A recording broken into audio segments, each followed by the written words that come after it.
मैं एक पवित्र आत्मा हूँ। मैं एक शुद्ध आत्मा हूँ। मैं एक पवित्र आत्मा हूँ। मैं एक शुद्ध आत्मा हूँ।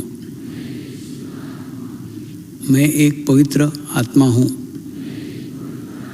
मैं एक शुद्ध आत्मा हूँ। मैं एक पवित्र आत्मा हूँ। मैं एक शुद्ध आत्मा हूँ। मैं एक पवित्र आत्मा हूँ। मैं एक शुद्ध आत्मा हूँ। मैं एक पवित्र आत्मा हूँ। मैं एक शुद्ध आत्मा हूँ। I am a holy soul. I am a pure soul. I am a holy soul. I am a pure soul. I am a holy soul. I am a pure soul. I am a holy soul. I am a pure soul. I am a holy soul. I am a pure soul. I am a holy soul. I am a pure soul.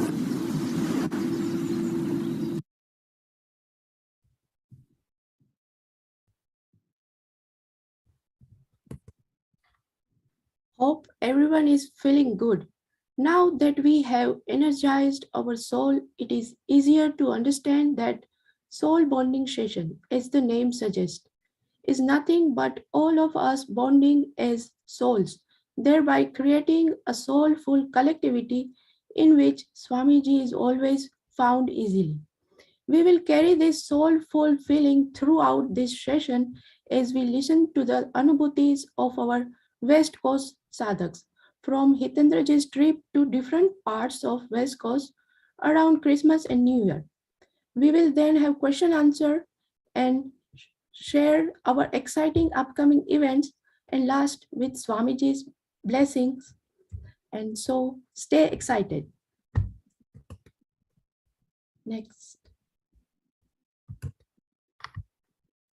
Before we invite our first Anubhuti sharer, let us all remember that Samarpan meditation is based on spiritual experiences.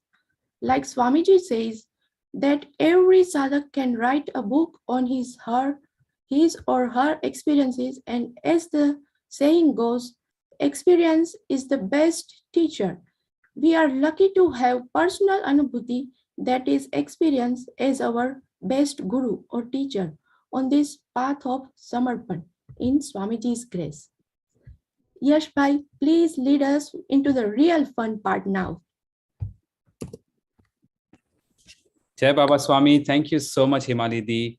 All right, so our first Anubhuti sharer, is everyone ready for a beautiful session? And we are going to start with Sonal Sabu Di from San Jose, California.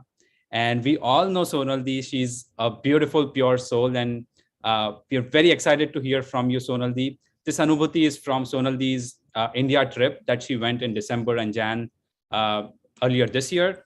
So really excited to hear from you, Sonal Di, and I would like to invite Sonal Sabu to share her Anubhuti. Jai Baba Swami, this is the first time I'm sharing Anubhuti. I've always seen the bonding session and I'm like, I don't have such Anubhutis that every sharer shares. So I hope I'm able to convey Guru Shakti's message through this Anubhuti today. First of all, I want to say thank you to Swamiji and to Shaifali ji. Without her, we wouldn't have had this platform. And all the sadhaks who have helped behind the scene for making this happen. I know everybody had some or the other busyness going on in their personal lives, the PowerPoint creation, Yash Bhai, moving, and everything else. But each person has put tremendous effort in making this and bringing this to us. So thank you, everyone. And may I be able to convey the message of Guru Shaktis through today's Anubhuti. Really excited to share. A lot of learning happened in this trip of mine to India. First of all, let me just quickly talk about the pictures that you're seeing. This picture is of a guru or avatar, Meher Baba, from 20th century, and his samadhi that is on the right side. It is based in Pune, near Pune, Ahmednagar, and I will tell you why this is such an important key factor in my Anubhuti in a bit. So we'll start with long time back, once upon a time, because before COVID, I had gone to India, but after COVID started, every time I would make reservation, the factor would increase and my India trip would get cancelled.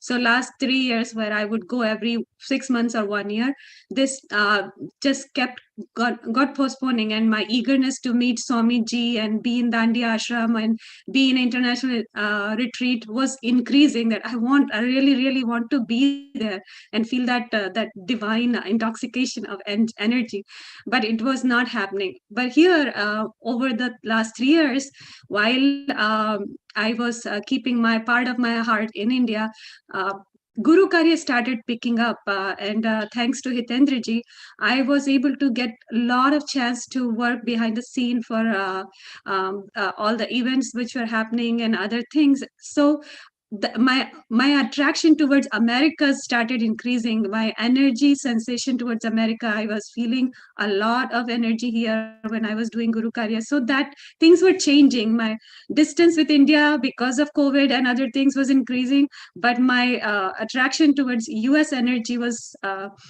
increasing as well. So this trip, when I reached India, before that there was this is Samarpan session, and I had no time to pack. Generally I would pack in like one month ahead of time, but because of everyday COVID factor changing, I didn't even know if I'll go. So I said, okay, until 2 days before, I will not think of going. I'll just focus on Guru Karya. And until the session, this is Samarpan session, ended, and then I said, okay, I think I'm going to India because all the airlines are allowing, so looks like I should start shopping. Generally it would be a month affair, trying this for friends and families, different gifts, but this time I was able to shop barely in 2 hours for whole India family. So I figured out, oh, so I could do the Guru Karya, and as well as I was able to do my shopping. Like Swamiji just gave me ideas, okay, you want to buy this for this person, that for that person, and done. So that was like, wow, okay, so I'm going to India, I'm all set, and bags were packed, and a few things happened.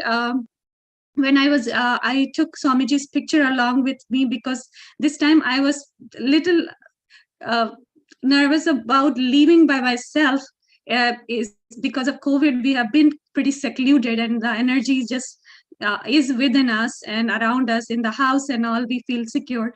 So I thought, okay, I'll take Swamiji's little picture, and whenever I feel like I'm missing something, I will just focus on it and get the energy from it. So that's how I kept every time, like in the customs and the airport lines and security, Swamiji ka photo saath mein I was carrying and looking at it. Okay, yeah, you are coming with me. So that was a big a comfort factor for me, that he's walking along by my side, I'm not alone. And then when I reached India, as soon as I landed, I saw WhatsApp messages from Hitendra ji, Rasika ji, Pranav ji, that they are meeting for this is Samarpan meeting. And I said, okay, I'm here. And within an hour, I met my family. My brother drove me home, and I took shower, and they gave me nice food, and I was ready for a meeting. So, and I was so fresh that 22-hour journey felt like 2 hours. I did not feel tired at all. So that was like, okay, this India distance just felt very close in that sense. Then that meeting started, and they were shocked too that, oh wow, I'm so like, you don't have to join. No, I want to join. And then my whole family was excited to meet Hitendra ji and Rasika ji and Pranav ji, because we were working very closely for last 3 years for the this is Samapan session, so they know everything about us and our meetings, and I'm always with them more than anybody else. So that was the beautiful start to my trip. Then I had a lot of plans. I wanted to go to Dandi Ashram. I wanted to go to Ajmer Ashram, and all the centers, local centers, meet sadhaks. But somehow, from the beginning, it's just so happened that Dandi Ashram, when I had planned, there was some event, somebody was visiting, and that closed the Dandi Ashram before Anushthan. So I could not go. So first 2-3, first couple of weeks, I had to, okay, now I am not going to ashram, but I want to go somewhere. So my brother, who had been following Meher Baba, the picture that you see, because my sister-in-law got associated with him, his energy from a friend. So they were following. So I said, okay, my mom had told me he has a lot of energy. So I said, can we go there? And within a day, a reservation got placed. I had, because of international travels, they did all the verification and identification. Everything was done.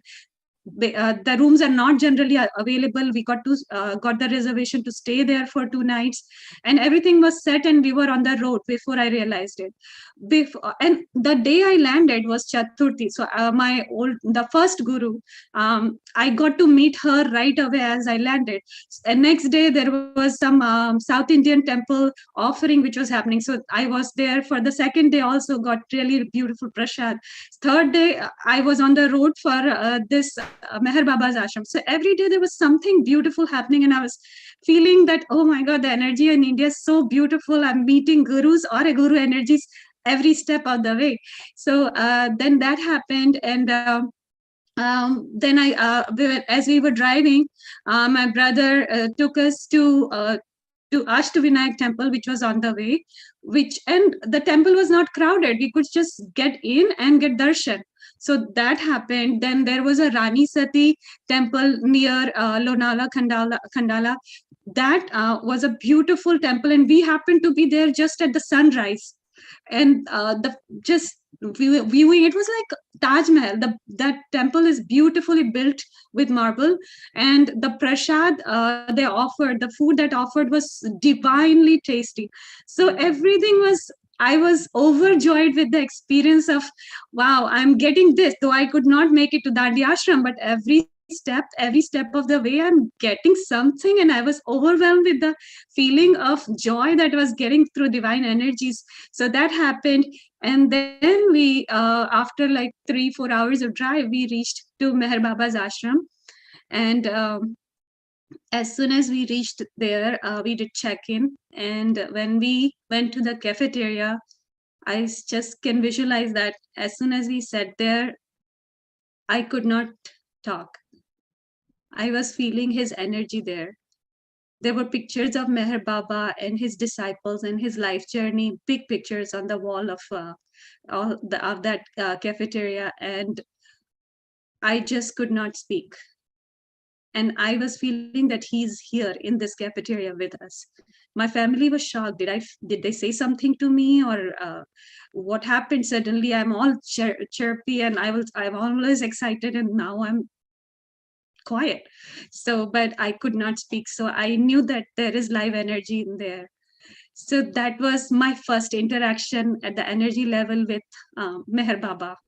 Then we stayed there. So just a little thing about Meher Baba is, his original name was Mehraban Shahryar Irani, and he was a spiritual master from 20th century, and he was claimed to be avatar or God in human form.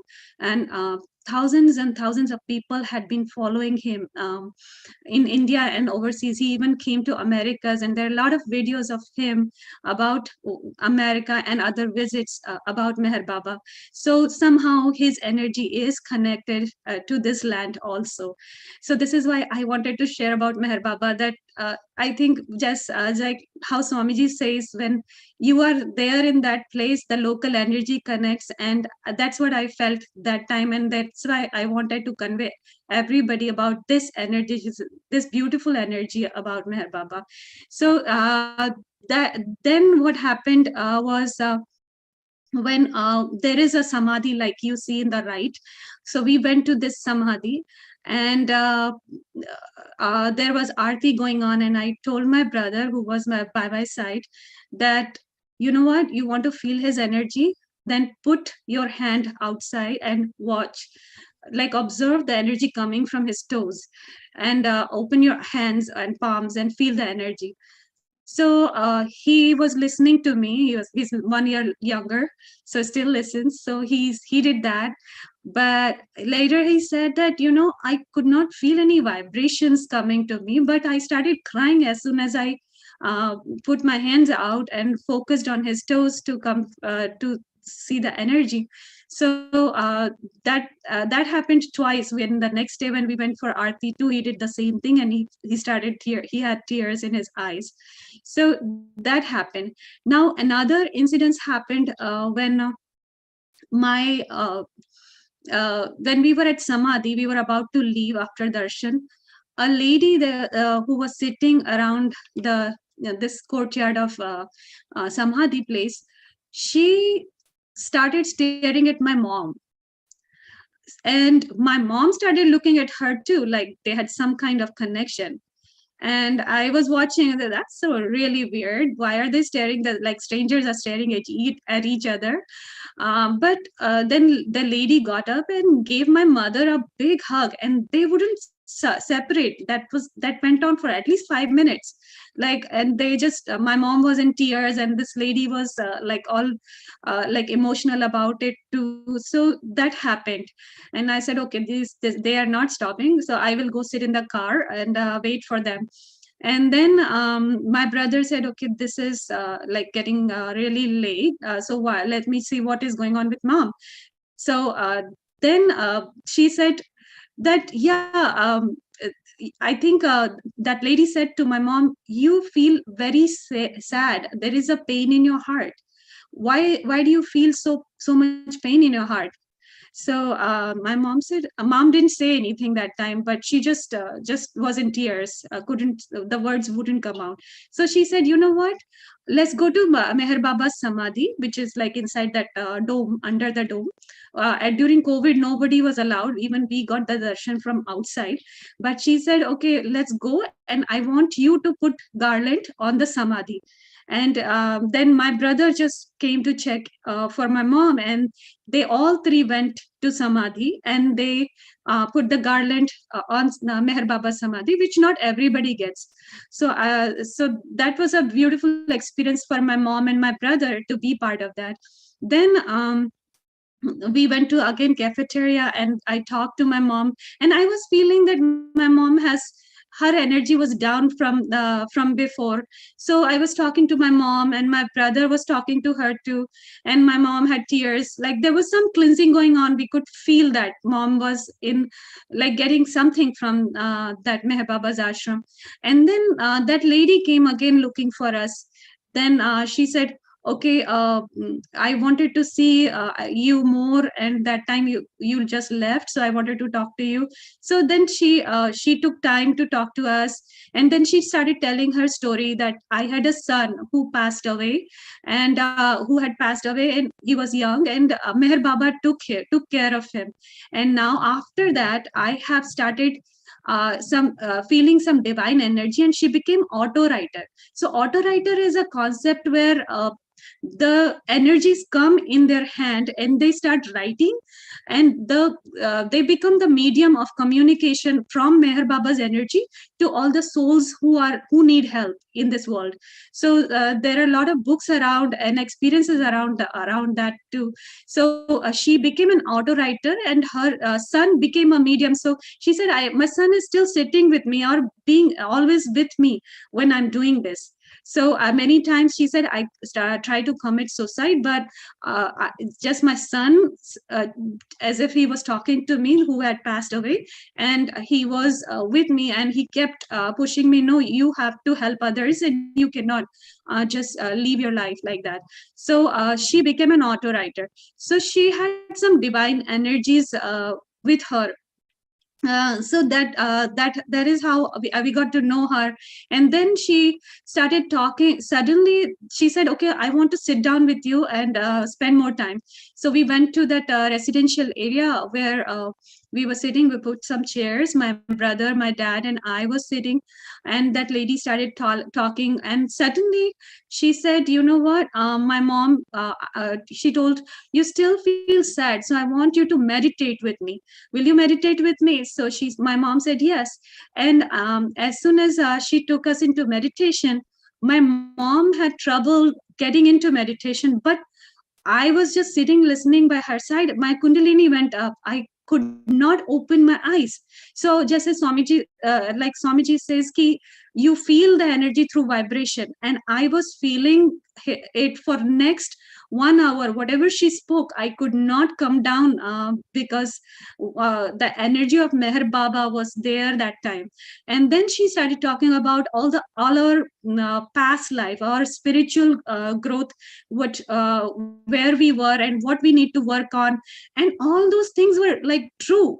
It made sense. I didn't know about my past life till then, but it made okay, this is why I behave like that, or things just came together, and it was like, wow, that was amazing moment for us. And after that, when we came back, we went to another Ashtavinayak darshan. But when I was leaving from Meher Baba's ashram next, after 2 days, I was feeling, oh, this feels like I'm leaving from Dandi ashram. I feel that it is this, all gurus are one. I constantly started feeling that that voice was coming. All gurus are one.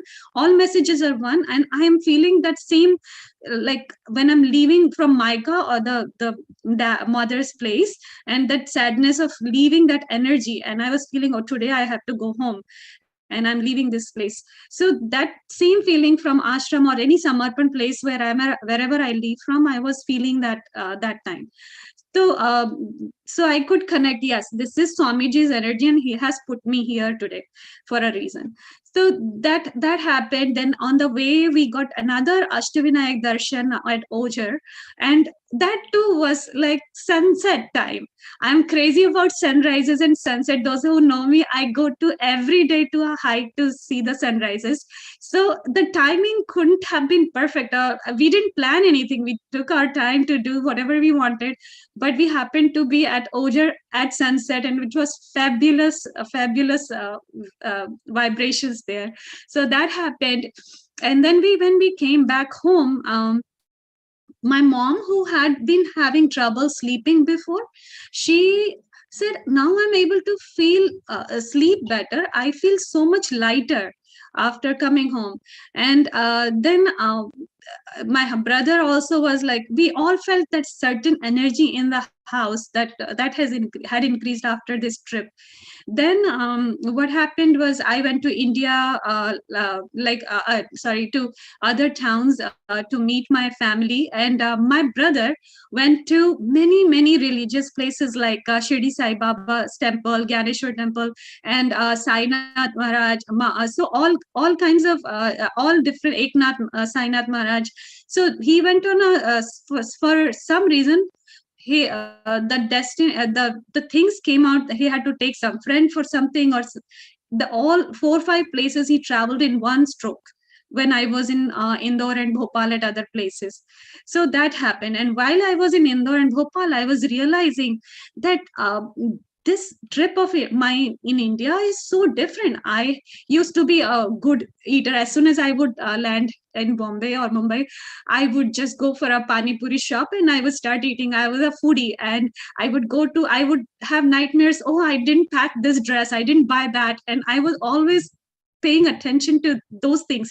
But this time I had a couple of books which I had taken along, and I was reading them all the time. And if family said, okay, we need to meet that person, okay, we'll go, I'll attend those, but no shopping, no eating interest, nothing other than that.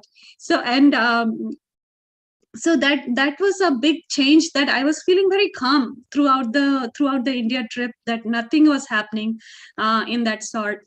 So and my family also noticed ki you have become so detached with everything, that's so different this time. We are noticing your energy is very different this time, mom was saying, brother was saying. So those things happened. I paid visit to my all relatives and everybody. And then after that, when I returned back to Mumbai, I had planned to go to Ajmer Ashram. And also I had this is samarpan session on the way, which I was like, I didn't want to take it from the hotel, but my brother had made such a reservation that this is samarpan session. I said, what if the internet falls down? I cannot just do this, I'm feeling very uncomfortable. He said, I will make sure it happens all right, you let's go visit, there is no other way I can do it, because of work I cannot take my days off. So that happened. But then just 2 days ago, when I was about to visit, Swamiji announced that nobody can come to Dandi Ashram once the Anushan starts. And that trip to Ajmer Ashram got cancelled also. And I had, as soon as I landed, in 2 days, I had COVID in India. So the reason which is exciting for me is not COVID, but I had done all my travel, which was required, like meeting in-laws, you cannot avoid, meeting close family, you cannot avoid. I paid all my dues, and I felt that everything is done, which was required for me. Now only spiritual part is left, which I can like take care of it now onwards. But the things started canceling, and I was thinking, why is Swamiji stopping me from visiting all the ashrams? Do I not have like that pure wish or enough in my heart, or the thirst? But then later everything revealed in few days why that was happening. So I wanted to share that with you guys.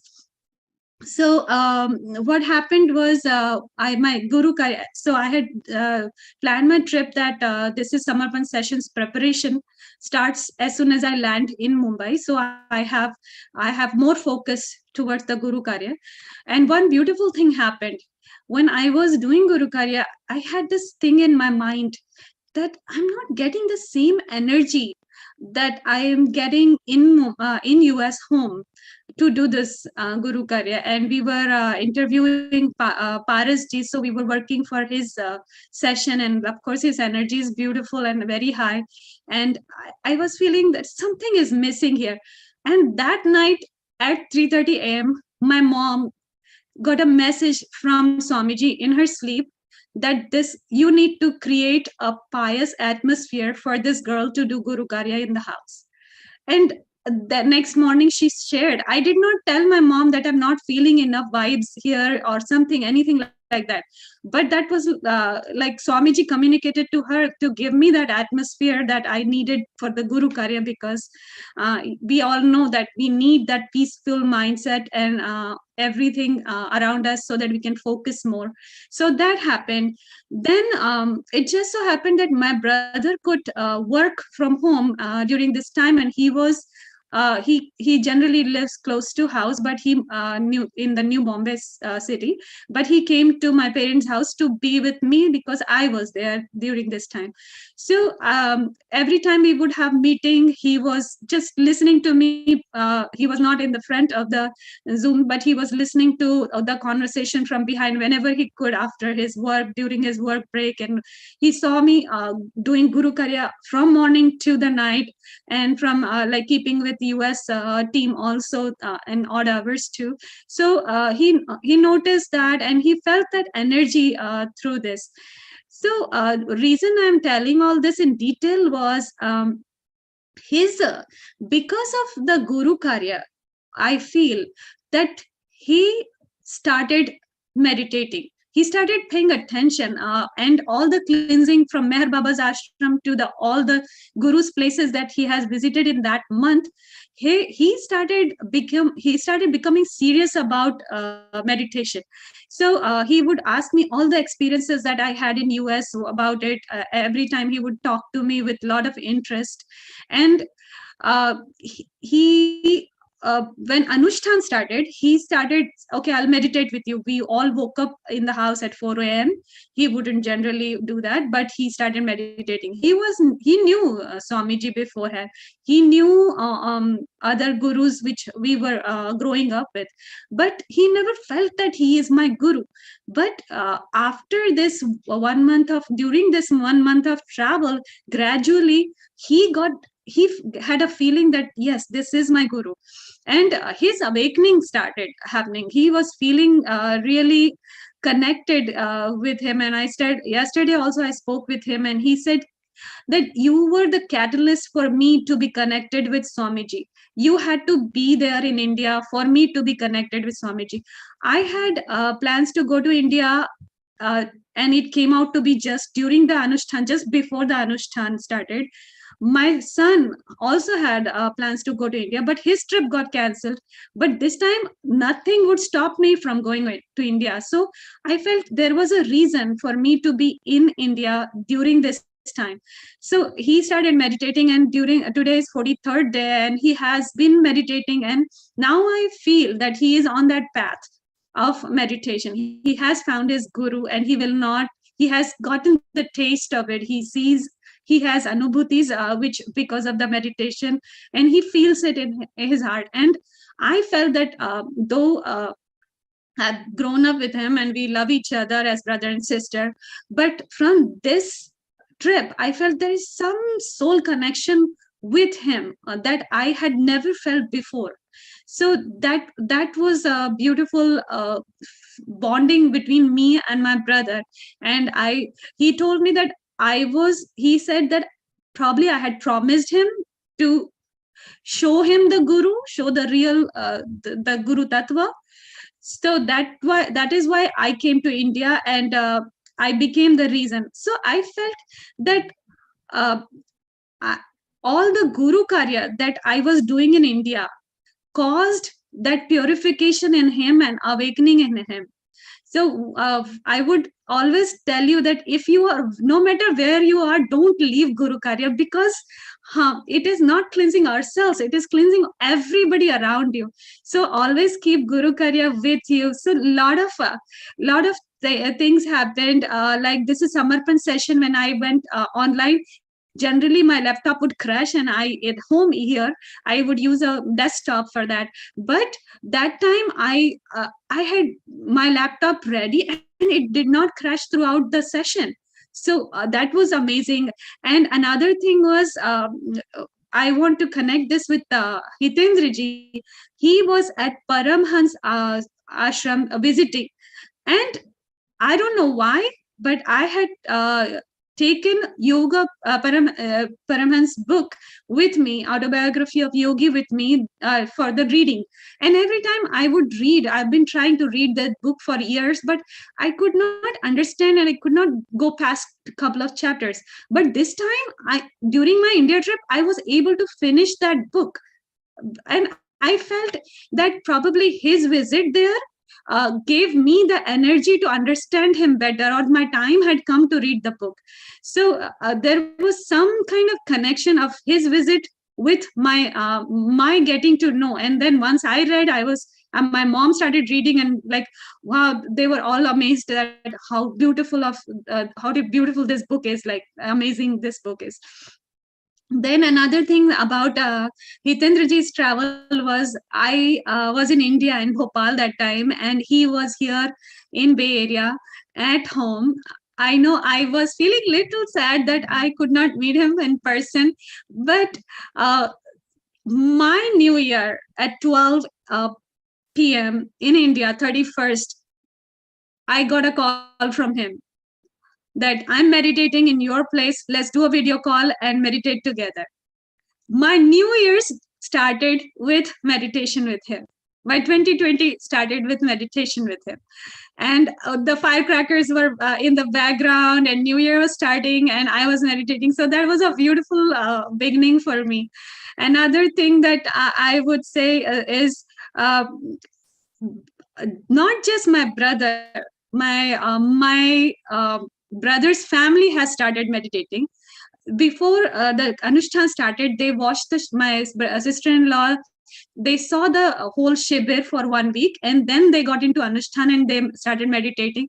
His son started meditating, who is going to college, and this is the best thing that I could give my nephew, a gift of summer meditation every year. So all those things just became like I was given the chance to be medium for this. Another thing that my brother had told me, that I didn't think that he would listen to me, but 3 years ago when I had gone to India, I would tell him to meditate, but he wouldn't get that regularly on it, just 10 minutes here, and it wouldn't sink in. So I told him, since you are into visiting Sai Baba, you really like visiting his temple, why don't you go and pray that give me that connect me with the living guru. And he did that.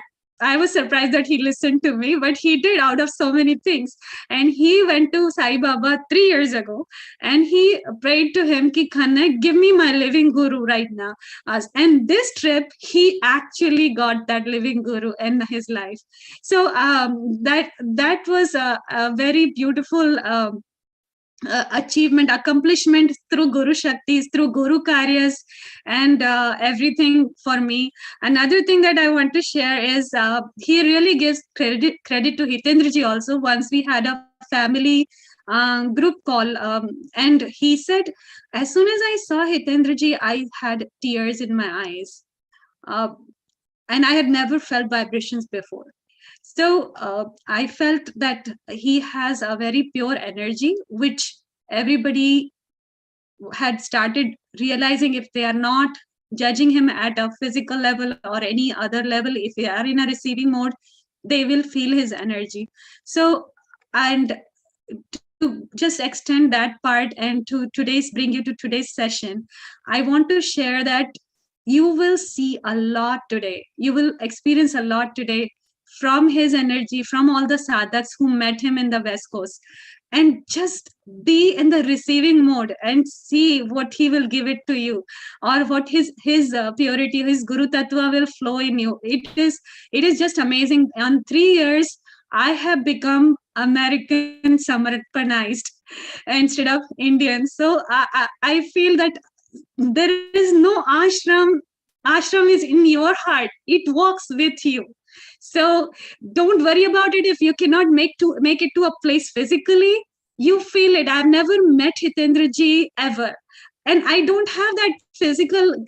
Okay, I need to see him in person ever, because whenever I have troubles, he will make sure that he would talk to me for 2 hours, 3 hours. I would call him anytime. Even yesterday, I was like, I don't know what I'm going to talk today. And he told me my Anubhuti, and my sahasrara started like spinning. So he can get you in the moment, in the energy of Swamiji. So he's our local guru, and absorb as much as you can. Watch those videos when they're flowing by.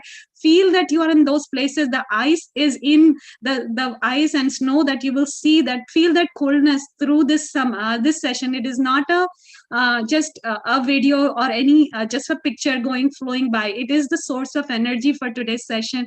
So feel everything that you see at the soul level. Do not worry about time. If you cannot watch the session, we are on live, thanks to Yash Bhai and Sagar Bhai, that we have all covered. But if you're here, be here and feel the local energy. He is our local guru. Yes, Deepali ji, you said it. That is, you just took my words. So sorry, I get so excited still. I don't have that calmness in my voice, but I hope I was able to convey Meher Baba's energy. He came as a miracle to my family, and he was as just same as Swamiji. He was living Guru. Swamiji said, okay, I will not be able to take you in Gandhi ashram because there is something going on, but I will make sure that you get the Guru energy through me. And I felt I paid my karmic debt, or my what do you say, Renanubandh that I had with my brother and his family and my parents. And I felt very content after this trip that Guru Karya is a miracle. Just go with it. Never leave it. And everything else will take care of itself. All the shopping and all, you will be surprised. It will come online at your doorstep. People will come and do things for you, and everything will take care of. So with that note, I want to stop because I can go on and hand it over to the next person. Thank you so much, Sonal. Let's take a look at the video first and then we'll talk. Yes. So this video has my little Swamiji taking along with me everywhere. So I could just sense his energy everywhere. So I want to take you to India with me in that excitement where I felt wowed by the Guru energies at every moment. So enjoy.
Beautiful, Sonalji. Thank you so much. And you are like charging us. I felt like you should just, please keep on talking. That was thank you so much for sharing. And I would like to invite Veeresh Uncle to provide his thoughts. What a beginning for this today's soul bonding session. Thank you very much, Sonalji, for sharing not one, not two, several of your Anubhutis. It's all because of Karuna period. Karuna. Swamiji says Karuna period, not Corona period. Because of the Corona, we had so much of Karuna of Guru in the last 2-3 years. And you are instrumental for several of the activities that are going on as a Guru Karya. And you said it rightly, just do Guru Karya and here everyone listen carefully to what she said. Do Guru Karya and Guruji will take you to the right place at the right time and get so much of work done through you. You had become instrumental in kindling that Guru energy in your brother, in your mother, in several people around you, in your sister-in-law and your nephew, everyone. This is wonderful. It's because of the Guru Karya that you have been doing. You have that energy that you carried along, and that helped in turn in converting so many non-sadhaks to sadhaks. They were not really non-sadhaks, they were in your aura, but they really got the taste of the Guru this time. It is also through your PIS program, you have heard several people talking about their past lives. Probably you had in your inner mind to know your own past life, and that also got revealed this time. Would you like to say a little bit more on that? What did you actually? Yes, definitely. So that lady told me that she told our family did many things, my mom and my dad. For me, she said, I had attained moksha in last birth, but because of some failure, I came back to earth, and she said to my parents that you guys have to help her to attain moksha this in this birth. You have to take care of her and support her so that she doesn't take birth again. So Wow. that was, Yeah, and I think the people around who are all working as a guru for through Guru Karya will. I mean, when you are talking, not just my sastra, the whole body was shivering in my case, listening to you, and the energy that you have is from two sides, from India through Gurudev and from US from Hitendraji. So both of them working in unison has created such an atmosphere, and also uh, Swamiji has said that for the last 800 years we were connected somewhere or the other, and through the Guru Karya we're all coming back to him, and this time we are all going to get moksha, provided we do our bit, our Guru Karya, our meditation, our sanidhya, maintaining the sanidhya and all that. And we are lucky here in Americas for the last 2-3 years because of the leadership of Hitendraji. It's going on very well. In fact, the whole world is taking a look at what's happening in North America or in the Americas. Thank you for sharing such beautiful and thank you for being a soulmate here. And you are, there is no for no reason we are calling you Sonal Ma of Americas. You are that Karunamayi person, and through you, several young sadhaks, you're guiding them, yeah, and with all your affection, they are growing, and they will also have similar experience sooner, I believe. And Hitendraji's trip not only stirred the people in the West, but also the people in the West who are far away in the East as well. And my salutations to him, my salutations to Gurudev, and my salutations to you for the wonderful sharing of you went to Ahmednagar. That is where Guru Ma was working as a teacher there, and that's closer to Sai Temple, Shirdi Sai Temple. It's very close there because my sister lived there. I had been to that place, and from there only I went to Shirdi Sai Baba long ago when in '84. It's a beautiful place, Ahmednagar. I had not seen Meher Baba's Samadhi, but this is the first time I'm hearing you. And I think, as you said, Gurudev, through you, because through Meher Baba, got whatever you wanted to you and provided the his blessings. yes. Nitendra, you want to say something? Yes. Thank you very much, Vireshji and Sonalji, for beautiful words about Guru Shakti. Again, I want to thank Sonalji because since she joined us in the Samarpan Americas family, the progress of Samarpan family is going in totally higher and forward direction. So, of course, what you heard at the Maher Baba's Samadhi from that auto-writer is something that I sensed from very first day I spoke to you. And I even told Kalpana and you while we were on the phone first time that you are going to witness the spiritual progress of the entire Samarpan America, and together we will be able to bring Swamiji on the land of America. This is what I said in your first call when you called me and Kalpana. Recognizing the energy of a soul is something that happens only at the soul level by the grace of Guru. Okay, so you said very big words about me as local guru, but I always consider myself as a medium for my guru and for the entire Guru Shakti. And in today's program, later you are going to experience all those things. But what I want you to notice, Sonalji, that your family, your brother Sunam and mommy, papa, bhabhi, your nephew, they have been living and they have been visiting this Maher Baba's ashram in India. You became the living medium for the Guru energy while you were there. And this is something that goes in Swamiji's teaching. एक जीवंत माध्यम की जरूरत होती है. चैतन्य तो होता ही है, लेकिन एक जीवंत माध्यम की जरूरत होती है. Swami Ji is that first living medium for us. He is the one who awakened our Kundalini. He is the one who awakened our life force and made us the living media for our part of the world.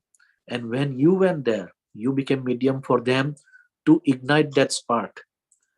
Many people think that I am doing this big Guru Karya and I am doing that. No, we are not doing. I myself never believed, Swamiji never believed that I am doing that, because Swamiji also say, I am the waiter and my Gurus in Himalayas cook. I say the same thing. It is the divine consciousness that is flowing through us. I would like to become your friend rather than your Guru, to be called as Guru. I am your friend. I will remain your friend. And when I met Swamiji, I accepted him first as a friend. And then he became my Guru after he left, because of the energy that he gave. So there is so much to enjoy and experience. But Kalpana wanted to say something, Sonalji, that we are sitting in the meditation room, our center, through which, as you see, the Guru energy is spreading all over the Americas. And Kalpana said that while you were sharing this Anubhuti, the entire room was filled with the rose fragrance. So this also shows how soulful bonding is happening through this soul bonding session. This also shows that Guru energy is connecting us. And as you mentioned, we never met. Rishabh, your son, was very surprised that we never met, but we feel like we are all one family. When I was traveling with Maneshji and Rishabhji, it was like we did not miss you, but we wanted to let you know that your family is so dear to both me and Kalpana. Okay, let us say what Manishji has to say through our trip. Thank you very much once again. Wonderful, wonderful. And he also got to see, visit two Ashtavinayakas. Yes, Same yes, time. yes. This yes. was And memorable. I mean, the joy was like, I was overjoyed, and it was bliss, and nothing else. So I felt that. And this person you never met, and then this auto writer, Yes. the first time in your life you met. Yeah, and as soon as like Swamiji says that feel the energy, I would just be doubtful, like why is she talking about these things? But my Kundalini, I went into meditation as soon as she started talking about it. So I said, yeah, whatever she's saying is true, because I'm feeling the energy through her. So that was an experience for me. Yeah, proof of her truth. Yeah. Manish, do you want to say something? Well, I did hear many of these experiences that Sonal had while she was there and after she returned, but to have it together like this was the first time for me as well, and there were many new things I learned about today. So it's truly incredible that that she was able to experience this, and yeah, I'm really grateful for that trip that finally happened. We had been, like she said, we had been booking for 2 years in a row and having Yeah. it canceled. And when it finally did happen, it was well worth the wait. That's right. So yeah, I will just add a little bit uh, to her story, the part that she was not present for, which was here when Hitenji visited the West Coast in the Bay Area. There is a nice family picture that you see on your screens right now. Yes. Uh, it and I'm not saying this just to make a smart comment or anything, but it does feel like a family picture, because when Hitenji and Kalpanaji came here, it did not feel at all like I was meeting someone for the first time, or seeing them for the first time. You have been meeting them every day last 3 years, or more or less. Well, Sonal has been. I have Right. off and Right. on in some meetings here and there, but yeah, I know Sonal meets with Hitenji and the group Right. almost on a daily basis. But for me, it did not feel at all like this was a new person coming in, or anything like that. And Rishabh, I was actually talking with him yesterday about this, and he shares the same exact feeling that when Hitenji and Kalpanaji came here, it did not feel at all like someone else coming in, or a stranger, or someone that we have never met before. It felt like family, and that is something that that I mean we really felt wonderful about. The picture that you see here is from a hike that Sonal does like almost every day. So and Hitenji wanted us to go there, and we were able to make it there, even though it had rained a few days before and it was all muddy and everything there. But we still did a little bit of that hike, and as you can see, Rishabh was along with us for that. That day was quite incredible. The we Hitenji visited us in the morning, and he told us right off the bat that I've kept the whole day for you, and so we were under no timetable of doing this or doing that. So it was completely up to us what we wanted to do. One place that Sonal had suggested that we visit was this place called Mount Amanam. Now, Yeah. San Jose, as most of you know, is part of Silicon Valley, and because it's a valley, there are mountains on both sides. Right. And so one of those, which is about 45 minutes away from our house, is a place called Mount Amanam. The word Amanam is a Native American word for I think hummingbird. That's the name for that. And this location used to be a nuclear some facility, and it was a Superfund site, which took almost like 20-30 years for cleanup and things like that before they opened it up for public only about like 7-8 years ago.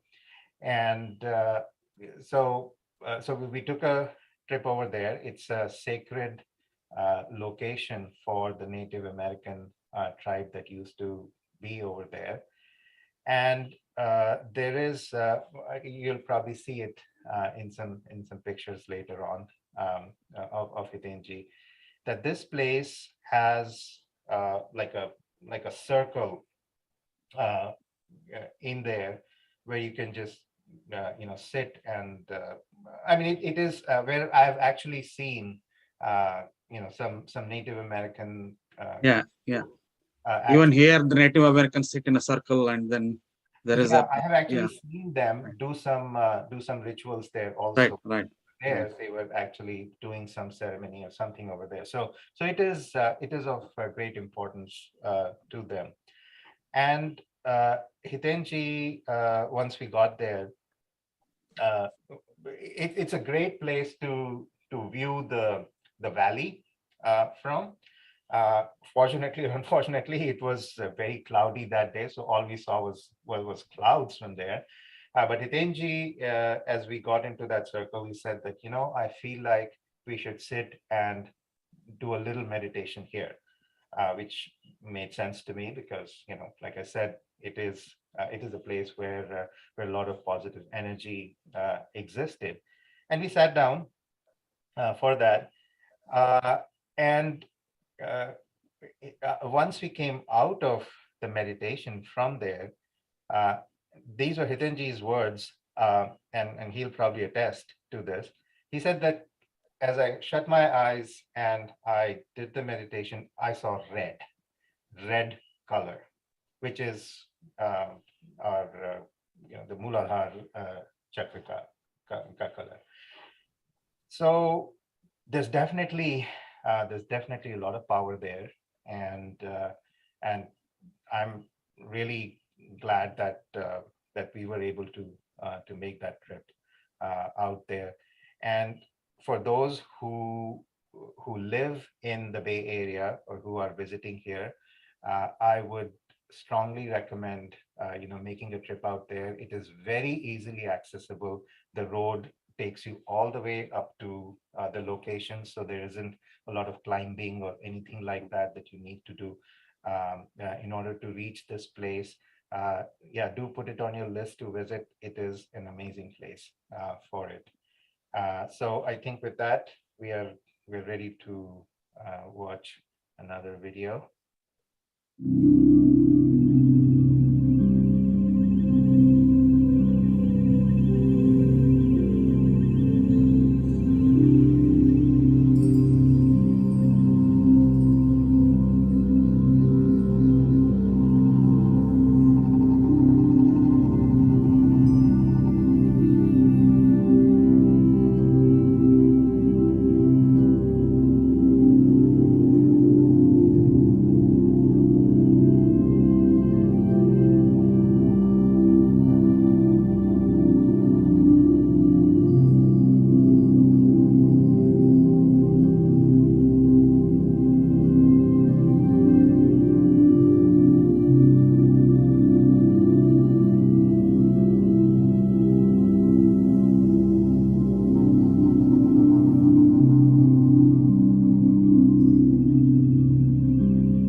Circle.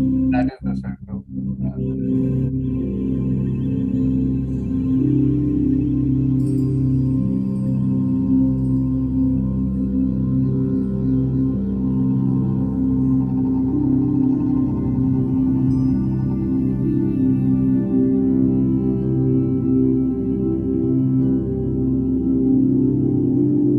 This is that Almaden Quicksilver hike.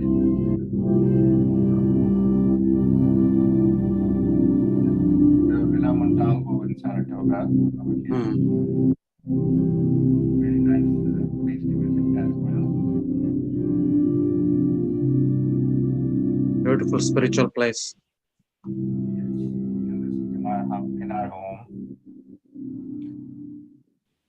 Now the circle that they always are using is to convey the fact that we are all connected through the circle, and we are all at equal distance from the uh, Paramatma or Almighty or the Yes. universal consciousness. And if we can go back to the picture, the family picture, you talked about the red color and the Muladhar. I see the golden aura at the top of the hill there. Yes, this was the sunset time, and we went at the end before going back to their house. Uh, I said that we want to visit the place where Sonalji hike every day, because in our walk bike run group, she is I know, I sending see, the regularly, right? sunrise sunset photos from there All several the times. time, yeah. And Beautiful, I said, beautiful picture. yeah, we wanted to feel the vibration of that place. And what a beautiful treat, Manishji, by bringing us to Mount Amanham. We never thought of that place, but I can tell you additional information about that place, that in the American Indians tradition, uh, they used to pray at this place uh, to their ancestors for the well-being of their life as well as for the well-being of their descendants, future coming generations. And how parallel it is to Swamiji's mission. Swamiji, when he started the Samarpan meditation, he used to make us pray uh, to all the Guru Shaktis from the past, Guru Shaktis who are living on the present time, and Guru Shaktis who are going to come in the future. It is very parallel to that philosophy that these American Indians used to make prayers also.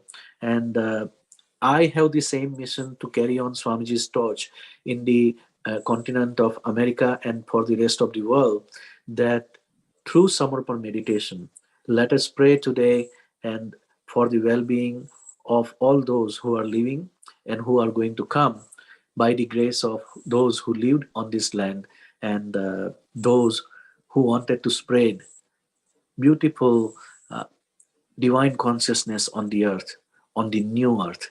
That is the objective we started with. And the Muladhar Chakra is the subject, because the entire California, even the Phoenix and Sedona area, is covered into the Muladhar Chakra of the earth.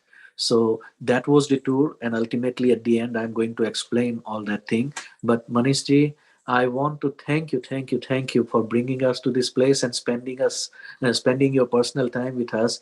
And how can I not thank Rishabh for this, because he also spent time with us as if he is respecting one of his own family member and spending time with them. So Rishabh is my lovely son, and I feel very close to him from the beginning. He gave me accompaniment for his flute recitation, and I have so much love for him when I think about him or when I talk about him. And Manishji is like my brother, Sanam is my brother, and Sonalji, I always see mother energy in you. As Swamiji also said, that his values, his sanskar came in us, that see the Kundalini Ma in yourself and in others, and that will bring the blessing from that divine energy. I bow down to that divine Kundalini in Sonamma for our Samarpan America's family. Thank you. Jai Yeah, Baba from Swami. this picture, I am reminded of Swamiji's spending time with the Jain Gurus, and he was explaining about how the mountains at the back look like a golden mountains, and this Yes. is exactly like the golden thing at the back. Every day morning, I read the book for half an hour to 40 minutes, and this is the one currently I'm reading, and that's how I was reminded of her. And at the end of this program, we are going to see the image of Himalaya with the golden glare like this. So we are starting with the gold from the west coast, from the Muladhar, and we are going to end with the gold in the Himalaya, the Sahasrar. That is the objective. From the Muladhar to Sahasrar, from the Americas to Himalayas, Samarpan Meditation's journey. This program is all about that. Thank you. Jai Yeah, I Baba. this wanted to sta- I wanted to add a couple of things about which were left. So one is when I was making this video of Mount Amanam, I was researching through all the online what background should I put, the red images of Muladhar, Root Chakra. I was listening to the music in the background, which music should go, which is connecting me to Root Chakra, and I was listening to on YouTube whatever it was freely available to put in a background music as a background music. And this music that you heard was a Root Chakra meditation music. So when I was listening to this music that night, I was when I slept, I was on really high because of over researching this project. So when I slept, I there is a level where I feel I reach while sleeping, which is which makes me connect with my past. And then that I saw Mount Amanam circle and my hiking place, and I felt that that was the land I had connection with in my past life too. So what I'm trying to tell you is we are here in America for a reason. We have connection. We owe something to this land, and that is why we are brought and placed here. So anytime you feel like, okay, I want to go to Dandi Ashram, your ashram is here. So that is one thing. And anything, one more thing that I wanted to add is that I always underestimated my spiritual progress, meaning, no, no, I'm not capable of this or that. But Hitendraji always said, no, you have to believe in you because you are a good energy. I was like, no, no, I don't think I'm anywhere like worthy of this or any good. And then that lady auto writer also told me, and then all those things told me that ladies, sometimes we underestimate our spiritual power, and don't think you are any less, but just believe in Swamiji. And there is some history because you're already on this path, so it will flow through you. So do not think of any less at any time of yourself. So that was like enhanced to me through Hitendraji, and also some anubhutis that I have had in the past. So just wanted to pass on this message of learning that I had. wonderful starting for this program. Yes, yes. Thank you And very much. have a safe journey, Manishji. He is flying right now. Oh, all the best. Have a And nice still, journey. Thank you. still both of them took out the time for us to share this Anubhuti. That's why we put it as the first part from the session.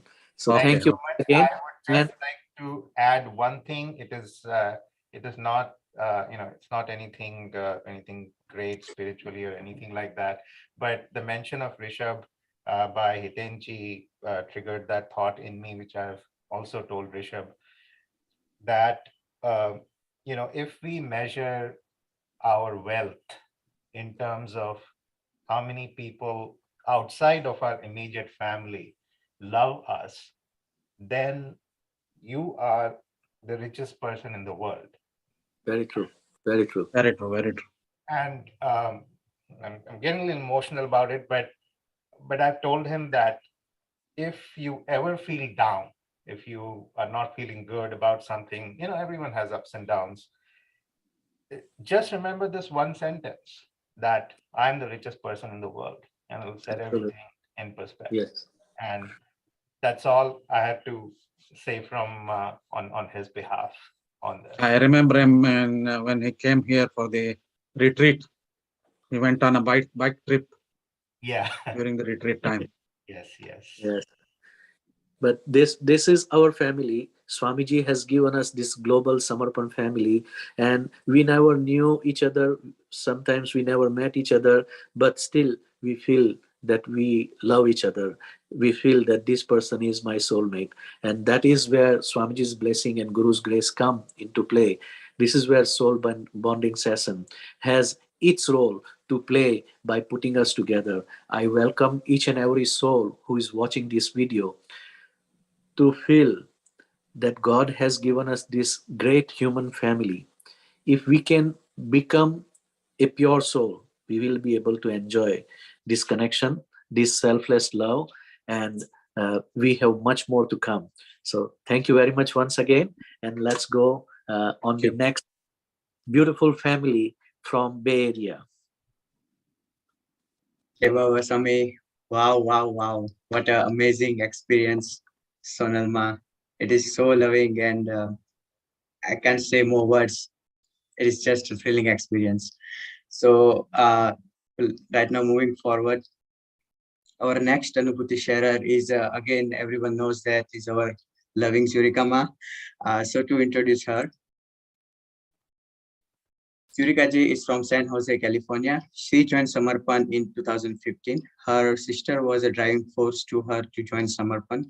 Samarpan meditation has helped her grow spiritually. She is a self-employed IT professional and she enjoys hiking, walking in nature, gardening, and reading as a hobby.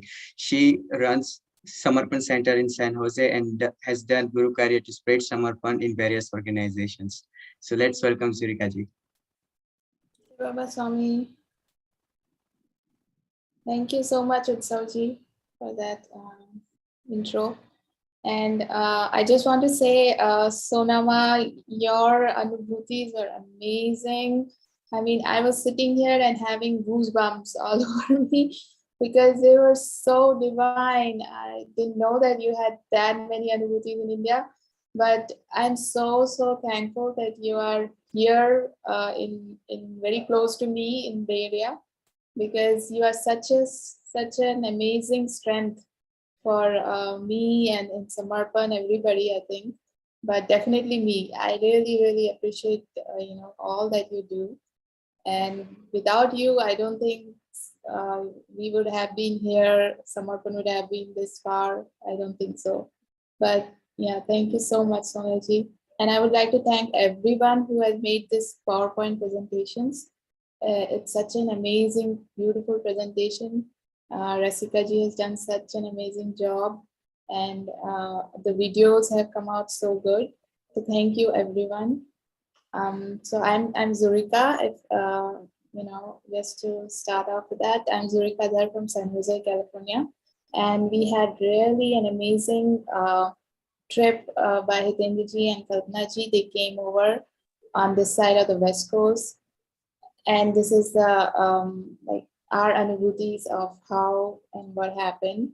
So I would like to start off by saying that when he was planning to come here, I was thinking that, oh, Sonama is here, everything will be fine. I don't have to worry about anything. And she, as usual, she takes care of every little details. So I was very happy. And then Sonama just told me that, no, I'm going to India. I said, oh my God, really? At the same time? And so I had to, I was like, okay, now I'm supposed to do, but I'm so scared what I'm supposed to do. So, and then I was like, okay, let me just put it on Swamiji and his lotus feet. Whatever will happen, he will decide.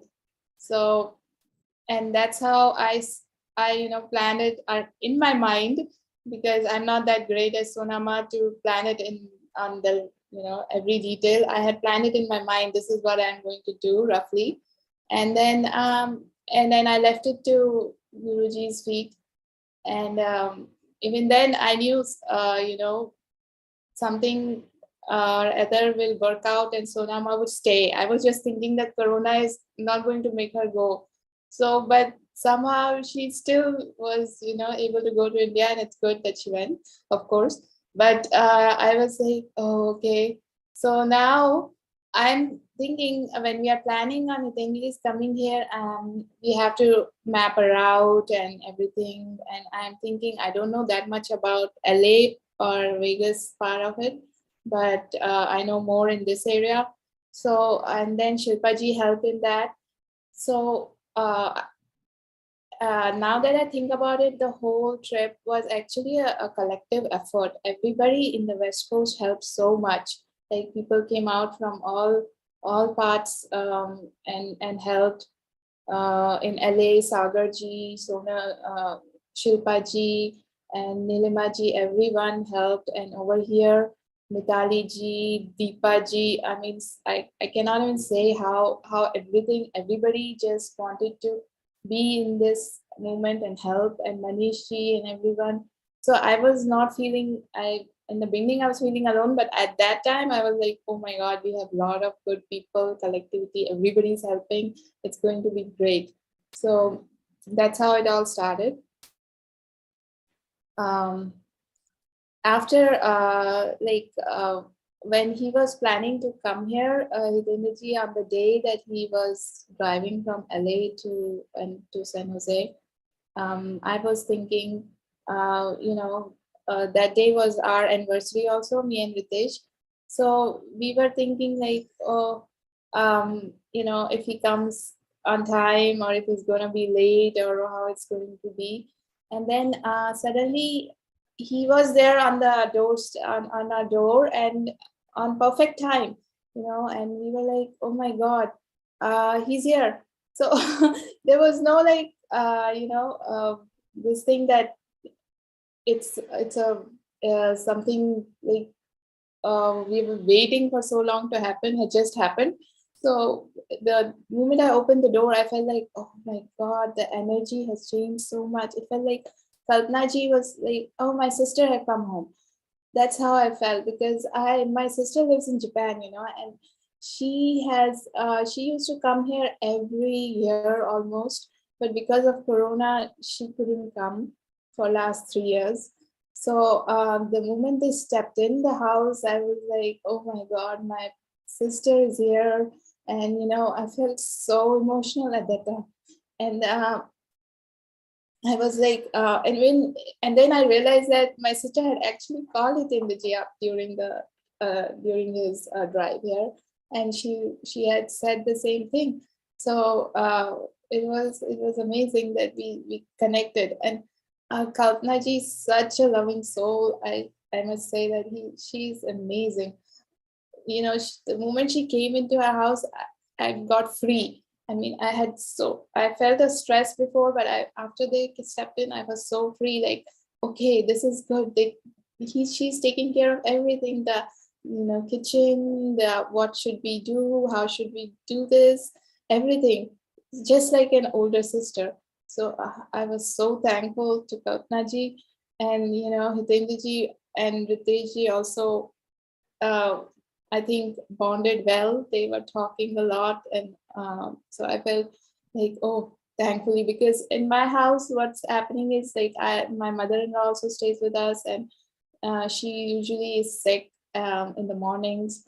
So I was praying to Swamiji that during their trip, everything should be fine. There shouldn't be any problems like that.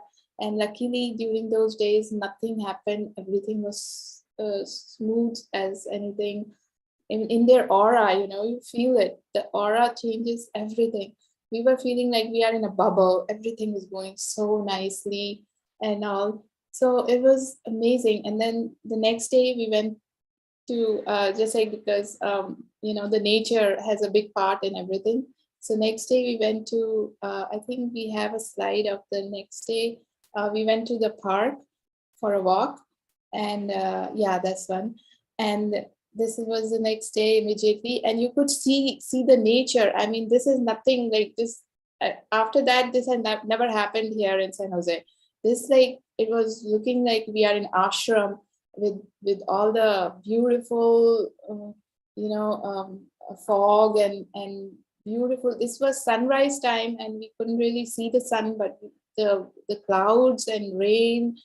And during that time, it rained so much.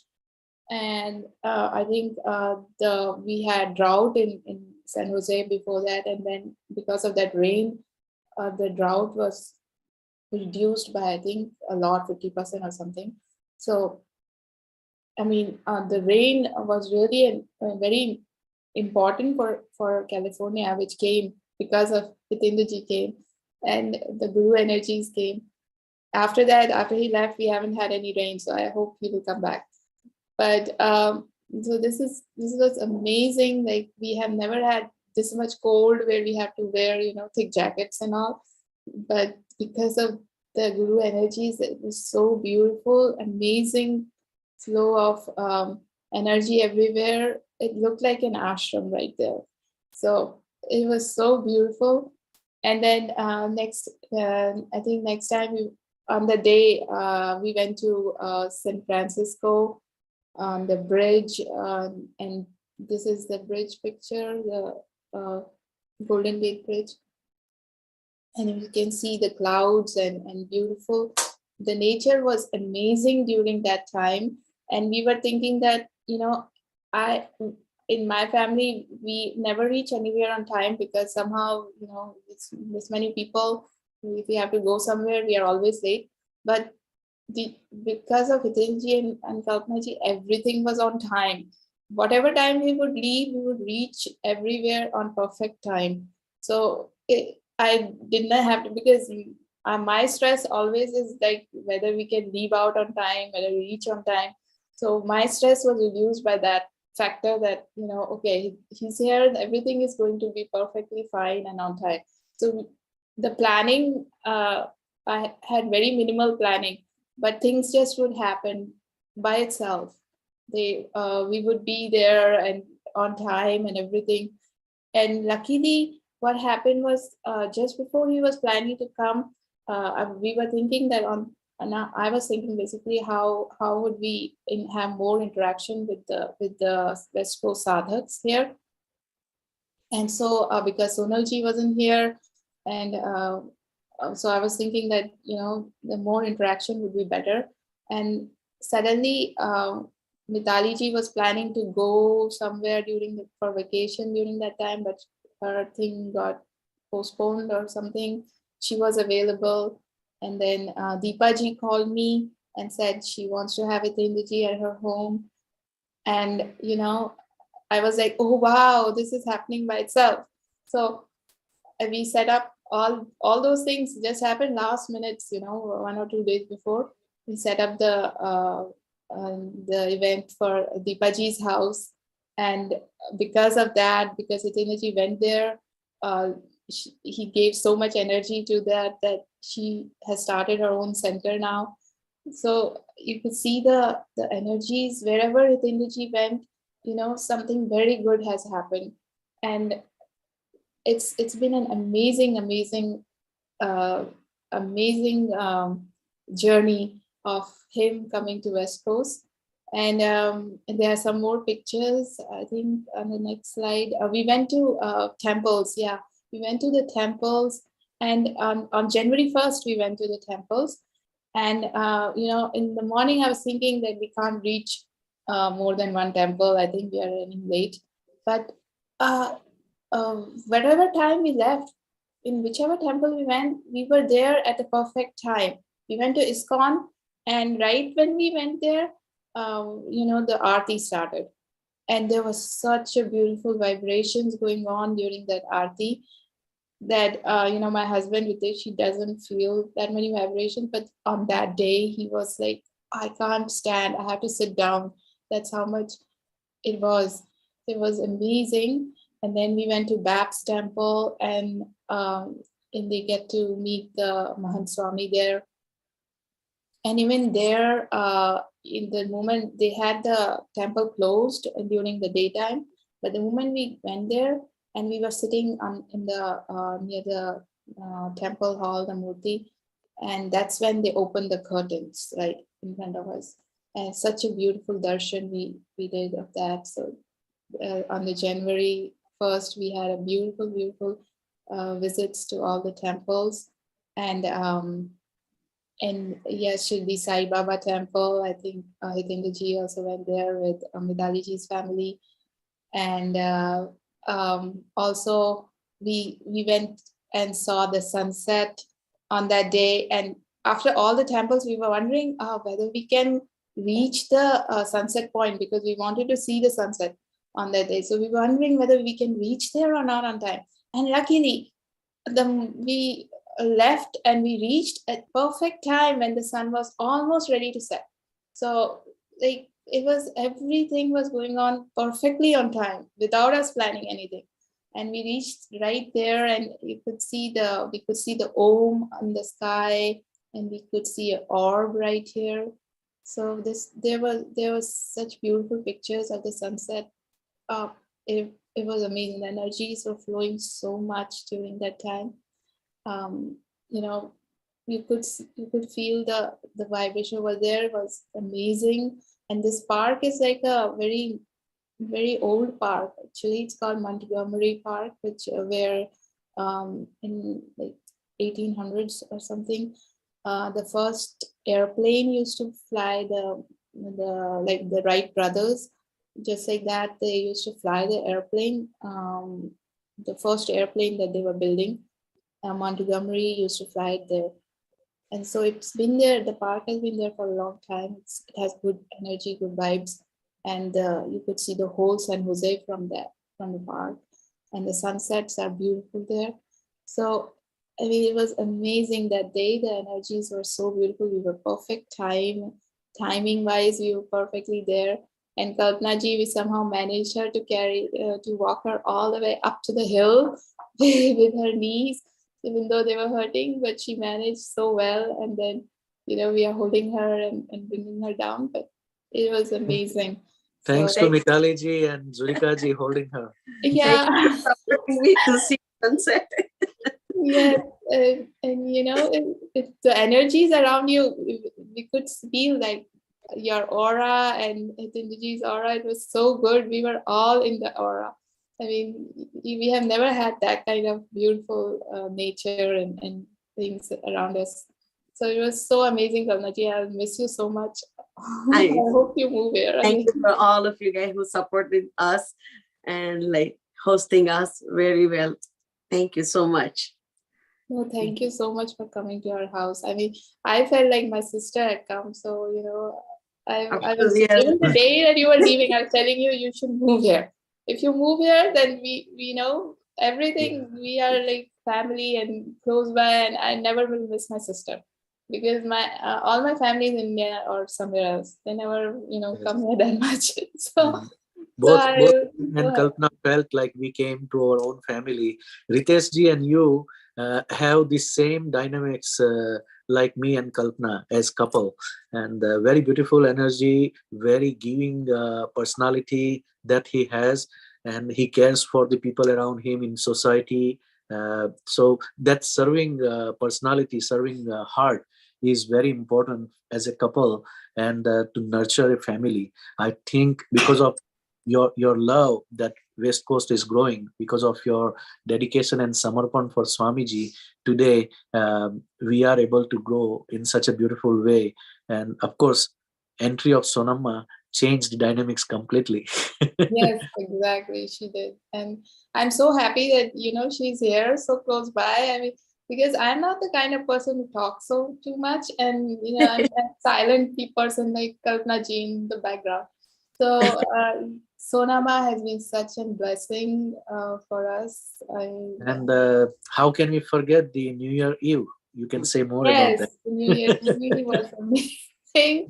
And that one, I think they have made a whole video out of it. And we were so happy that, even in Corona time when people are not visiting and not coming, but luckily Ritesh had so many plans on that day, but somehow everything got postponed, cancelled because of it. And we could all enjoy that the evening very nicely.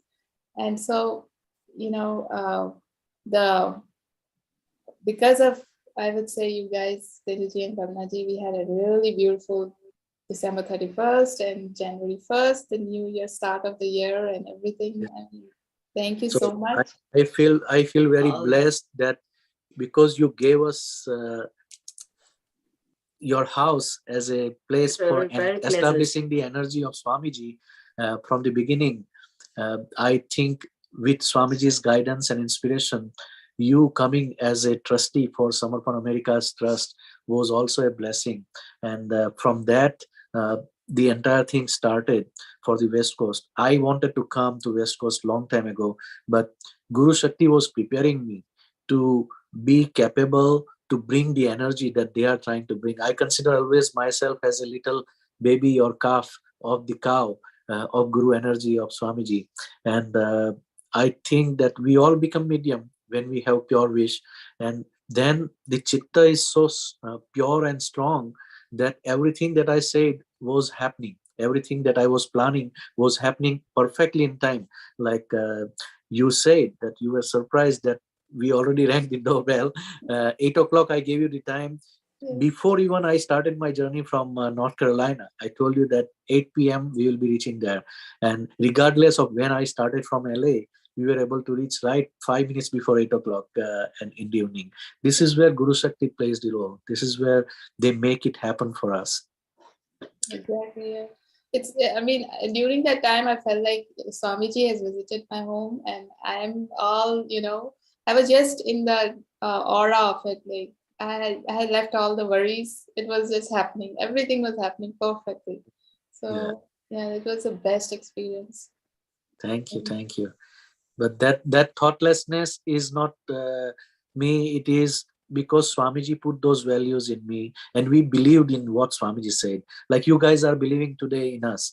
We believed in Swamiji's words. We followed everything religiously, what Swamiji said, and rest is miracle. Rest kept happening because more you surrender, more you let it go to his lotus feet, and his grace start following, and that is what miracle is. Swamiji said very clearly, it is your samarpan and Guru's grace that create the miracle, and rest is everything for us to enjoy. We can't wait, and we want to tell the sadhaks or non-sadhak, whoever practicing or non-practicing meditators from all over the world, that meditation is not just a practice that makes you very serious. You have to live doing everything what you are doing as a family. In fact, you are expanding your family. As Manishji also said, that we felt like we are family. You are expanding your family, and you are welcoming people beyond your blood related family, your natural biological family. This is what soul family is. This is what soul bonding is. This is what Atmiyata is. And that is where we are coming by the grace of God and by the grace of Guru into this union. And see how we celebrate the New Year Eve together. There were friends, there were sadhaks, there were non-sadhaks, and still we can literally say Vasudhaiva Kutumbakam was happening on December 31st. Both our anniversary and Zurikaji's anniversary we celebrated together. Couple of birthdays we celebrated together. It was fun. Yes, it was great. And like you said, right, the family that we are born into is a different thing. And sometimes those are not actually the closest people that we are to. But the soul family is a different thing altogether. I've been through all these last 2-3 years in the Corona time. I've come so much close to our Samarpan family. We are almost every day, having events, meeting, and we never felt that we are missing our own family. So it's a different level altogether, the soul bonding. Yes.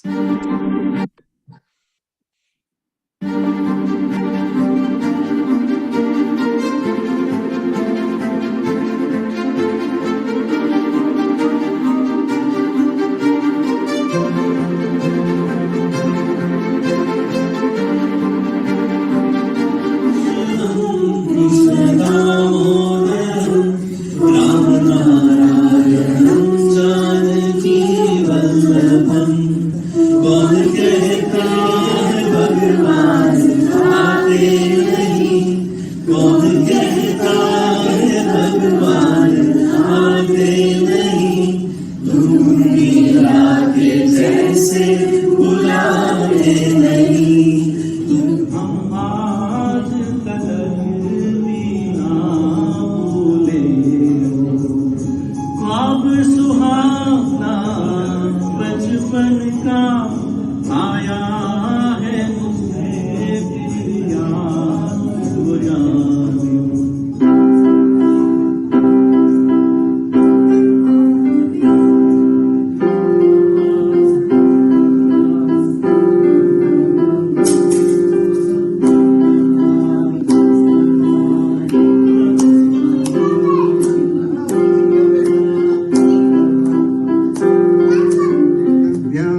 ने अपना बना के मुझको मुस्कुराना सिखा दी। तुमसे मिलना बातें करना बड़ा अच्छा लगता है। प्रीत भरी सांझों रुक जाना जाने छोड़ के। हम जीने ना जीने प्रीत मेरी साझी रुक जाना जाने छोड़ के।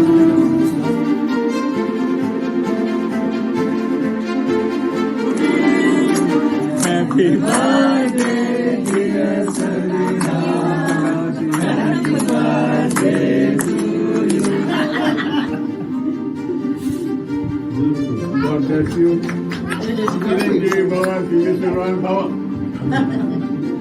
मुझे मालूम नहीं तू अभी तक है हंसी और मैं जवान, तुझ पे कुर्बान मेरी जान मेरी जान।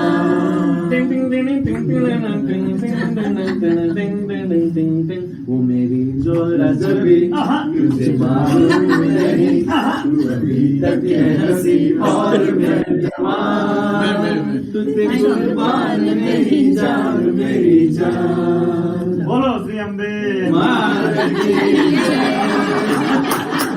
जय बाबा जय बाबा। आइए आइए सर। अरे कोई बात बिगड़ जाए जब कोई मुश्किल पड़ जाए तुम देना साथ मेरा ओ हमनवा। कोई बात बिगड़ जाए जब कोई मुश्किल पड़ जाए तुम देना साथ मेरा ओ हमनवा।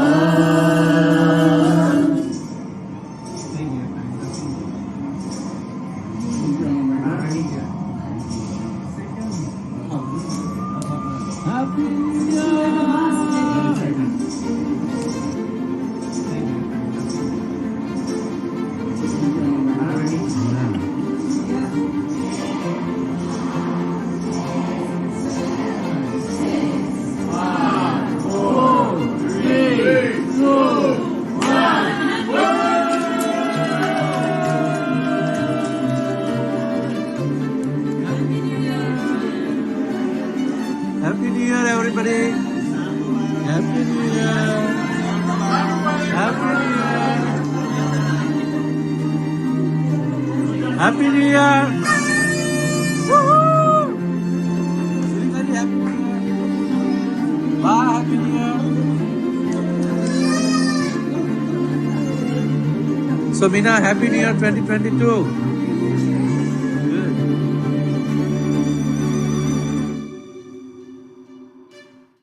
Wow, so much of fun.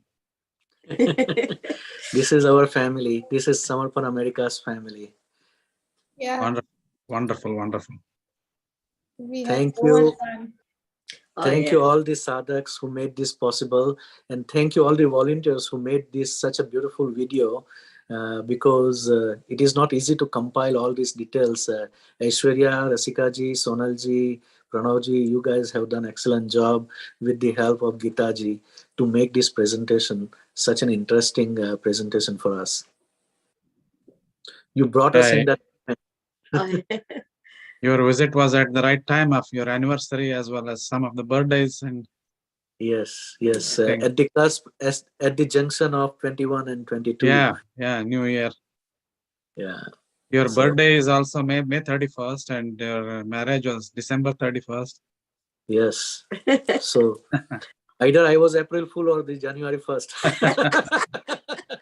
to start the day. Yeah, wonderful, wonderful. And the energy that you have been carrying around is Yes. also equally wonderful. Yes, it Yeah. is all Swamiji's Swami is, blessing. Wherever we go, I think it is a joy because we live in present moment. We live with our total attention on Swamiji. He Yes. is making us do it, and we just make it happen. Both me and Kalpana have learned one thing. When we start seeing Swamiji in each and every person around us, everything is amicable. It is falls in place. it is a bliss in every relationship. And thank you very much for the great hospitality, Zurika ji, Ritesh ji, Ba, and children. Thank you. Yeah. Zurika ji's son gave his bedroom to us, and we lived as if we are living at our own house. And thank you for that. We really appreciate that. No, it was amazing. I mean, you know, you're coming home. It's like, you know, Swamiji coming home. So, And Zurikaze, it is cannot because of get you. anything better than that. And Zurikaze, it is because of you. Everybody, I mean, Sonalji also got Sonal Mas name. Yes. Zurikam. Because of your connection with the Kailasa. Yeah. Right? Yeah. It is the lovely family we created, and we are very thankful to all of you. Deepaji, you are here. Please say 2 words before we start the other part. Thank you.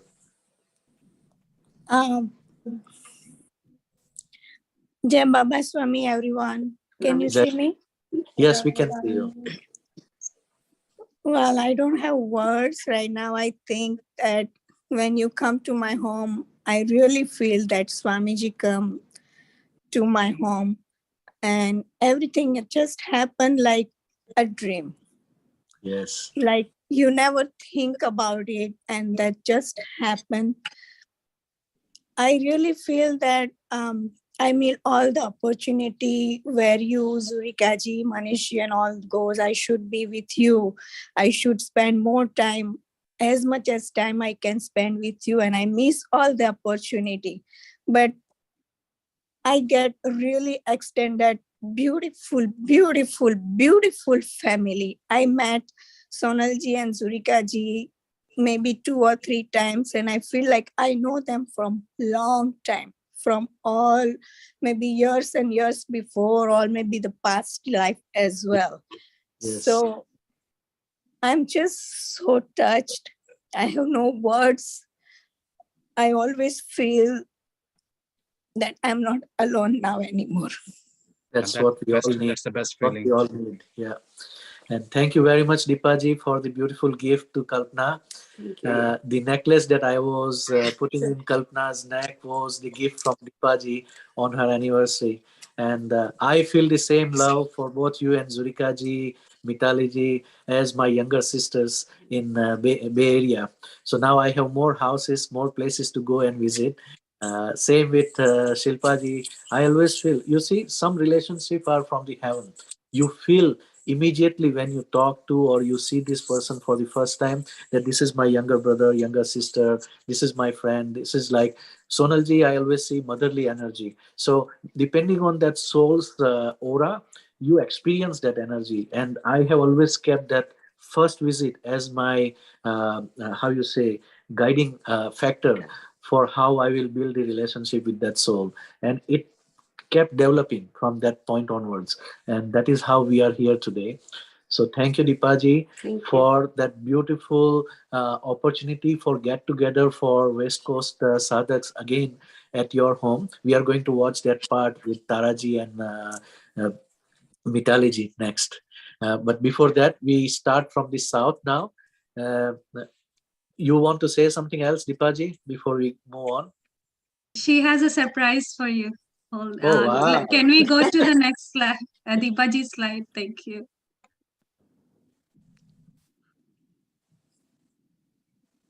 Wow. Jai Baba Swami. Jai Baba Swami, everyone. Thank you for giving me opportunity to share my Anubhuti. Happy Saturday, everyone. Well, I'm a little baby in Samarpan meditation family. I just started doing meditation in 2021 February. It's just 1 year, and I never did meditation in my whole life. This is the first time I started doing meditation. So I was using a YouTube link, which given by my cousin from India, and I was doing 4 a.m. in the morning. So one day I was looking for a center near to my home, and I was chatting with somebody in Guru Tattva channel from India, and they sent me California Center's number. So I called San Jose Center number and Sonalji picked up the phone. I talked to her and then she added me in Samarpan family WhatsApp group. Then I asked, is that anybody is doing collective meditation in 3:15 a.m.? So she added me in Samarpan West area WhatsApp group. They are doing at 6:15 a.m. meditation, which is in California for us is 3:15. So I started doing that. So what happened that very first day when I joined the Zoom meditation, I was little late. Then Nilimaji Patil from LA, she called me. I didn't pick up the phone because I did not know her number. Then she texted me saying that, why did you left? Why you did not continue? Can I call you? And we talk and we get along very nice, and still she is like my older sister to me. For Babaji's grace, she sent me Babaji's Sukshma Sarir pictures at my home. And that's how Babaji come to my home. I was overwhelmed. I can't believe it. It is like so unexpected and I don't have words. I don't know how I'm doing meditation. When I'm doing it, I was keep on crying, dripping, and keep on talking with Babaji. I have a lot of Anubhuti in between, but I wanted to talk about when Hitendraji come to California. So what happened that when I was sitting in the meditation one day, I feel like Babaji was telling me, Hitendraji is coming to your town, you should call them. You should call him and then along with all the sadhak near to your area, so they have second chance to meet them. And maybe he will tell you to open a center in Fremont. And I listened to it and I called Zurikaji. Zurikaji called me back in 2 minutes, less than in 5 minutes, saying that Hitendraji is coming to your home and everything was planned. How can I express? I have no words. I feel like Hitendraji came to my home in Babaji's Swaroop. I was so touched. I was so overwhelmed. And for sure, he told me, open a center in your home. That's what I heard in my meditation. I can't believe it. Anyways, I was still not sure. I am okay. Am I okay to take the responsibility of this because of my work schedule? So I was told Babaji, I want to do it. I want to do Guru Karya, but I don't know how I can do it. आप मुझे कोई अनुभूति दो. And I felt it. I felt it that he says that I am here with you, don't worry. And next day I called Sonalji. Sonalji, I'm ready. I'm ready to open a center in Fremont. I just heard a note today that Babaji was saying that all my sadhaks are thinking that they know me just now in this birth. We have a relationship from past life too. My sadhak doesn't know, only I know, and that exactly I feel. I think that Babaji's blessings always with me. He's always with me, all the time with me. The day we opened the center on 20th, I was praying Babaji. Swamiji. Give me some Anubhuti and boost that I can do your job with nicely, with my great responsibility. And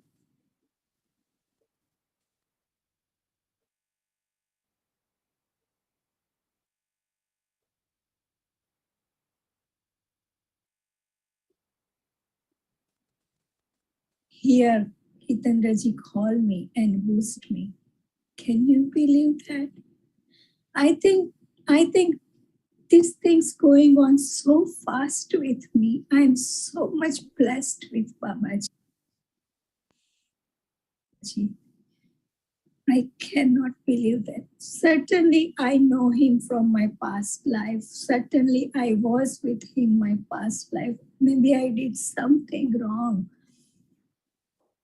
But anyway, मैंने उनको पा लिया है. अब मैं उनके साथ में हूँ. Thank you for giving me hand, and Zurika ji, Sonal ji, Tara ji, Mitali, all sadhaks. They're always a strength, and we are growing with strong Samarpan family. Jai Baba Swami. Jai Baba Swami. What a beautiful emotional testimony, Dipaji. You brought tears in everybody's eyes. Whoever is watching this program felt so touched by your emotional testimony. But more than that, it is Guru's blessing. I want audience to see one thing, that the prayers goes above, but the blessing comes from below.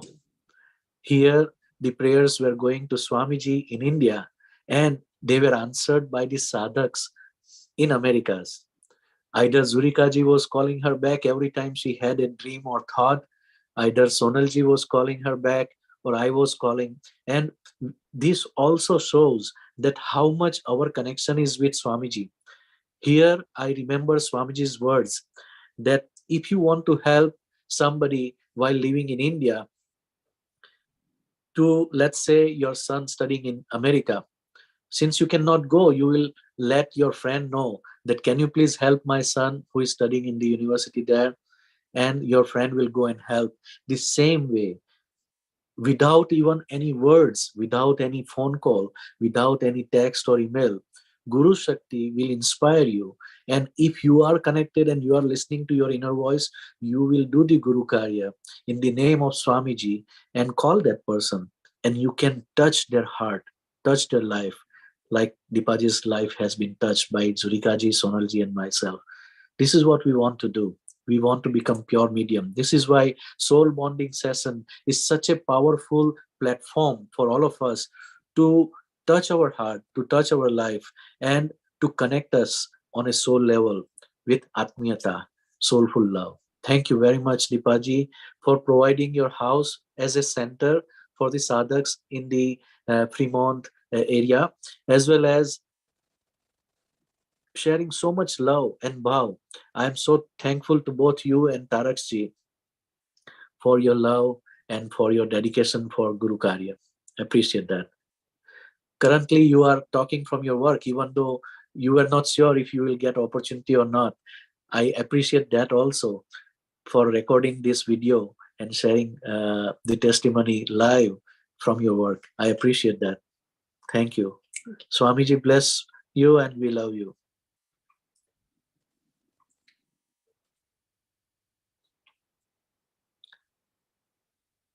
Yeah.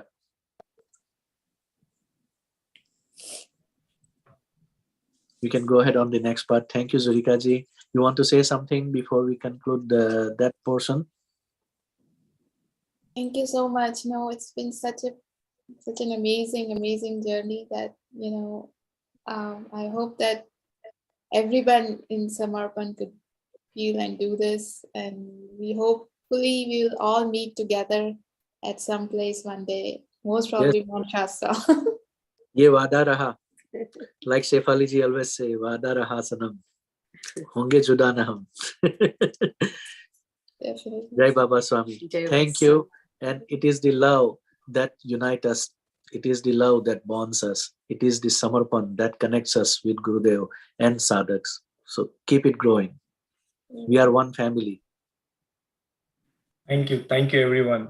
Thank you Deepaji, thank you Zurikaji for one.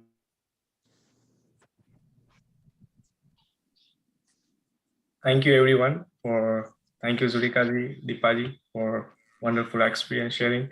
Now our next Anubhuti sharer is Sagarji and Nilimaji from California. And Sagarji joined summer meditation in 2016. He loves reading and music, and he loves doing Guru Karya. So I would like to invite him and Nilimaji to share the Anubhuti. Thank you. Thank you, Ashish. My salutations to all the pious souls here. I'd like to start my Anubhuti. I had two Anubhutis.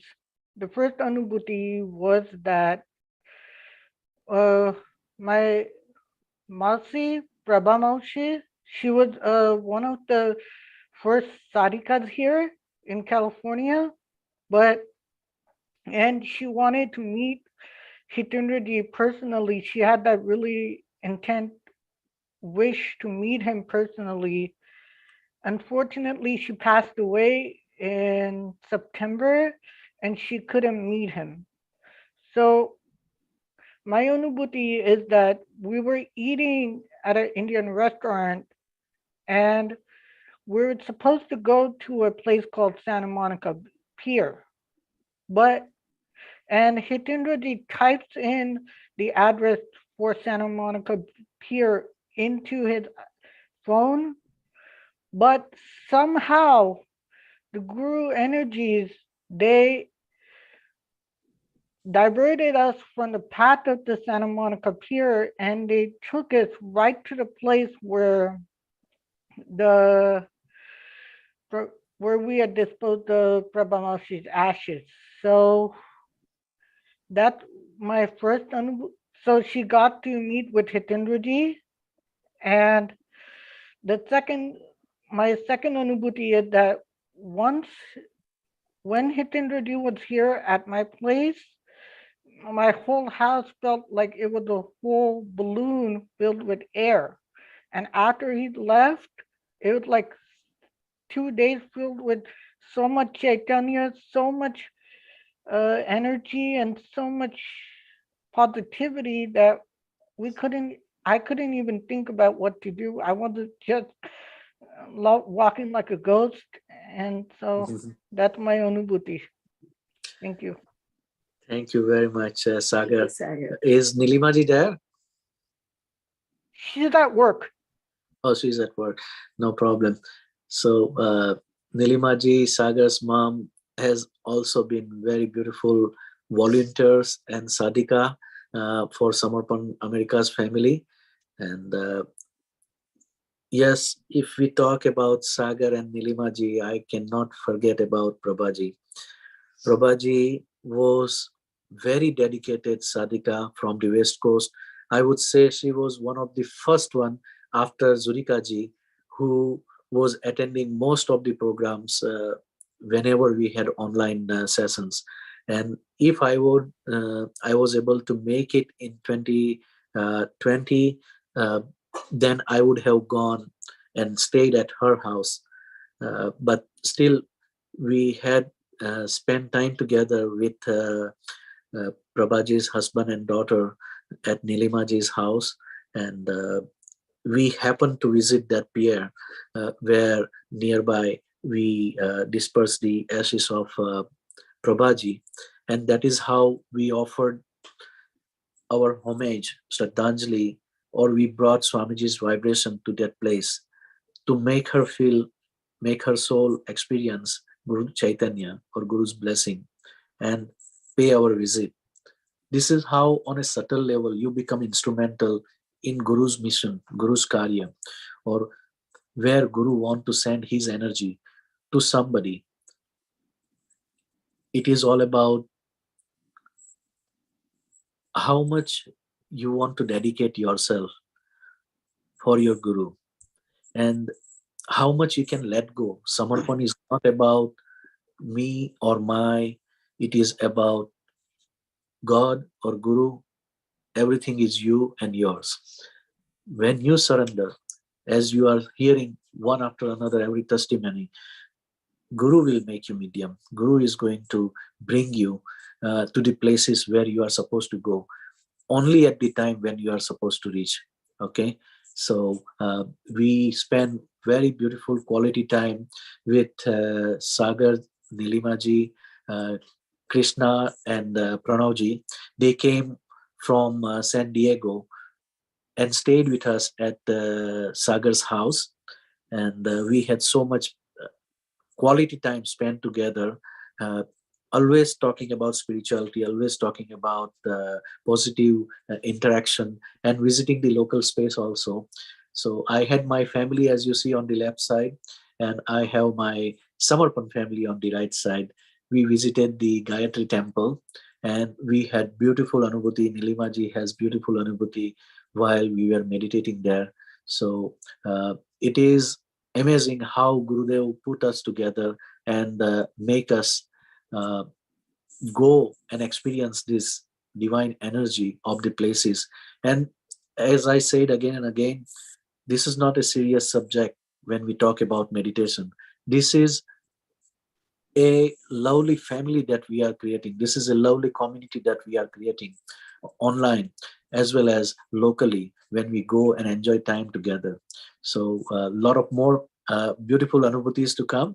Thank you very much for lovely hospitality, Nilimaji, Sagarji, Krishnaji, and Pranavji while we were in Los Angeles. And I cannot complete this thanks without Shilpaji's input, because she's the one who orchestrated this entire journey. She's the one who took so much time to create every little detail that Hitandraji, you should go here, you should go there. And I told my family that we are going to follow the map that Shilpaji has created for us, and we spend time together like that with all of us together, as you can see. It was beautiful quality time by the grace of Swamiji. All this is happening, we are enjoying because of Gurudev's grace. So we should never forget how much Swamiji is blessing you in your life, not just for the regular meditation thing, but also outside when you want to enjoy. And this was my vision, by the way. My vision from the beginning was we should always go to one place somewhere in Americas, either Canada or America, and meet once a year together to spend the time on a spiritual platform for meditation and retreat like thing, as well as visiting the local places. This way it become a family vacation and good spiritual interaction with everybody. So we did that in 2015 for Chaitanya Mahotsav in Phoenix, Arizona, and we did that in North Carolina, in New Jersey, and also in Montreal area. Let's go on the next part. Thank you, Sagar. Just before that, I think I want to thank Sagar for mentioning about this, and I want to remember Prabhaji. She was, as you said, was one of the very dedicated sadhikas who was present in almost all of the sessions, and she in fact wanted to give a presentation on Ayurveda. Yes. That unfortunately couldn't happen, but it is a divine plan that took you to the right place to meet her in some form. Yes, yes. And it was unplanned. We were locked to be there. That's why I'm saying it's a divine plan to take you there, and her soul was yearning for it probably. And yes. And I remember very well talking to her before I was planning in April 2020 my trip to California. And I told Prabhaji, I say, I know you want to get all Swamiji's vibration and you want to get all my knowledge shared with you so that you can get the liberation moksha in this lifetime. I said, don't worry, Swamiji is taking care of you and he is with you. Nothing to worry. I will try to spend as much time as possible when I come there. That is what I told her.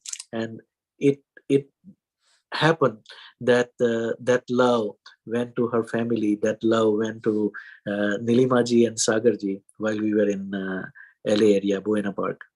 Thank you. I know Sagar loved Mausi very much, and every time he used to write to me when he used to meet her, this is the thing I carried to her, and she gave me this present, and everything, every little thing he was explaining how close he was with her. Yes. And she loved everybody as her kids. Prabhaji had so much love for Samarpan America's family, whether you talk about Vishal or Sadhaks from New Jersey or us. She was very loving and caring person. And this is, again, I thank Swamiji and Gurudev for bringing this family together. It's amazing. Thank you, Virajji, for sharing that. Jai Baba Swami. Sagar, wow, your experience was so great. I remember Prabhaji's too. I nearly came in tears when you said that Hitendrabai could at least go where she's been there for. I also remember Hitendraji Surbhiben, when she was on the dead bed and she was looking at Swamiji's photo in front of her, and you came to visit her. That was the last visit, and I have experienced that you're a pure medium for such souls who want to depart. Yes. I have seen that. Yeah, it is really very touching. Yeah. And now we will go back to Fremont, California, where Swami Hitendrabai visited Tara and all of them. So Tara, let me introduce Tara. Tara is just started 5 months back, and she's an experienced designer in California. I've met her in the immersion team. I'm seeing her first time. Hello. And she has 2 beautiful kids, and now she'll be sharing her experience about her visit to with Hitendrabai. Well, Jai Baba Swami, everyone, lovely to see you, and lovely to hear experiences, Sonalji, Zurika ji, Sagar Bhai, and it was just amazing. And thank you, Hitendra ji, for inserting your soulful comments and stuff. It is so full of vibrations, and I'm actually shaking right now. One, I'm nervous to talk, and secondly, I'm just full of vibrations. I think both of them are working together with me right now. I just wanted to start by introducing you all to another sadhak. If you can see him here. Yes, we can see Yogananda. And he's now gone. There he is. He is Yogananda. So when my introducer said that I have 2 kids, I have 2 furry kids. One is Yogananda and one is Topshe. And I am a mother of basically all animals. I basically self-proclaimed Mother Teresa, I would call myself. Coming back, why people call you cat mom. Yeah, it's my self-proclaimed cat mom. Yes, that's how it is. So talking about my Samarpan history, which is very brief, I will start with my spiritual journey's story, which started early last year. And before that, I was raised in a very non-traditional, agnostic family before. So I had absolutely no inclination towards spirituality or any kind of mindfulness, I would say. But I lived a life where I thought, hey, you live only once, just enjoy this life, live at your best, etc. Early last year, there were some turmoils in my life, and I lost 2 of my animals, and my pets, my children.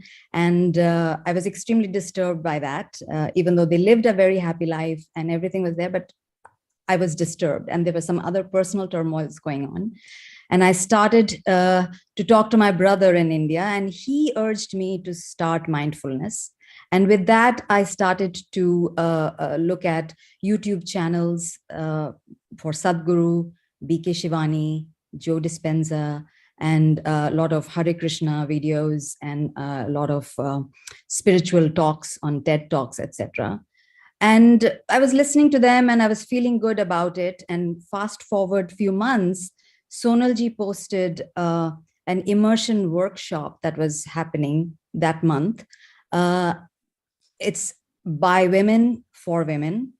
I mean, not that I'm a feminist or anything, but I'm like, oh, well, that sounds a little targeted towards me as a woman. And I just thought, why not? Let's just join it, since I'm already trying to learn. I'm like trying to swim in this ocean of spirituality. And I joined the workshop, and the workshop went very well. And then they asked me to register for this immersion program, which was a 45 plus days immersion program. And even though the workshop was not like exhilarating for me, but somehow I was very tempted to find more. It was as if there was a carrot at the end, or there was a light at the end of the tunnel, and I was trying to reach it. And I registered for the workshop, for the immersion program. And as the immersion program started, and I have to commend anybody who has actually named it an immersion program, I was literally immersed in that program. And I was meditating every day. I was meditating the 6 p.m. Call every day in collectivity. All the discourses that were shared every week by Swamiji's discourses from the past, I was listening to it like again and again. And I was literally, as I was telling Hitendraji at the end of the workshop, that I was immersed and addicted to it. I was literally addicted to that. And that made me realize that, maybe this is my path to this. However, being a skeptic by birth, I started thinking, well, nothing is really happening. Everybody's talking about anubhutis, anubhutis, anubhutis. I'm not smelling rose petals or roses. I'm not smelling sandalwood. I'm not listening to vadyas and all those things that Swamiji is talking about. But, as Swamiji says, be patient. It will happen slowly. And maybe my karmas weren't that great, so it won't happen immediately. I was doing all these ping pong game in my head, and I'll keep at it. I'll keep at it. But I'm like, no anubhutis, no anubhutis. Fast forward a few months again. I mean, I attended Guruji's birthday, Guru Purnima. I was listening to the discourses during that time live. Everything was great, but I was like, no anubhutis, no anubhutis. What is happening? Fast forward, then Hitendraji said that he would be visiting West Coast. I'm like, well, another thing to look forward to in Samarpan meditation. I would love to meet this gentleman because he made such an impression at the end of the immersion program. I kind of felt love and compassion and a warm welcome as a new sadhika in Samarpan meditation. I was like, I would love to meet this person. And it so happened Deepaji, who is nearer to my place then, Oakland is closer to Fremont than San Jose, she decided to open her house. I'm like, wow, that's pretty good. That's great. I would get to meet Hitendraji and I would be going, not driving that far. So that happened. And I went to Deepaji's place and Hitendraji showed up. And I looked at him, and in fact, on hindsight, when I watched Prabhuji's This is Samarpan interview, in that Prabhuji was explaining that when he saw Swamiji for the first time, he felt that like he's not that a grand person, he's like this short, like a kinder personality person. And it kind of resonated to me like that, looking at Hitendraji. Like I was expecting this tall, broad, like I will be looking at him like that, hello, Hitendraji. But he was not like that. But for some reason, I was like getting choked up. I was like, why the heck am I getting choked up? Like, calm down, calm down. This is like you're in a public place and you shouldn't be doing that. And that's that. And then, I met Kalpana ji, Zurika ji, Neha ji, Aishwarya ji, exactly like the photo like you see there. And I saw them. And in fact, it's from my view, they were sitting like this and we were, chit-chatting. And I was telling them, I have no anubhutis. Like, I don't get anubhutis. Then Zurika ji says, like, what is it that you are feeling? I said, when I'm meditating, all I see is Swamiji and my cat sitting on his lap. And she said, oh my God, that is an anubhuti. I'm like, yeah. And then Sumo, who was my soul cat, who passed away in 2017. And in my meditation, I would always see Sumo at Swamiji's lap or at his feet. And then like, I just rewound my 3 months of practicing Samarpan meditation. And the things that I was thinking were not Anubhutis. I could pick each and everything as Anubhutis. Since the time I talked to Zurika ji and Kalpana ji about like, I have no Anubhutis. Like I had a gazillion of Anubhutis by then when I had met them. Interestingly, I had also visited Lake Shrine Temple like about a month ago before Hitendra ji had gone there. And to me, it was like, oh, okay, Lake Shrine Temple, big deal. And even in the chapel, when I went there, I have a tendency to cry. I'm very emotional. So in the chapel, I started crying and I was buying some things from the gift shop there. I cried to that lady because she says, you know, you're very fortunate to have come here. And I said, I meditated here. And she says, you're very fortunate because there are great people who have come here and meditated. I'm like, oh, okay. And I started crying and all that. And after having talked to Kalpana ji, Zurika ji about no Anubhutis, I'm like, holy moly, these were like freaking Anubhutis that I never recognized it, but I just needed to talk to somebody to tell me that, you know, these are little things that are Anubhutis happening. So I have to say that I'm really, really thankful for Hitendra ji coming over and Deepa ji opening her home. It actually made me realize that my path of spirituality had just started that day in a way that I was not recognizing it. I was doing it more academically. I was doing it more like, oh, you know, listening to Guruji, feeling good about it, etc. But that literally opened my eyes that, wow, this is like real Anubhutis to me. Like it's not the smell of roses, it is not the smell of sandalwood, it is how you feel inside. And even lately I have been hearing Guruji saying that Anubhuti to kuch nahi hai, bas आप अगर खुश होते हो वही अनुभूति है. And oh, see, here I go again. My girlfriend say I have tanks of water behind my eyes. So every time I feel emotional, I just start getting these tears. So please forgive me for getting emotional. So I feel that every time I feel happy, like Guruji says, that's an Anubhuti. And I have been feeling so happy. And every time I'm feeling happy, I have to thank Guruji for that. And that has happened by the grace of Hitendra ji coming over to Deepa ji's house and meeting these beautiful souls who have literally opened the doors for me to this is what Samarpan is all about. So here on, I feel that, and I have to add the fact that Deepa ji started the Fremont Center. That was another Anubhuti, apart from eating delicious food. That is an Anubhuti because her mom was there to cook amazing Guju food, which is like great. And I met Rishabh, who is Sonalji and Manishji's son, after 18 years. He was my fan 18 years ago because I used to have a yellow Beetle and he loved the color of my car and he was my fan. And I met him after 18 years and I told him about that, hey, you were my fan. And he said, I even like you now because you have blue hair. So it is just like, it was just, I mean, to me, that was an Anubhuti, meeting this little child who is now grown up to a beautiful, handsome man. He still is talking such beautiful words for me. So it was very, very nice. And also the Anubhuti of him playing the flute while we were meditating was such a graceful, such a beautiful Anubhuti.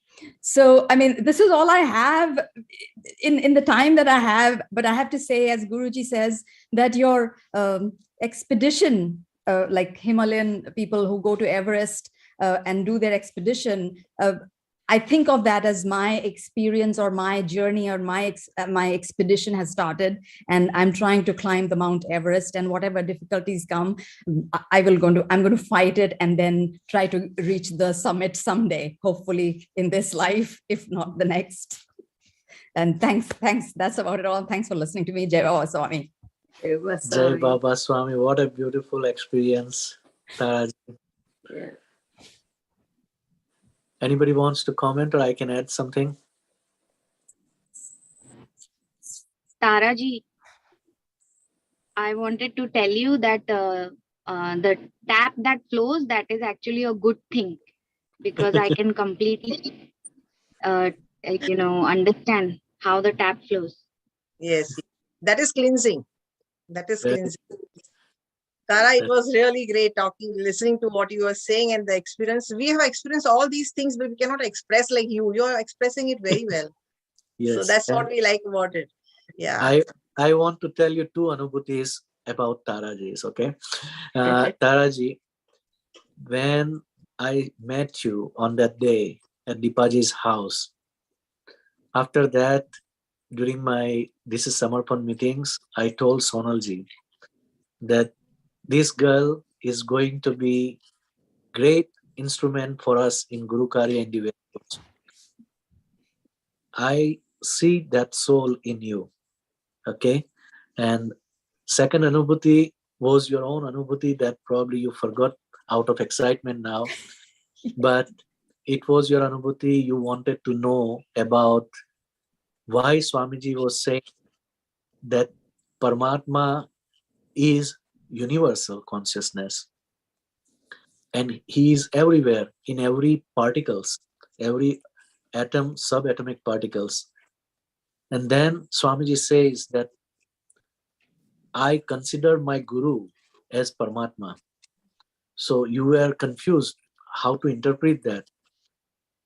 And then I answered you on that day. And then Swamiji wrote a detailed message about the same question. And I forwarded that message to you that, look, your question reached all the way to Swamiji also. So Swamiji was inspired to write more in detail so that more souls like you get answer for directly from Swamiji himself. So this is something. Another thing that came in my heart while you were describing that I am not a spiritual person, I am not a religious person, I am an agnostic, coming from agnostic background. And this was all new things to you. But after you met Kalpanaji and Zurikaji and they mentioned that this is Anubhuti, you seeing Sumo in Swamiji's lap. Okay. So Guru, the word has very negative connotation, and people who are not from the Hindu background, they may misinterpret that, simply thinking that gurus are like those negative people who rip you off or who abuse you, things like that, because this is what the media is telling you. Okay, so many times we are misinformed by this word.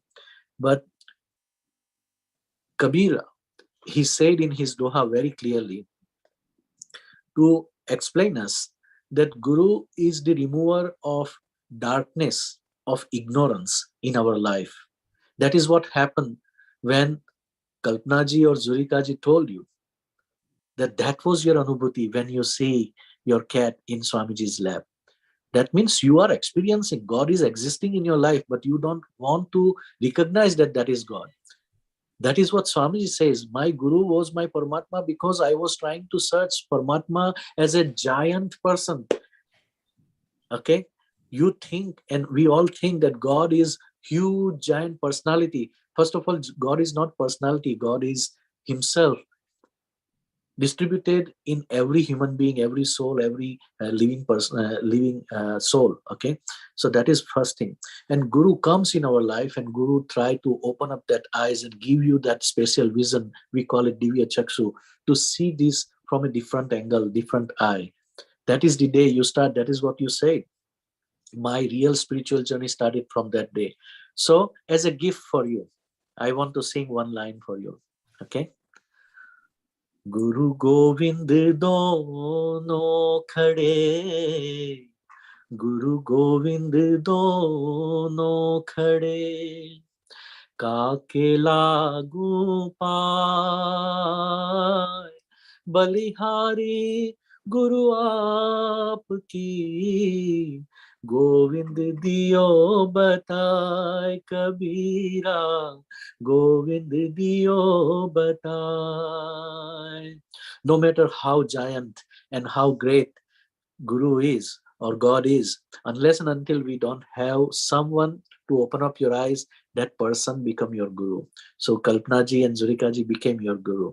And I tell you something that you don't know, or probably everybody does not know.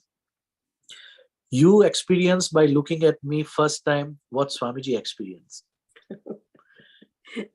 When Swamiji came to Canada for the first time, he thought this guy, Hitendra Rana, the name is so powerful that he thought that I must be 6 feet plus tall guy and big guy. And when he saw me, I was not looking that tall and big. I was not even looking that old. I was simple young person, okay, when he met me. And I want to remain that small person. I want to remain that young person. And same thing happened for Mahatma Gandhi also. People who used to think, the Britishers used to think that Mahatma Gandhi is such a great guy. People call him Mahatma. He was such a short and tiny guy. But our power of soul is what create the impact of aura. Our power of soul, willpower, is what going to create the aura of vibrations that is going to touch the heart of not one or two but thousands of people. This is what we have to believe. And I am here with Kalpana and this entire Samarpan family to touch your soul, your heart, and your life. Jai Baba Swami. Jai Baba Swami, thank you. Thank you for your such Chaitanyamaya words. Thank you so much. Thank you. Swamiji bless you. I love you. Thank you. I just was reminded of Sadhguruji's statement one time when Taraji and you said about the huge person, imagination and all that. Said human beings imagine God to be huge. If you are a buffalo, you would imagine that God is a big buffalo. Yes. So yes. We all sort of exaggerate our imagination of the Guru, but Guru can come in any size, in any form. In any form, any form. Prabhakarji also said that Guru will come in any form. It may come as a cat. It may come as a dog for you. That's exactly why he said Hindus worship all the animals, all human beings, even non-animals. So very I was just reminded of that. Yeah. Thank you. Thank you, Taraji, for the beautiful explanation. I mean, of your and be ready for Guru Karya. I have some expectation from you. You won't be disappointed. Guru Karya is on. I know that. Sonalji has totally said, keep doing Guru Karya. And that's what I'm going to do. Yes, yes. You are blessed soul. That's what I can tell you. Thank you. Thank you. Jai Baba Swami. I want to say something. Please go ahead. Thank you so much, Taraji, for sharing all this. I am the same way like you. When I do meditation, I cry a lot. I'm dripping all over. I don't know I'm doing right or wrong, but like we always talk with each other. I like to connect with each and every sadhak near me personally. So I talk and share and feeling like an extended family. So thank you so much for being with us and helping every each and other. Thank you so much to Hitendra ji to accept my invitation and come and give such a great positivity and Guru Shakti to my home. So I am able to open the Guru Kendra Center. I mean, and all the time, anytime if I need any help, I feel like to call you. I'm sorry. Well, Kevin, you can mute yourself, please. Yeah, go ahead. Yeah, so anytime if I feel depressed or anything, I try to like text you or call you. Is that okay with you? I mean, yes. We are all one really family. Overwhelmed with all of you. I really feel like I am not alone at all. I have my family extended like anything. Absolutely. And I want to tell each and every viewer here that this is the blessing of God. This is the blessing of Samarpan meditation. And this is the reason why soul bonding session is a great platform. Because if you notice, whoever come here and share their experience, Anubhuti, everybody is sharing from the innermost core of their heart without any how you say makeup or any show off, any diplomatic words trying to impress others. No, here the words that are coming are from the heart of a person. And when a person start living from their heart as natural as what we are hearing testimonies from every person, that is when God is happy with you, and that is why you feel happiness in your life. So if you want to be real happy and healthy, Samarpan meditation is the medium, and this is the place, this is the global family that you want to join and be with us. Thank you. Jai Baba Swami. Jai Baba Swami. You can text me or call me anytime. You are my I'm not that great. Like during the session, I can express, I can write it down. I'm not that great with all Don't these worry. computer things. I mean the phone things. So I'm not able to write it down when everybody's speaking. But I'm really like full of energy right now. I have lots of vibrations going on. I keep on crying. I can't stop crying. I mean, I don't know what to say. That's great. That's great. Is where the Guru energy is clearing you and making you feel this divine consciousness of collectivity. It is not one person, it is the collectivity. And we always say, Swamiji also says, God lives in collectivity. When you go to Niagara Falls and see that water flowing, it is not just the waterfall, but it is the collectivity of water molecules that make you feel, oh, I am zero. I don't want to think anything about anything in my life. So this is what it is. And we have all gone through it. As Palkaben, as Sonalji, as Rikaji, we all cry, we all express ourselves. And I want to tell you in front of everybody, Dipaji, you have never done anything wrong, or you are not any smaller, neither today nor in the past. So remove that blockages in your heart or in your mind, and from today onwards you are as equal as all of us. You are good as Zurika ji, Kalpana ji, Sonal ji. You are one of us. Okay, that is the power of collectivity. That is the power of family. That is the power of love. Jai Baba Swami. Deepaji, listen to Hitendra Bhai. He is exactly right when he said that it's the cleansing. Crying is not a crime. Crying is nothing. Crying is a form of clearance. Yes. So it makes you clear of things, and then you are fresh afterwards. Yes. At the end, you will be very happy. Today, your evening will go very well because you attended this session. Yeah. Yeah, you will feel very good. It was a surprise. No, after I meet all of you, I mean, I never feel anything bad. That's for sure. Absolutely. It was your pure wish. That's why you could attend the program. Yes, that is what it is. And you will never feel anything bad in future also. Yes. Okay, Jai Baba Swami.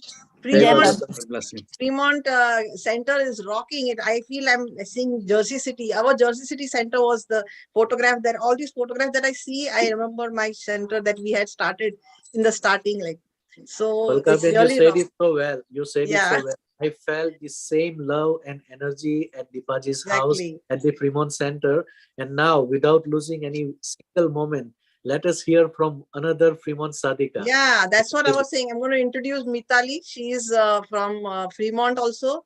She started Samarpan meditation in 2011. She is originally from Surat.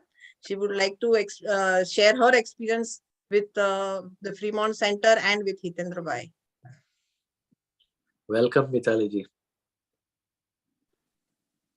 So, Jai Baba Swami, everyone. First of all, I would like to thank Baba Swami and Guru Shakti for this great and beautiful collectivity in the whole USA. So as Palkaji introduced me, I started Samarpan meditation in 2011, and it is introduced by my father. And after that, my sister was also involved in it. At that time, I was not involved here. I was not aware, I was not aware of this Samarpan meditation.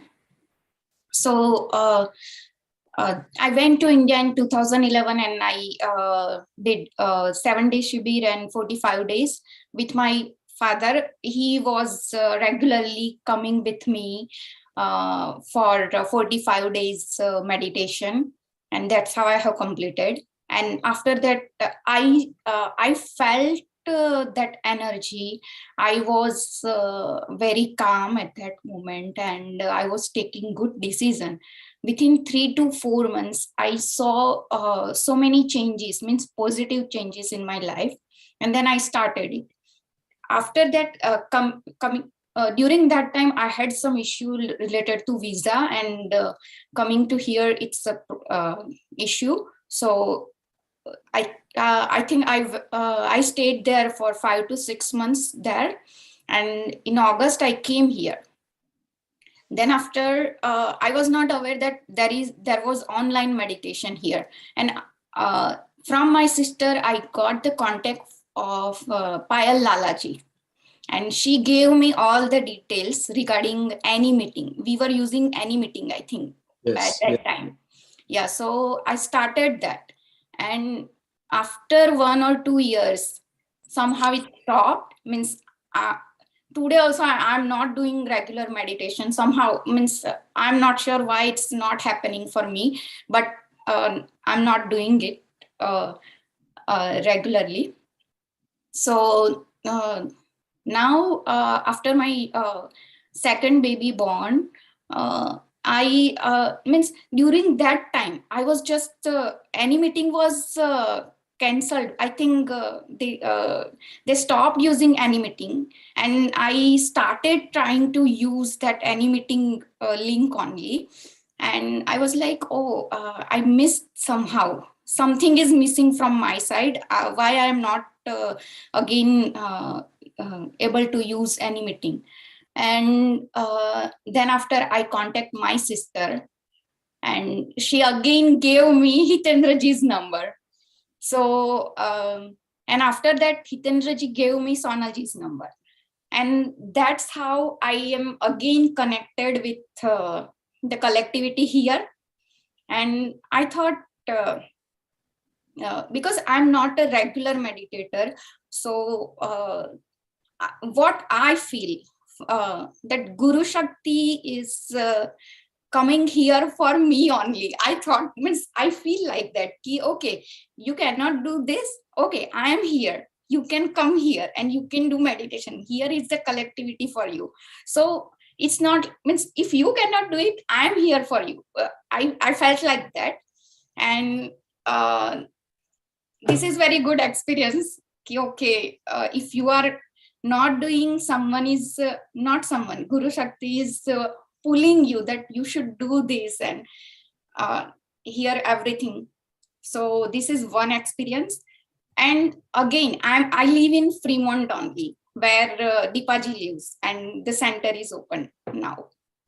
So this is again, it's adding more feelings for me that, oh, you cannot go to San Jose. It's 45 minutes from my house.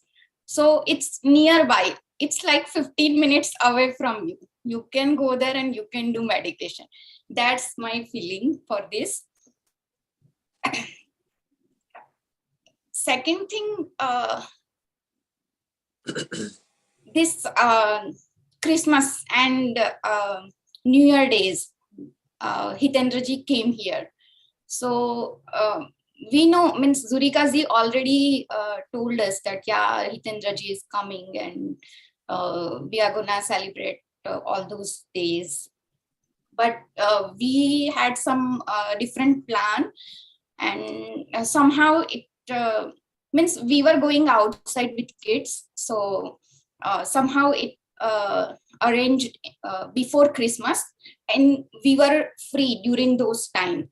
And almost every year we had some plan, we fixed, means there is some get together or party, something is going on. But this year we didn't plan anything. It didn't happen. And we were planning to meet Hitendraji only one day, 31st of December on Zurikaji's house. But somehow we make it all 3 days with Hitendra ji. Very first time we met Hitendra ji at Deepaji's house, and over there we had delicious food as well as we had 10 to 15 minutes meditation. And when I going back to home that night in the car, I was like totally blank. I didn't have any thought. I felt very peaceful from inside. But means I didn't share it with Bhavesh too, this experience. I'm sharing with you only right now. So that is one experience for that Fremont Center, as well as Hitendra ji was also there. Second time, Deepaji started this meditation center, and recently on the last Sunday only, we had get together at Deepaji's house for very first time. She's starting, and so during that time, Sonal ji, Zurika ji, and I was somehow not able to join in person at Deepaji's house. So I joined online from my house. So that, and we had 30 minutes meditation. During that meditation, Rishabh also played flute, and that was amazing experience. I was, both the kids were with me. They were also sitting in the meditation. They were not disturbing me. And we had very nice meditation. I felt every time whenever I do meditation, I feel peace and calm inside me. So that was amazing. That was something different. That energy was different. I felt something different and peaceful. I'm not sure what exactly that, but yeah, that flute playing was amazing. So I enjoyed that a lot. And I'm here with you guys today. I didn't prepare anything. I was talking Palkaji that, how can I prepare everything and I talk, because in front of 50 people. But yeah, I'm here. So this is what about my experience here. Thank you very much, Mitali ji. Yeah, thank you very much, everyone. I want to say thank you for your hospitality also. It was not planned, and last minute on 31st December, Mitali was trying to invite us for a lunch, as we are seeing here in the photos. Then I said that, how about me coming and staying at your home? And she was shocked. Oh, I asked for chocolate and he's giving me chocolate ka dabba. No, it's not like that. It's means we are very fortunate that you are coming to our house. When you came to our house, I felt like Babaji is coming, because there are so many things. Means when you come, we talked a lot, and so many things you make it clear, and Yes. it was wonderful time. Yes, and I want to say there is always little dark under the lamp, meaning that diye ke tale hamesha andhera hota hai. The help that Swamiji is giving you through all these different situation in your life for Guru Karya or center or Sadhaks collectivity is just one gift, but the biggest gift you have is Bhavesh in your life. As you can see in every picture, such a lovely photo, lovely family, and Bhavesh is such a loving and kind and caring person, and he is in your life, Mitali. He is one of the greatest gifts you already got before we all came in your life. So enjoy his company, and he is a great support. I see he will be supporting you in coming forward and doing Guru Karya. Of course, your kids are young, so you are more worried as a mother whether I will be able to do this, I cannot do this. But put everything aside. As you see, when you are with me, you will become zero. Your mind will not go in any other thought. And that is because I become zero when I surrender myself to Swamiji. So this is not just your experience, many people's experience, that when you talk to me or when you are around me, you become zero. You forget all the stress or all the problems. And this is how we all want to live. When we live in present moment, it should happen in our life. Only love and joy remains. Rest all run away. So stay connected with collectivity and group, and you will be surprised how many beautiful good news are coming in your life. This is what I want to tell each and every one of you. Continue meditation, continue being in collectivity, and be ready to spend even little time for Guru Karya or doing something for other without any expectation. And you will see how all your problems, all your past karmas are washed away, and you are enjoying this collectivity. Thank you very much for all the love and hospitality and good time we spent together with you, Bhavesh, and your kids. You got lovely kids. Thank you. Thank you very much. Jai Baba Swami. Jai Baba Swami. It was nice meeting you that time. Thank you. Thank you, Kalpana ji. Let's go on next. Very, very, very, very beautiful Anubhutis, Mitali ji and Tara ji. Now we have a couple from Arizona. Their names are Vidya and Sujo Bhatt. They have full-time jobs. They run a separate business. And in short, in spite of their busy schedule, they work as a team at home and as well as their business. And with regular meditation, they're balanced in their life. They started meditation at a very young age, and they have two cute daughters. So let's welcome Vidya and Sujo Bhatt. Thank you, Sagarji. Thank you for that introduction. First of all, I would like to say, like, beautiful experiences. Just sitting over here, listening to all the experiences, it's so much energy, so much positive energy. So thank you, everybody, for sharing those experiences. It motivates everybody, and it brings up the energy. So I know, listening to all these heartful stories, like, it's so motivating, so motivating. So thank you very much. I wanted to share two experiences of what happened during that whole period when Hitendraji came to the West Coast. The first is I wanted to share was how Guru's grace works, how he keeps an eye on us, how he watches us, and like a true mother for all of us, the Guru continuously keeps an eye on us. And so the experience is that we have been meditating regularly, but a lot of time what happens sitting over here in Arizona, sometimes you feel that East Coast has a good physical collectivity, West Coast has a good physical collectivity, but Arizona, we are connected through online, but sometimes you miss that physical connection, right? And so that's always in the back of our mind. We were seeing pictures of Hitendraji traveling to West Coast, and Vidya was feeling like, oh, it would have been good if Hitendraji would have traveled to our place as well. And then we forgot about it. We didn't really pay much attention to it. That thought came, that Ichha came, and then we kind of did not pay much attention to it, and that we just let that go. But the Guru, he listens to every thought of yours.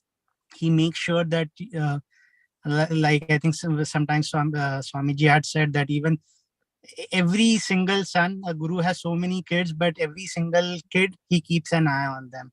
And so one fine day, as we were going through our regular daily schedule, no idea what was going on with Hitendraji's West Coast, we get a text early in the morning from Hitendraji saying that, hey, something happened, our plans changed, and it somehow happened that we have a layover at Phoenix, Arizona, instead of, I think he was earlier, the layover was supposed to be in Texas. And I was like, wow, how did this happen? From where did this happen? And then that's when you realize that even though you feel that you may not be connected, the Guru always makes sure that you are connected. He never lets go of you. You may let go of him, but he will not let go of you. And like everybody said, Hitendraji is like our local Guru. So when the Guru himself comes over to your place, and grants you his presence. What more can you ask for, right? So this happened all of a sudden that Hitendraji said, okay, my plans changed. Instead of going through Texas, we are now coming to Phoenix. Can we meet for a short time? I have like a 2-hour layover, but what I'll do is within that layover, I'll come out to the outside the airport, meet you quickly, and then we'll go back. Now, this was a regular work day, so it wasn't a weekend or it wasn't a holiday. It was a regular weekday. So I saw this message from Hitindraji, very happy that he was going to stop over at Phoenix. But at the same time, I was a little concerned that this is a regular work day. Vidya goes for her work in a remote reservation. So she works as a physical therapist in a reservation, and an Indian reservation. So it's opposite the airport. So it's like completely opposite direction of the airport. It's a half an hour from where my home is. From the airport, it's like an hour. And her schedules are very tight because she has to work like 9 to 5. She's not in IT where she can work from home and just kind of step away from her work. So she was at work. And we thought, so she saw the message as well. I saw the message as well. So when I saw the message, I was like, I'm not sure how Vidya will make it, but at least I work from home. So I thought I'll make some time. And it was, I think, 2 o'clock or 3 o'clock. So it was during the work hours that Hitanji was going to stop by at the airport, right? And just come out for a bit. I looked at my calendar and I had a meeting all the way. And it was meetings that I could not skip. So I had to attend those meetings. So it's like, again, a dilemma. Hitanji is stopping by. We have the iksha, we have the pure wish to meet him, but how can we make that happen now, right? But and Vidya is not over here. She just had to step out. Vidya always tells me one thing, that whenever you get anything from the Samarpan group, if there is any Guru Karya, if there is anything that somebody assigns you to say that, okay, can you do this? Never say no. Just say yes. Things will work out. And I said, okay, that's how. And he said, can you meet us? I said, okay, yeah, we'll meet you. And then I thought we'll figure it out somehow. And so lucky, we did that. And then Vidya and I were chatting, okay, how do we coordinate? Maybe you go there or I'll go somehow. I'll attend the call on the while driving to the airport. Or maybe she'll somehow try to figure something out with her boss to see if she can do something. And we started chatting. So my meetings did not get cancelled. I mean, I had to present something, so I couldn't drive and take the call. So I thought, okay, I'll stay at home with you go over there. But what I'll do is, like, I'll try to make it somehow so that at least I'll get to meet Hitendra Bhai for 5 minutes. And I'll say hi to him. At least I'll have that that satisfaction that I was able to meet him in person. And I said, okay, let's do that. And so she started checking with her boss to see that usually her schedules are very tricky because they get planned like a month in advance. So if one therapist is working, the other is not working, you can't just say that, okay, I'm leaving for the day. Luckily that day somebody had called in sick that morning, but they then canceled. So something happened. I didn't be honest, I don't know the exact story, and she would maybe explain it even better. But somehow the circumstances worked such a way that she was able to step out. And she was able to go early to meet Hitindraji. So she stepped out, things aligned, and she went to Hitindraji. So the first experience that I said was Hitindraji just landing to Phoenix. That was Guru's grace, how Guru's grace worked. The second experience is, like Hitanji mentioned, you asked for chocolate and chocolate ka dabba, the whole box of the Swamiji gives you a whole box of chocolate. Now I'll show you how that works, right? So I thought I'll go there. Somehow I'll manage. I'll at least say hi to Hitandraji. 5 minutes of interaction. I thought we'll be happy. At least I got to meet Hitandraji. So my meetings were there. I was presenting in that meeting. I couldn't step out of the meeting, right? That meeting was getting longer and longer. I couldn't step out of the meeting. But Vidya texted me that, hey, I'm going to the airport. So don't worry. At least from our family, I'll be the representative. At least we'll have the satisfaction that someone was able to meet them, greet them, and talk with them, share our experiences with them. So that happened. I said, okay, and that's good enough.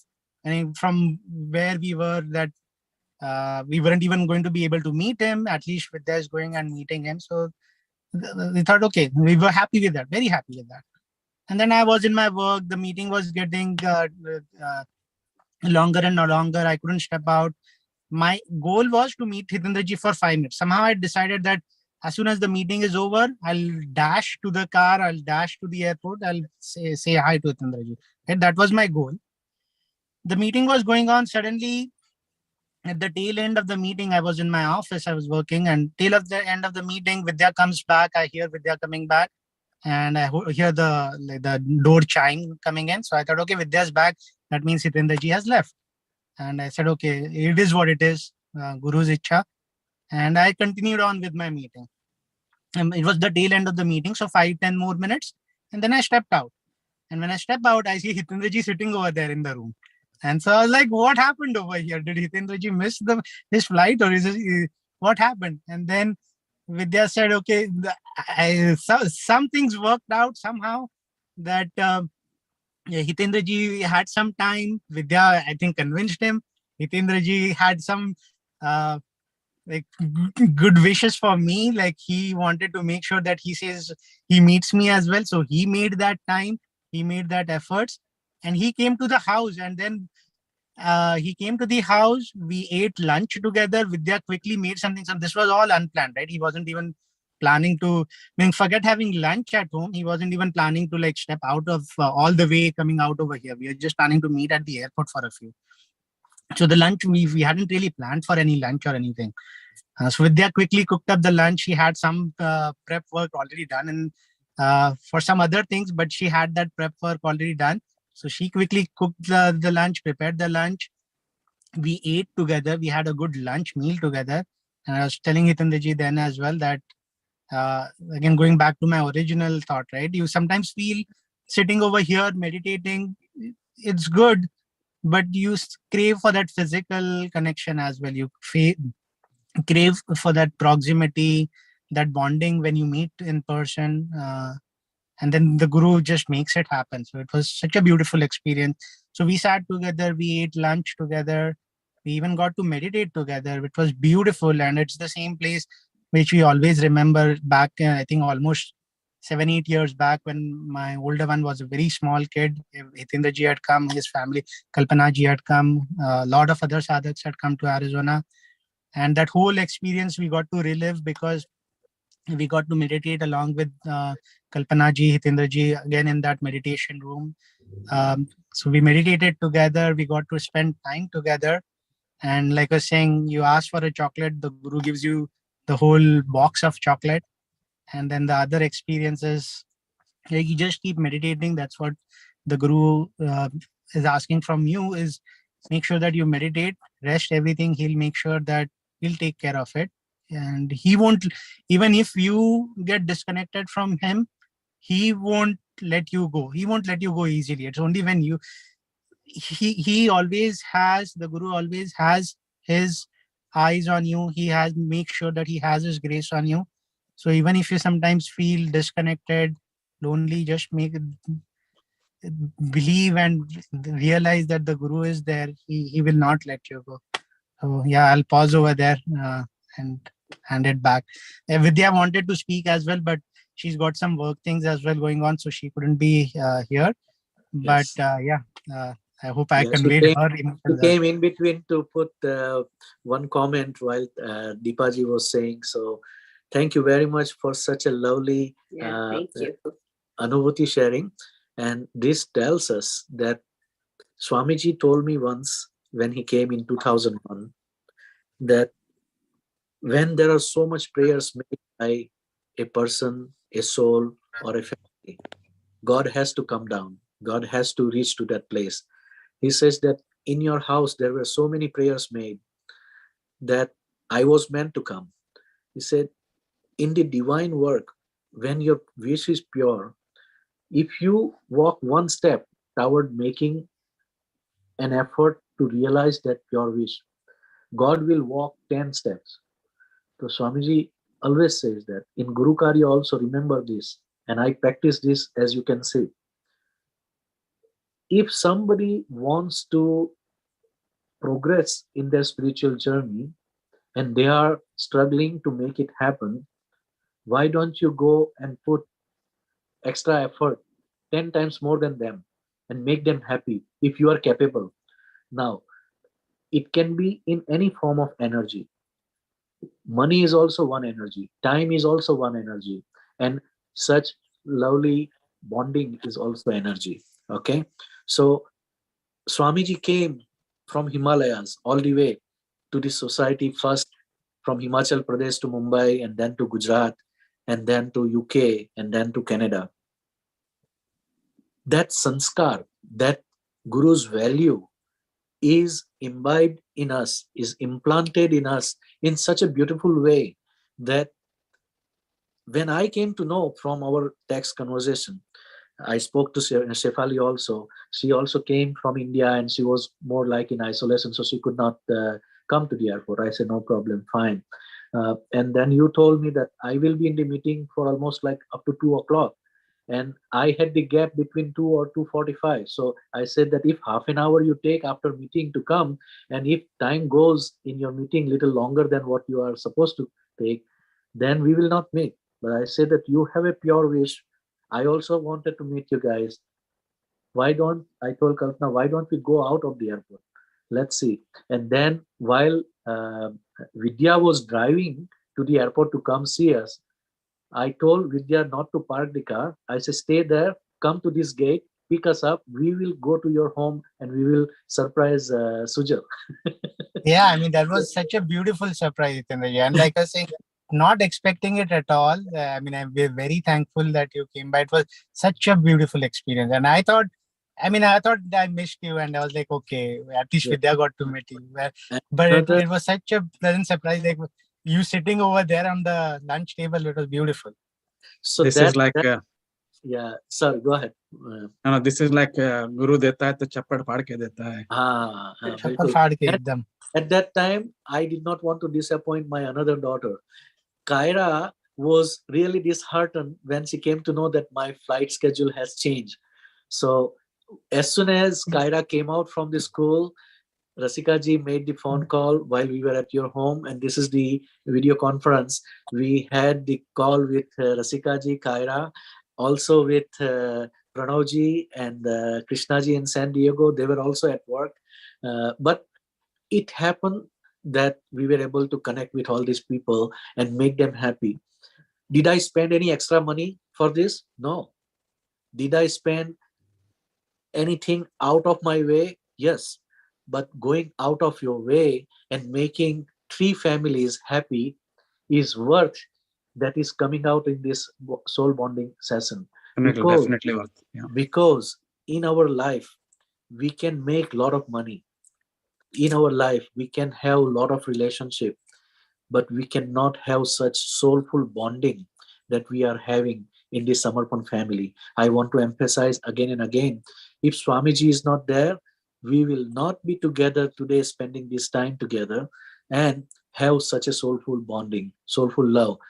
Do you see how much everybody is happy sharing their Anubhuti just by meeting one person, an ordinary person, a small person?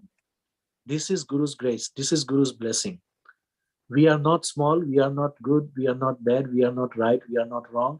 We are pure soul. We are holy soul. That is why we are happy. Pranav-ji and Krishna-ji. I want to quickly share something here on this particular photograph.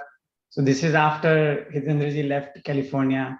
We had so blissful experiences when he was here.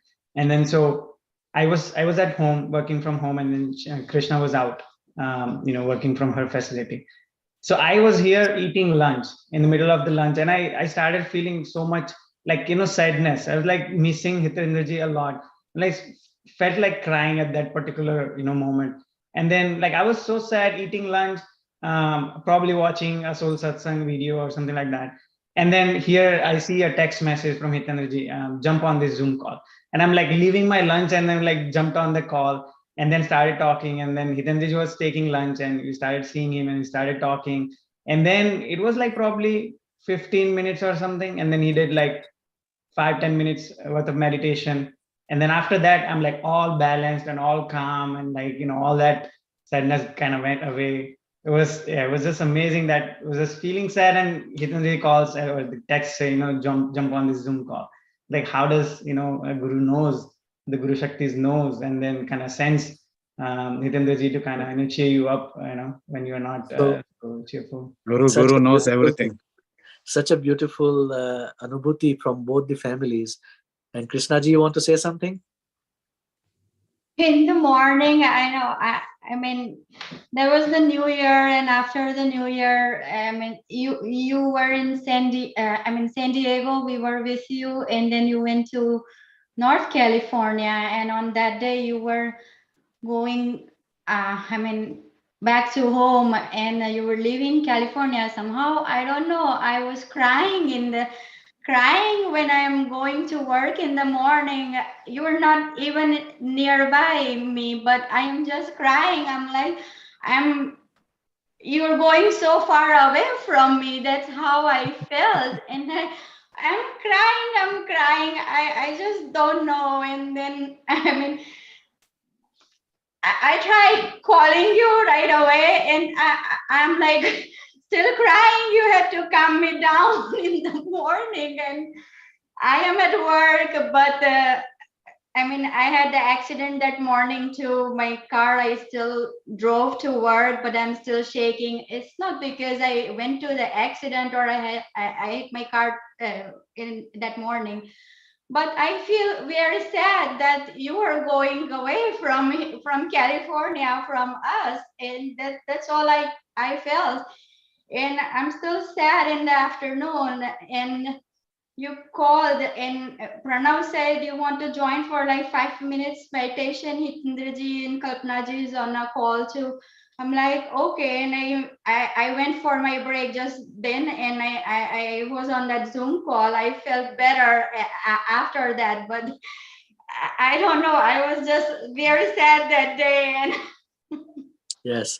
So this is where you have to understand. Swamiji says that his guru sent him to the society, and after Navsari Shibir, he went back to Himalayas, and his guru said that no, we don't need you. Now the society, the people in the world needs you. Sansar mein logon ko aapki zarurat hai. So Swamiji says, from that day onwards, I never looked back. I did not go back to Himalayas anymore. And I continued doing my work in the society. Swamiji said the same thing to me. He says, you are here, you will take care of both America and Canada, and you will be representing me. So you go and continue doing that. We are those soldiers who never went back to home simply because we are on duty. I told Swamiji, whenever, wherever, whatever capacity you need me, I am there for you. And this is promise in love. In love, you never back up. Okay?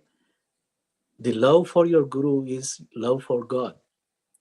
When you are saying that I am for you and I am going to do my job, any application that goes to my guru comes to me. But for that, I also have to be open-minded. I also have to be willing to be ready to give without any condition. I cannot complain that my wife, my children, my job, this, that. No, I am here and I will give you. I will make each and every possible effort to share my Guru's love and Chaitanya to anybody who is in need. And at that time, there are thousands of sadhaks all over Americas. Why I end up calling you or texting you? This not happened first time, but several times. As Palkaji says, Surbi Ben, one of the sadhika, she passed away in 2011 or 2010.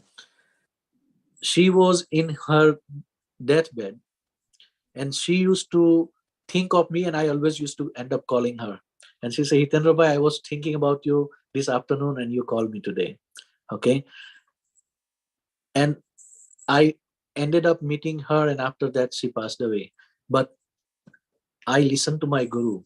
Wherever he wants to be there himself, he could not be there, I go and represent him. And that is what I want to inspire each and every one of you. Once you are dedicated, all your problems will be gone. So far, I found only one like me, and that is Sonalji. I'm telling you in public, in front of everybody. So far, I found only one soul who is equally dedicated and loving and caring and giving, and that is Sonalji. And you all have the same potential. You all can do that too. And I'm inspiring you.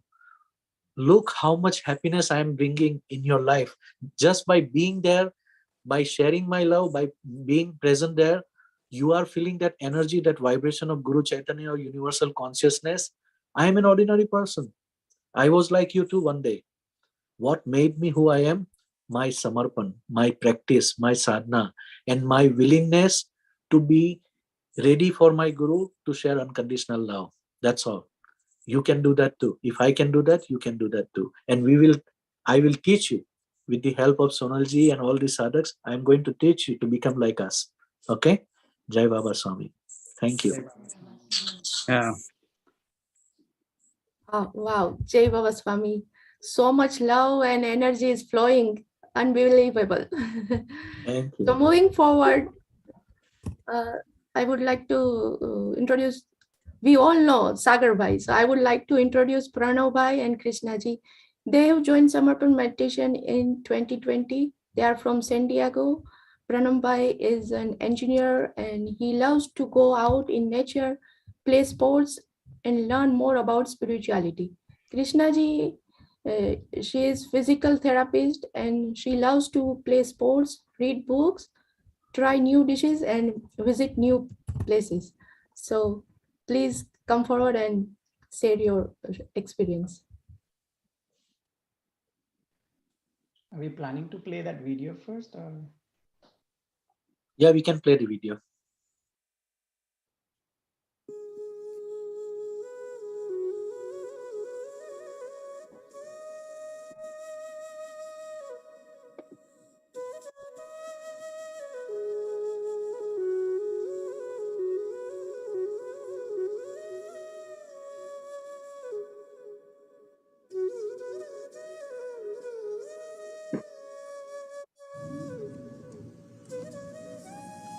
This is all religion garden.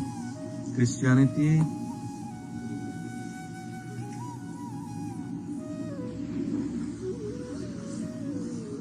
Judaism,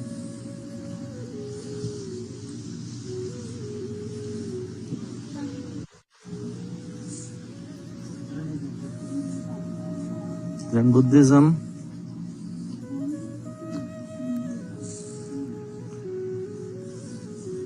and Hinduism.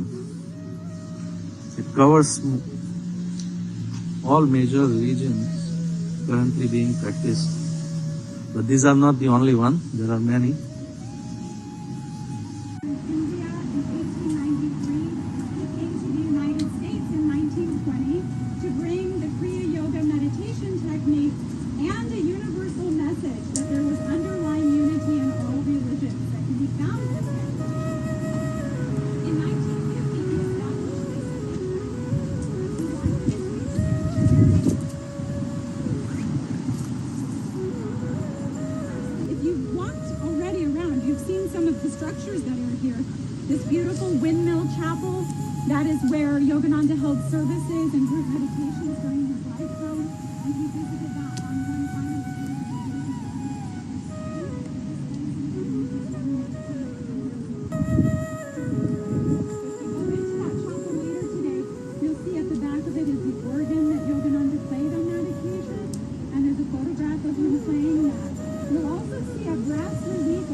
Across the lake here, this golden lotus archway, Yogananda dedicated that on August 20th. He called it a wall-less temple with the sky as the ceiling.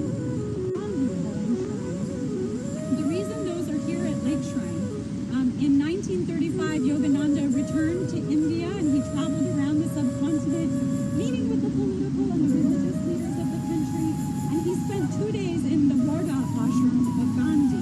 The first day was a Monday. That's when Gandhi took his vow of silence each week.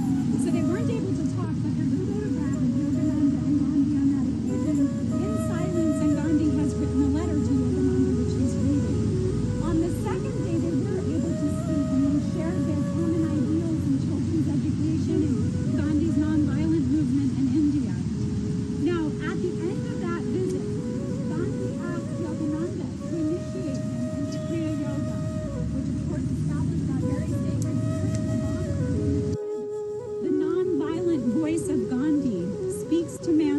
highest conscience. Let nations ally themselves no longer with death, but with life. Not with destruction, but with construction. No longer with hate, but with creative miracles of love. So hopefully today you'll have some time to walk around in the gardens a little more. There's that beautiful landing that has the cover on it so you can enjoy the lake under a cover. And of course, please go into the Windmill Chapel. We have some reading materials inside the visitor center on the right if you'd like to take anything with you to use. And there's some here on this table as well.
Jai Baba Swami.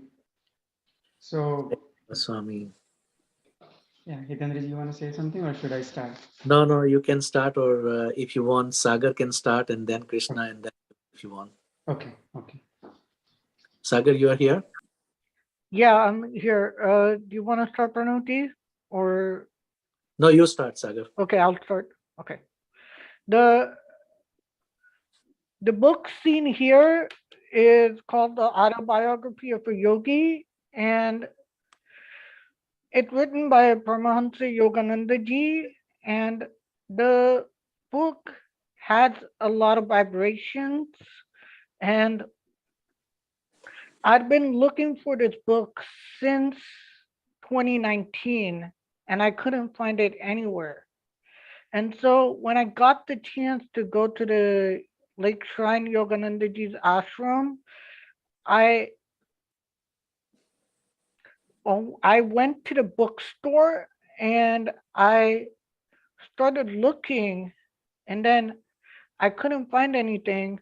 And usually I don't listen to my own soul, but this time my soul actually talked to me and it said, look for this book here. And it was right in front of me, right there in front of me. So I got that book and that's it.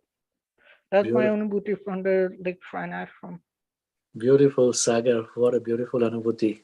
And I'm sure people have felt those vibrations. As you can see in this photograph, Yogananda and all his lineage of Guru, including Jesus Christ and Krishna, is in those photos. So I will let Krishna ji first and then Pranav ji, if you don't mind. Thank you, Sagar. So I want to say the little background before when I started this meditation in 2020. In my family, like when I was in 10th grade or 9th grade, I'll say, we had one guru. We were following him at that time. At that time, I didn't know the importance of guru in the life or anything like that. But the family, my maternal side and my mom, they were following him, and me and my sister were following him too. Then when I was in 12th grade, he took samadhi. But since then, we were still, still going to the samadhi or shrine, and then we will pray over there. And so we used to call him Babu. Now my paternal aunt, she is following Baba Swami from I would say 2005 or 2008, something like that. And then she was telling us about him. And my mom used to go with my aunt on and off to for shibirs or centers or meditations, but we were not into it. None other than them. Then I came here 2008, and I didn't know much about anything. Then 2020, my aunt used to send me like messages on WhatsApp from like 2020. And then I didn't still look into it in the details, but then 2020 December, I just happened to share with Pranav. I never shared with Pranav either that there is a guru or my family following or anything like that. So 2020 December, I told Pranav that there is a meditation shibir if you want to attend, because he started to do meditation on his own at that time. So he says, yeah, let's do it. So we watched the online shibir, live shibir at that time, 2020 December. And then started doing meditation. Well, I was doing meditations because Pranav is doing it. It's not that I was wanting to do it. So I was doing meditation because Pranav is doing it. So we both started doing meditations, and Pranav, like we were listening to the discourses and stuff. Pranav is looking for after that the group meditation. We don't know much about the group meditations in USA or anything. So we both were doing the group meditation, just two of us together. And then around May timeframe, we moved to our new house, and then Pranav was in connection with the online meditation and group meditation online. And so we started doing the group meditation online, and then Pranav started to do his meditation, and then also later on started Guru Karya. But I'm still not into all of this. I hardly know anyone. I am doing the meditation, everything is just because Pranav is doing it. So I'm doing just because of that. And then Pranav is in the Guru Karya, and he started to work with Hitendraji, Sonalji, Rasikaji. I still don't know until I meet Hitendraji in person that where I am going, who I am meeting, or nothing like that. So I don't know other than the name anything else. And one time only I have talked to Hitendraji. Pranav called Hitendraji one day, and that is all I know. I don't attend the programs in the morning or Sunday or Saturday or nothing. And then Pranav said, we are going here. I'm scared because 2 years since pandemic, I haven't been out of my home and work anywhere else. So I'm scared because of pandemic to go out of home. It's not that I don't want to go somewhere and meet somebody, but I'm just scared to go out of home just like that because it's pandemic. So we go to Nilimaji's house, and we are meeting Hitendraji over there. After that's 27th night, like I guess around 10 o'clock or sometime it's late. So they came, Hitendraji and Kalpanaji came. It didn't feel like I don't know them. It felt like I know somehow both of you for a long time, but didn't meet before, or I don't know you much either, but it just felt that I know you so well. That's how it felt. But then next morning, and we were talking so late night that day after. You were exhausted, but still because of us, you were still up with us. So so long, like late night, around 1 o'clock, 2 o'clock, I don't know, that long you stayed up, and you were still sitting with us and talking to us. And next morning we go out. I didn't know we were going out either. And then Pranav is like telling me we were going out, and I get panic attack again. I'm like, oh my God, it's pandemic, we're going out kind of feeling. I haven't been out. So that's how I feel.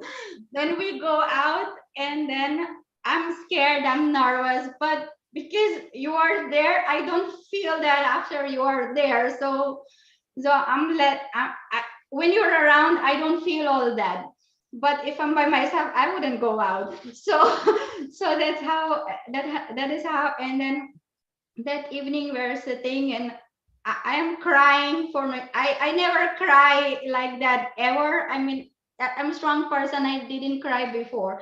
So I'm crying for no reason when we are sitting again at 28th evening. I'm just crying. I feel cold. I'm crying. I feel cold. I just don't know what's happening. but but then the same day, I think, what was that we were doing, I wasn't doing meditation, but you guys were doing meditation. Pranav wants to share his part on that day meditation in the evening. You can finish. Oh, okay. So I was just like that, and then me and Kalpanaji, we were in the kitchen, and then you guys are doing meditation, and in that evening, and then Pranav we were seeing, and he's doing meditation, but he has some hands movements and things too, and then we don't know what, I mean, at least I don't know what's going on, and and a meditation is done, but we were not there, and in the meditation room. Then later we joined you guys in the night, but that's what it is. And then next day morning we went to the Lake Shrine place, and then it's near ocean, so we are going as we are reaching the ocean and near the Lake Shrine ashram area. I am in the car. I mean, just day before we were talking about something, and Hitindraji told me that pray for your ancestors, and then we are going next morning to the Lake Shrine. And then we are going towards, as we're reaching closer, I mean, that's near ocean, and I start to feel like my eyes are closing, and just from my automatically, I'm not doing anything, automatically just the prayers coming out. I'm praying for my ancestors and my family, and that is all. My eyes are closed, and my hands just automatically become like that, and I'm praying. Gradually I start to feel is like, circles on my head, and then it's growing. It felt like a tornado. I don't know, I mean, that's how I felt, that it's moving around something over my head. And then my prayer is getting stronger and stronger, just it's happening automatically. And I see that something is being pulled into the tornado. I don't know what it is, but soon, I mean, I'm praying, it's strong prayer about my ancestors, my family, and it's just something is being pulled into the tornado over my head. I just don't know what it is or how to describe it best. That's how I can describe, I guess. And we are going, and we reach the Lake Shrine near the gate. Still my eyes are closed. I don't know what's happening. And then as we are near the gate, the tornado is gone, and I felt like it's not happy. I felt like more joy kind of feeling, I can say, but nothing I can express or can tell anyone. Then we are near the gate, and then my hand, I mean, I used to practice Reiki one time, so I know it's energy coming out of my hand. That's all I could say. Then my hand is like automatically it's like this, and then all of a sudden it started to shake like this, both hands, and I have no control on my hands. Pranav is getting so worried that what happened to me, and then Sagarji and Nilimaji are behind on a passenger side, and they all are trying to hold me, that what happened to me kind of, and they're trying to. Then they called Hitindraji. Hitindraji was in a other car. They already reached the place and the Lake Shrine gate, and then he comes and he puts his hand on my head, and then I come down. I mean, I don't know what happened, but Hitindraji came and he calmed me down. I was like my hands, I just could not control movements. Yeah, so much was energy probably that she had, was that the hands were just, she couldn't control the palms, and then the palms started kind of lifting like that, and then she was like from the halfway to the place where we reached the lake shrine, close to the lake shrine gate. Up until that point, she's just trying to manage the energy that she was feeling. Yeah. Wow. Until Hitendraji actually came out of. So we stopped right before the lake shrine, and The then entrance. because we wanted to, because then we told Hitendraji that Krishna is feeling like that, and then he came to us, to our car, and then he came to us, and then he saw Krishna, and then her hands are jumping because of the energy and all of that. Then he put his hand on top of her head, and then she kind of calms down. She was so scared. It was like, I don't know what's happening. I don't know what is happening. I'm dying. I don't know what's happening. But don't worry, calm down. This is Swamiji's energy, because there is a heavy energy in the aura of Paramhamsa Yogananda, who lived himself in this place at this monastery or ashram or lake shrine. And some beautiful experience coming from Pranavji also. But her Agya Chakra got blocked. And I had to pray to Swamiji to calm her down and clear up her Agya Chakra. And after that, everything was balanced. So I did not even enter in the car. I was just doing it from the window. Yeah. Because, Yeah. but this is again Guru energy. This is not me. And I don't want people to take any negative image or impression from this. But when you are willing to become pure medium, you can help many souls, and Guru will make you instrument. I don't want people to get any idea that you can do this. We are connected with Swamiji with very high level of surrender and egoless samarpan. That is why it happened, because the pipe is empty. Ordinary sadhak in normal living do not have that egoless state yet. So don't try to do these kind of things for other people around you. Otherwise, it could be scary part, as Swamiji was telling to Parasji during his early days of experiences. When he was talking about that energy, he went to somebody's house who was the employee, and he tried to do that, and Swamiji asked him not to do that. So do not attempt this kind of things to anybody, because it can harm you instead of helping somebody. Okay, but I was the medium at that time, and I got the call, and I became instrumental. So I did that. You should not do that. You should not attempt that. But Swamiji is with you, and this strengthened the faith of person like Krishna in first meeting, who Hitendraji is, and how we can become a family or instrumental for Guru Karya together. So I will let Pranavji to take over now. Actually, on the same line of what Krishna was describing, right? So it's a similar story, Hitendraji, just like yours.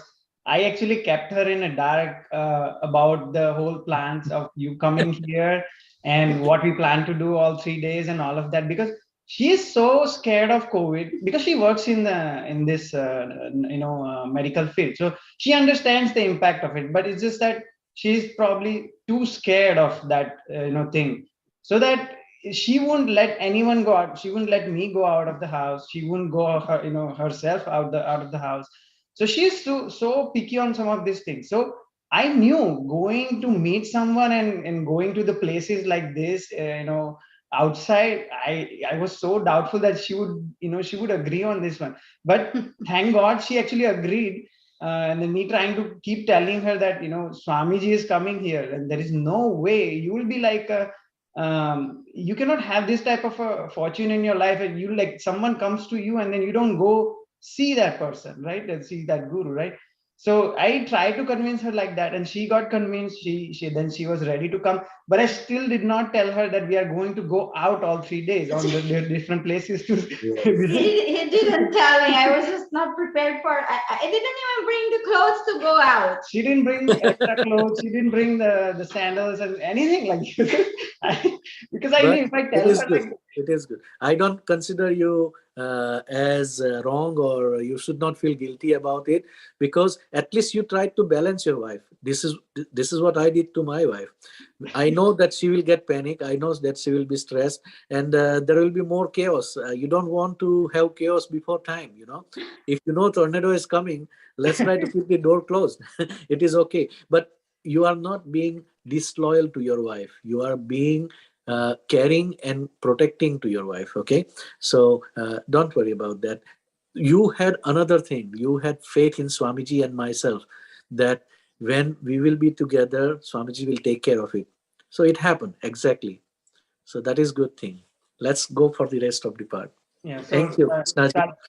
Yeah. I will add something more after he's done. Okay. I'll start sharing my Anubhuti. So I just want to, maybe if you can go back to this Anubhuti is going to be later. Maybe, yeah, if you can go back to, yes, this slide. Yeah. Everybody look at the photo of Swamiji. It is like Swamiji's Agya Chakra is throwing the aura on Krishnaji right now. If you look in the photo, you can see that. Yeah. Yeah. So it is like the light is reflecting That's in right. such a way. That's the right. light is reflecting in such a way that Swamiji is blessing, and the entire aura is going from Swamiji's Agya Chakra to Krishnaji. She is so blessed. And another soul, I am telling everybody, she is going to be equally instrumental in Guru Karya. Like Pranavji, Sonalji, and all of us, she will be helping us, and she will be doing a lot of Guru Karya.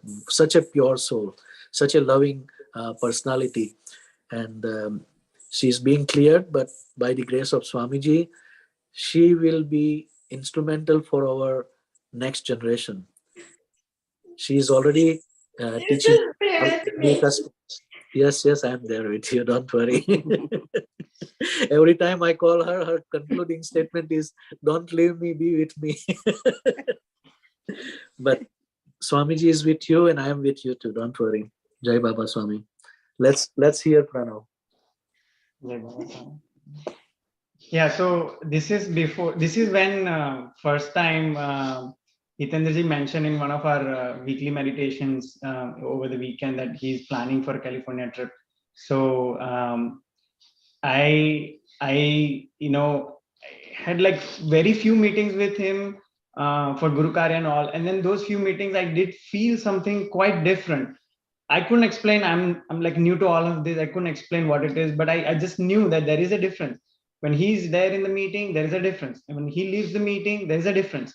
So there is something. So something was telling me that there is no way that I want to miss this opportunity to meet him.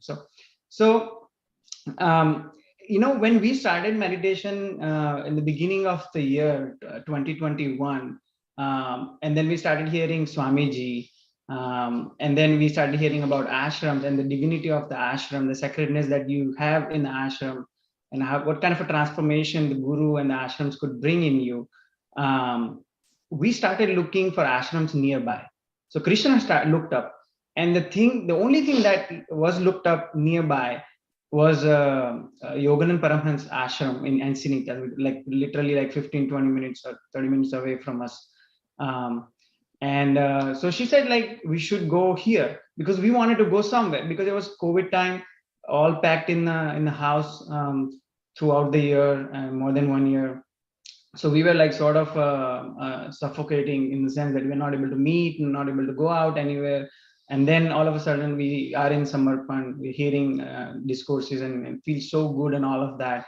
This feeling of those discourses and the ashram, we wanted to go somewhere, and then she looked up this ashram. But throughout the whole year, we didn't go. We just couldn't go for one reason or the other. Okay. Now, when Hitendraji mentions that he's coming to California, I reached out to him saying that, can you please try to come our home if possible? It was all new. He doesn't know me very well. I don't know him very well. But I still told him, if you can come. Because for me, I was thinking, if he's coming, there is no way Swamiji is not coming with him. Swamiji is with him. So I was inviting him simply because I know Swamiji is with him and all the Guru Shaktis are with him. So I wanted to make sure that I invite him so that Guru Shaktis come to my home. So, but then in the plans, Hitanji didn't have a plan to come all the way down here because it will mess up his whole plan. So he said, maybe we'll plan for your house next time. Why don't you try to come and meet us in LA, right? When we stay at Sagarji's and Nilimaji's home. So then I said, yes, we will come. And then I then kept asking him, and I was under impression that if he comes, why don't we take this opportunity to kind of spread Swamiji's message more? So I was thinking like maybe he'll have some Guru Karya. So I reached out to him, that if you have any Guru Karya or anything. So he said, why don't you do this? There is this lake shrine ashram closer to you. Why don't you research about it and then see, if we can go there for meditation. And he sends me a text link. He texts me a link to this place, lake shrine, and then I open it up and then I look at the ashram. This is the exact same ashram, Yoganand Paramhans ashram, that we looked up in the beginning of the year. And I was so surprised, and I called him right away saying that, this is the ashram we've been trying to go from the beginning of the year. The moment we joined Samarpan, this is a place that Krishna was referring to, and we wanted to go. So he said, okay, then this is the time, let's go. Why don't you book an appointment and everything? And that's how we did it. We booked an appointment. It was like, because of COVID, it was the entry was given based on the appointments. So we did all of that. Now fast forwarding to the day Hitendraji is actually arrived, and then this 27th 26th I believe he arrived. 26th night I came. Right, 26th night he arrived. We had, again, like Krishna mentioned, although he was so tired from a long trip and all of that, he still he and Kalpanaji both took a time, like right after coming to the Nilimaji's house. He's sitting in the house and then he starts it's like a satsang session, like late in the night, and then he starts explaining things, starts answering things, and it's very late in the night. We both are sitting, and then everybody's getting a lot of vibrations and Chaitanya and all of that. So all of that is good. Now on the day of the very next day, it's like 27th.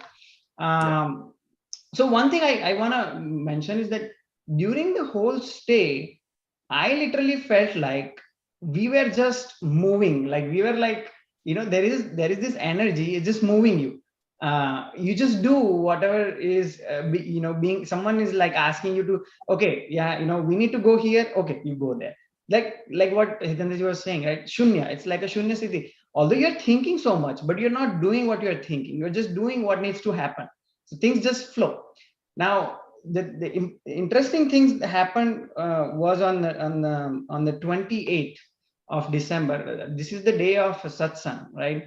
Now this is the day where in the evening 6 p.m. PST, where we have a regular meditation. So we started doing meditation at about 6:10 or so. We sat in the meditation. We had a very good meditation, and then I opened my eyes after the meditation, and then we all are sitting. After the meditation, Hitendraji kind of starts praying. He's inviting Swamiji and Guru Shaktis. And then I'm just watching him praying and all of that. And then all of a sudden, my eyes starts to feel heavy. And as in like, I'm being told to close my eyes. So although I'm thinking, I'm looking around, I'm fully aware of everything, but my eyes needs to close. And it's so strong feel that I just had to close my eyes. And then I closed my eyes. And then I started feeling a lot of energy. And I wasn't able to, because see, a lot of these things are happening for the first time to me. So I'm not sure what is happening. And I'm a bit of an intellect person also. I'm analyzing what is happening around me. So there are a lot of thoughts going on in my mind about what is happening, why is this happening. So a lot of fear is also, I'm naturally, and I have probably I'm afraid of a lot of things. So naturally there was a fear of the feeling of fear and a lot of thoughts, right? That was going through my mind. And then because of that, I started remembering Swamiji. And I started, chanting Guru Mantra in my head, Om Shri Shiv Kripanand Swami Namo Nama. And I started chanting. And all of a sudden, what I feel is I had this very different type of a feel where I start to sense Swamiji in the surrounding, and it feels like I'm my eyes are closed. I'm remembering Swamiji in my head, and then there is a Swamiji in the surrounding. In the air, I feel the Swamiji is there, and then that starts to come close, and then all of a sudden I feel like I feel like the presence of Swamiji within me, and and then in my head, I get and then I feel, and then at the very same time, I start to feel, how come I have this type of experience? And I started to feel like this is so divine experience in a way, because I started sensing Swamiji, started feeling Swamiji is here, right here, somewhere. And then I started to feel, I'm not even that pure. I'm probably not even at that spiritual state. Why am I having this type of experiences? And then there is extremely strong thought that comes to my mind, where I feel like Swamiji is telling me, you need to calm down. You are not doing anything. So you have no role to play here. Just be calm and let things be as is. And then that thought gives me a bit of a relief from all that worry and fear that was happening within me. And then I probably wasn't too calm, but was able to calm down, lose a bit of a control from me. And then a lot of blessings just comes out of me. Like blessings are flowing from me, just like what she was saying. Blessings are flowing with me. And then, yeah, there were some hand movements and all of that. But, keeping that aside, the beautiful experience that I was having is a feeling that some divine energy is surrounding me, divine energy is probably within me, that type of feeling. And it was just so blissful experience on that day during the time of meditation. Now, at the very same day, in the night, Hitendraji took a satsang session. The same time, also, as Hitendraji starts speaking, so this is like, Nilimaji has a very beautiful room dedicated for Swamiji. So we are sitting all in that room, and then Hitendraji is explaining us a lot of things.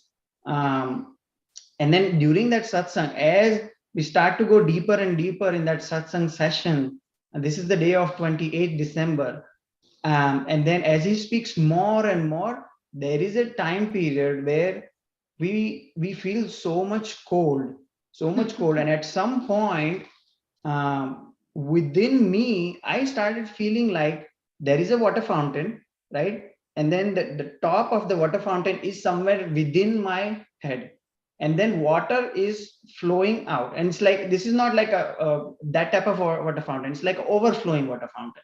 So the water is just flowing out through the steps of the water fountain, and feeling like that, and it's waves of cold feeling is just going from my head to the whole body.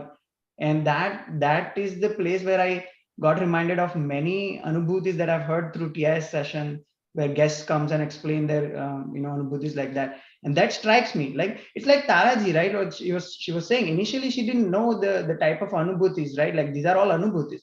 But the fact that I was attending TIS sessions and hearing all the guests coming and then explaining their anubhutis, that gave me that eyes of understanding what anubhuti is. Like this type of a feeling, I wasn't watching TIS sessions, I wouldn't even know that this was a beautiful anubhuti. See, I had no idea because I never watched any of those things. Never watched, yeah. Never before December, before I met you. I listened to Swamiji's discourses, but I did not attend the program or anything, so I just didn't know, and I never smelled or anything like that, or I was just sitting because Pranav was sitting. Yes. So now this was a very wonderful experience on the day of 28th. Now this is the last day of Hitendraji. The next day, Hitendraji was planning to return, or not return, but planning to kind of move up north for his visit. Now this is the day of our lake shrine visit. This is another wonderful day with the extreme experiences, where on the day of 29th, we were supposed to leave. So we left Nilimaji's house. We had two cars. Hitendraji was in one car, and we were in another car. And then we both left for a lake shrine. And then in the middle, we didn't pick up the highway yet, the freeway yet. And then we had to fill up a gas and then the tire pressure on our car was low, so we had to stop at one gas station. So now Hitendraji was with us. We were both like following, like Hitendraji was following all the time until this point. So till this point, and then we stop at the gas station, and then we filled up a tank, and then we started, putting a pressure in the tire, air in the tire. Now this is the point Hitendraji says, I have to go. I will leave, and then we have to reach there in time. So I'll get going. Why don't you come as soon as you're done?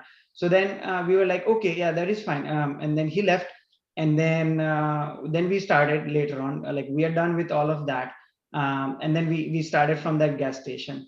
Now, even with the GPS, so now we were supposed to now start our journey for the lake shrine. Even with the GPS, for some reason, in that area, we just started going round and round. Don't know what's happening. But then ultimately, we found a freeway, and then we got on the freeway. Now, this is where we were moving on the freeway in the car. I was driving the car. Somewhere on this freeway, in the middle of it, I just started feeling extreme pull. This pull is so strong that the very moment this thing happens, I press my leg on the gas pedal at the fullest. As in, like, I just want to fly. I just want to fly so bad to the lake shrine. And someone is like, think about, like, there is a tornado and how tornado sucks things in. That type of, so if you're standing close to tornado and if tornado sucks you, the type of pull that it creates, that type of pull I started feeling. And then very moment I putting my leg on the gas pedal so bad, the engine of the car revs so bad because of that. And then within a couple of moments I realize what I'm doing, and I take the foot off, because I know that probably is not a good idea. He's having all this, but I still can't. I'm on a front passenger side. I still have my eyes closed. I can't I can't open my eyes at all. It's just, I am in my own world. He's in his own world. Everybody got intoxicated with the Chaitanya. This is what Swamiji says. If you notice, when Swamiji in the major function, he is coming on the stage and he is like walking with the very slow movement, because you feel like you are intoxicated. You had a very heavy dose of alcohol, that kind of things when you have Chaitanya. So that is the feeling. Yeah. So there we are still on that same slide. Sorry, it's a bit longer, Anubhuti, actually. So yeah, so here the feeling was like a magnet, right? Like a strong magnet is pulling another magnet. The fact is that I am the moving magnet, another magnet is probably steady somewhere. So now this is like a similar experience like what I had a day before. I'm driving the car and all of a sudden I start feeling Yogananda in the air. In my surroundings on the freeway, I feel like far away. Yogananda is everywhere. That type of feeling I start feeling, and then I'm feeling like a fish which is inside the water. So and then that feeling of Yogananda, the sense of Yogananda starts coming closer, and then I again feel like now I feel the Yogananda within me. That type of feeling, and I'm like, I'm Yogananda. That type of feeling, and I'm like, at the same time, I'm also feeling guilty, saying that why am I feeling all of this, right? Because I don't know. And then because of all these experiences and that this strong pull, I'm trying to control myself. But someone is driving too. I'm driving. Someone is pulling me. I'm trying to control myself, and then I'm trying to balance myself. And so all of this is just now creating a lot of fear within me, right? So and then like I'm all fearful. I'm telling Krishna. Krishna, call Hitendraji right away and tell him that this is what I'm feeling. What am I supposed to do? And then she calls, and then Hitendraji says, the fascinating thing is this, right? I'm going through all of this and I'm so much fearful for all of this because everything is happening for the first time. And Hitendraji is so calm while replying for everything. That itself just balances you so nicely. But he still says that chant a Guru mantra, and then put your attention on the crown chakra. So as soon as I hear that, we both put our attention. I put my attention on the crown chakra, and then we start chanting. Nilima ji is sitting in the back. Probably she's also frightened with all this thing. But anyways, we started chanting Guru mantra out loud. And then the moment I put my attention on the crown chakra, I felt a bit more balanced. I felt a bit more in the control, although that whole pull feeling still exists. But I felt like that I can probably reach Lake Shrine now. So now when this thing happened, all of a sudden, now we reached to the patch of the freeway where all the cars I started coming closer, in the sense like probably the freeway was packed. And there was no accident, no nothing, but it's just probably a busy patch. But I don't know, for some reason I start It's feeling the typical Los Angeles traffic. yeah. So it was a patch, but I don't know. In the normal day, you would feel like, okay, I'm stuck in a traffic, probably it's traffic. On that day, for I don't know why, for some reason, I started feeling that all of this, there is a whole lot of energy, or there is something that is preventing, that is blocking us for moving forward. That type of feeling just coming within me. Okay. And then I see all the cars, and it felt like the cars were like coming and trying to block us. Okay. That's a weird experience. I don't know what it was, but it's just like a feeling. Then all of a sudden things just opens up. It opens up, we start moving further. And then now I'm again felt a bit more balanced, because now we are all chanting Guru mantra and all of that. I'm driving, both of my hands are on the steering wheel, and then all of a sudden one of my hands starts moving on the top of the steering wheel, and then I'm forcing myself to not do anything, but there is a strong feeling tells me that you just keep moving your hands. Okay. And then I start moving my hands on top of the steering wheel like that, and then I'm staying within my lane. My car is driving steadily. I'm moving my hands steadily because I'm preventing myself from not doing anything like this, but it's still happening. It just feels that I should be doing it, and then I'm doing it, and then the cars in front of me starts moving, and I'm like, no way, this is, I know TIS session, Hitandraji mentioned he had this experience with Swamiji, where Swamiji, and then UK, I guess UK guests also mentioned that they had experience like this, where Swamiji used to, with the energy, he was able to clear the route. And then I see one car moves, and I see another car in front of me moves and changes the lane. I see third car moves and changes the lane. I'm like, this cannot be true. I mean, and then I feel like, okay, this is probably true, but why am I doing this, right? What is happening? And that type of a feeling is just going within me while this is happening. So now one car moves, second car moves, third car moves, and then there is this a very big black truck comes in front of us, a big black truck with a big skull on the back of the truck.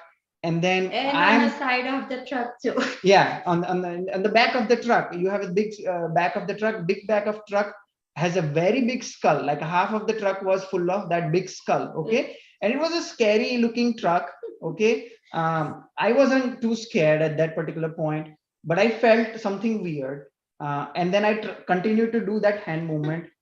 The truck won't move. Okay, at the very same time, the moment she sees the truck, Krishna sees the truck, she starts shouting, move, move, move, don't stay, move, move, can you please move, can you please move? No, it like was that. almost at the end that the truck was almost going to hit us. Yeah, because my car wasn't slowing down. I was, this car will not change its pace. It will move. Okay, and then the truck, in front of us won't move. And then I'm like in my head now. This is around this time frame. Like when in the beginning of this whole Anubhuti, the experience, I was so afraid and so much fear. Okay, now right around this point, that fear just vanishes. Isn't like someone just pulled all the fear out of me and started feeling so much power and so much energy within me. I look at this truck and I tell myself, I don't know why am I saying that, all of that within my head, but I tell myself, okay, you won't move, I'll make my way around. And then I move, and then change the lane. I go around that truck and then move on. It felt like, okay, someone is trying to block me. There is nothing can block me. That type of a feeling.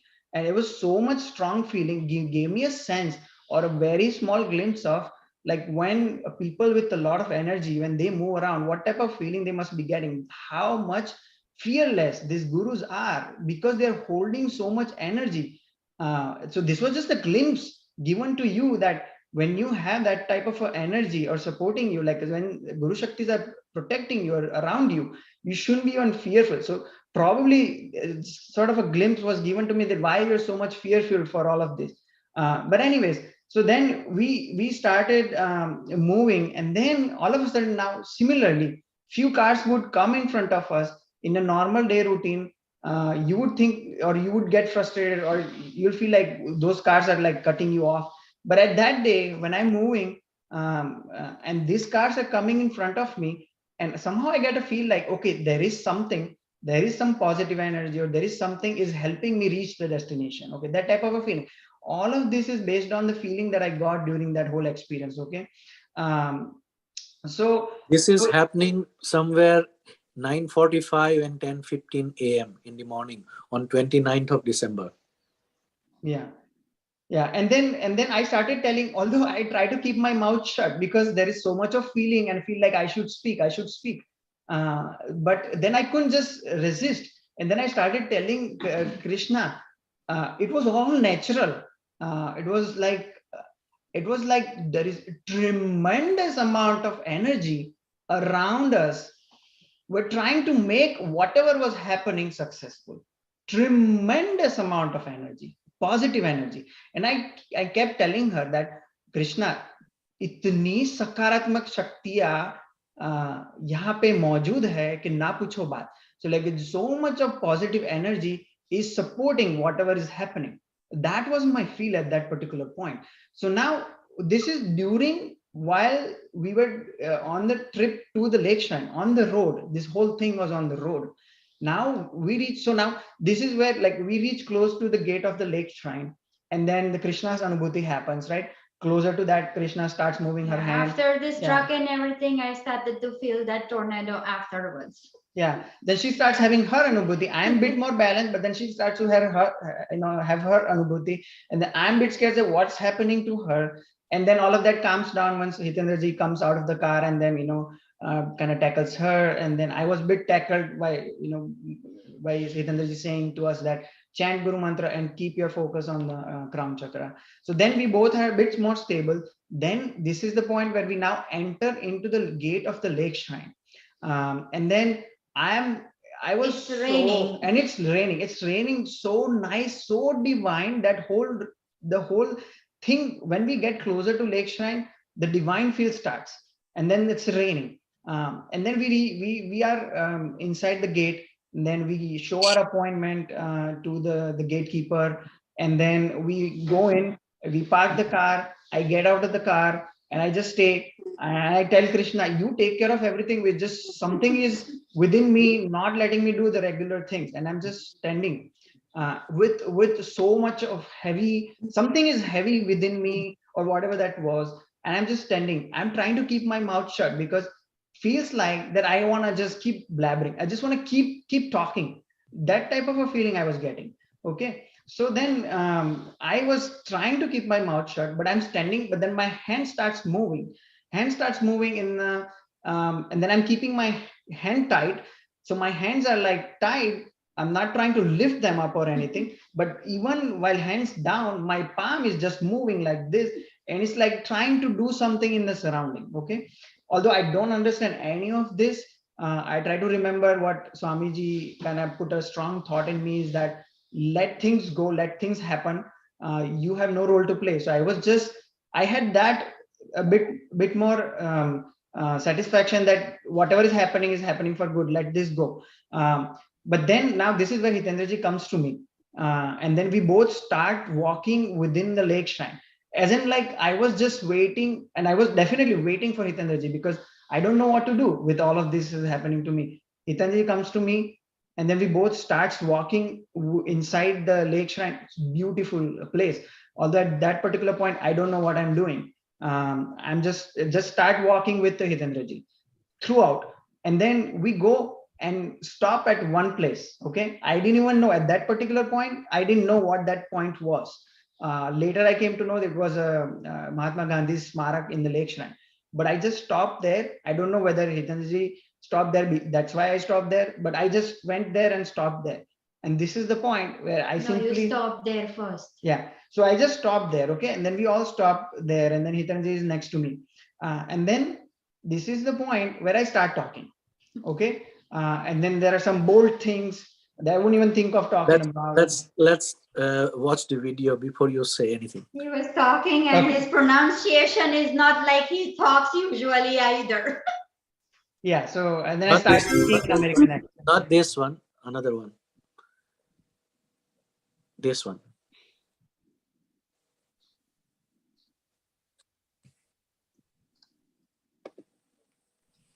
What you're doing here, you got to understand what you're doing here. Okay? Just understand. Purely understand.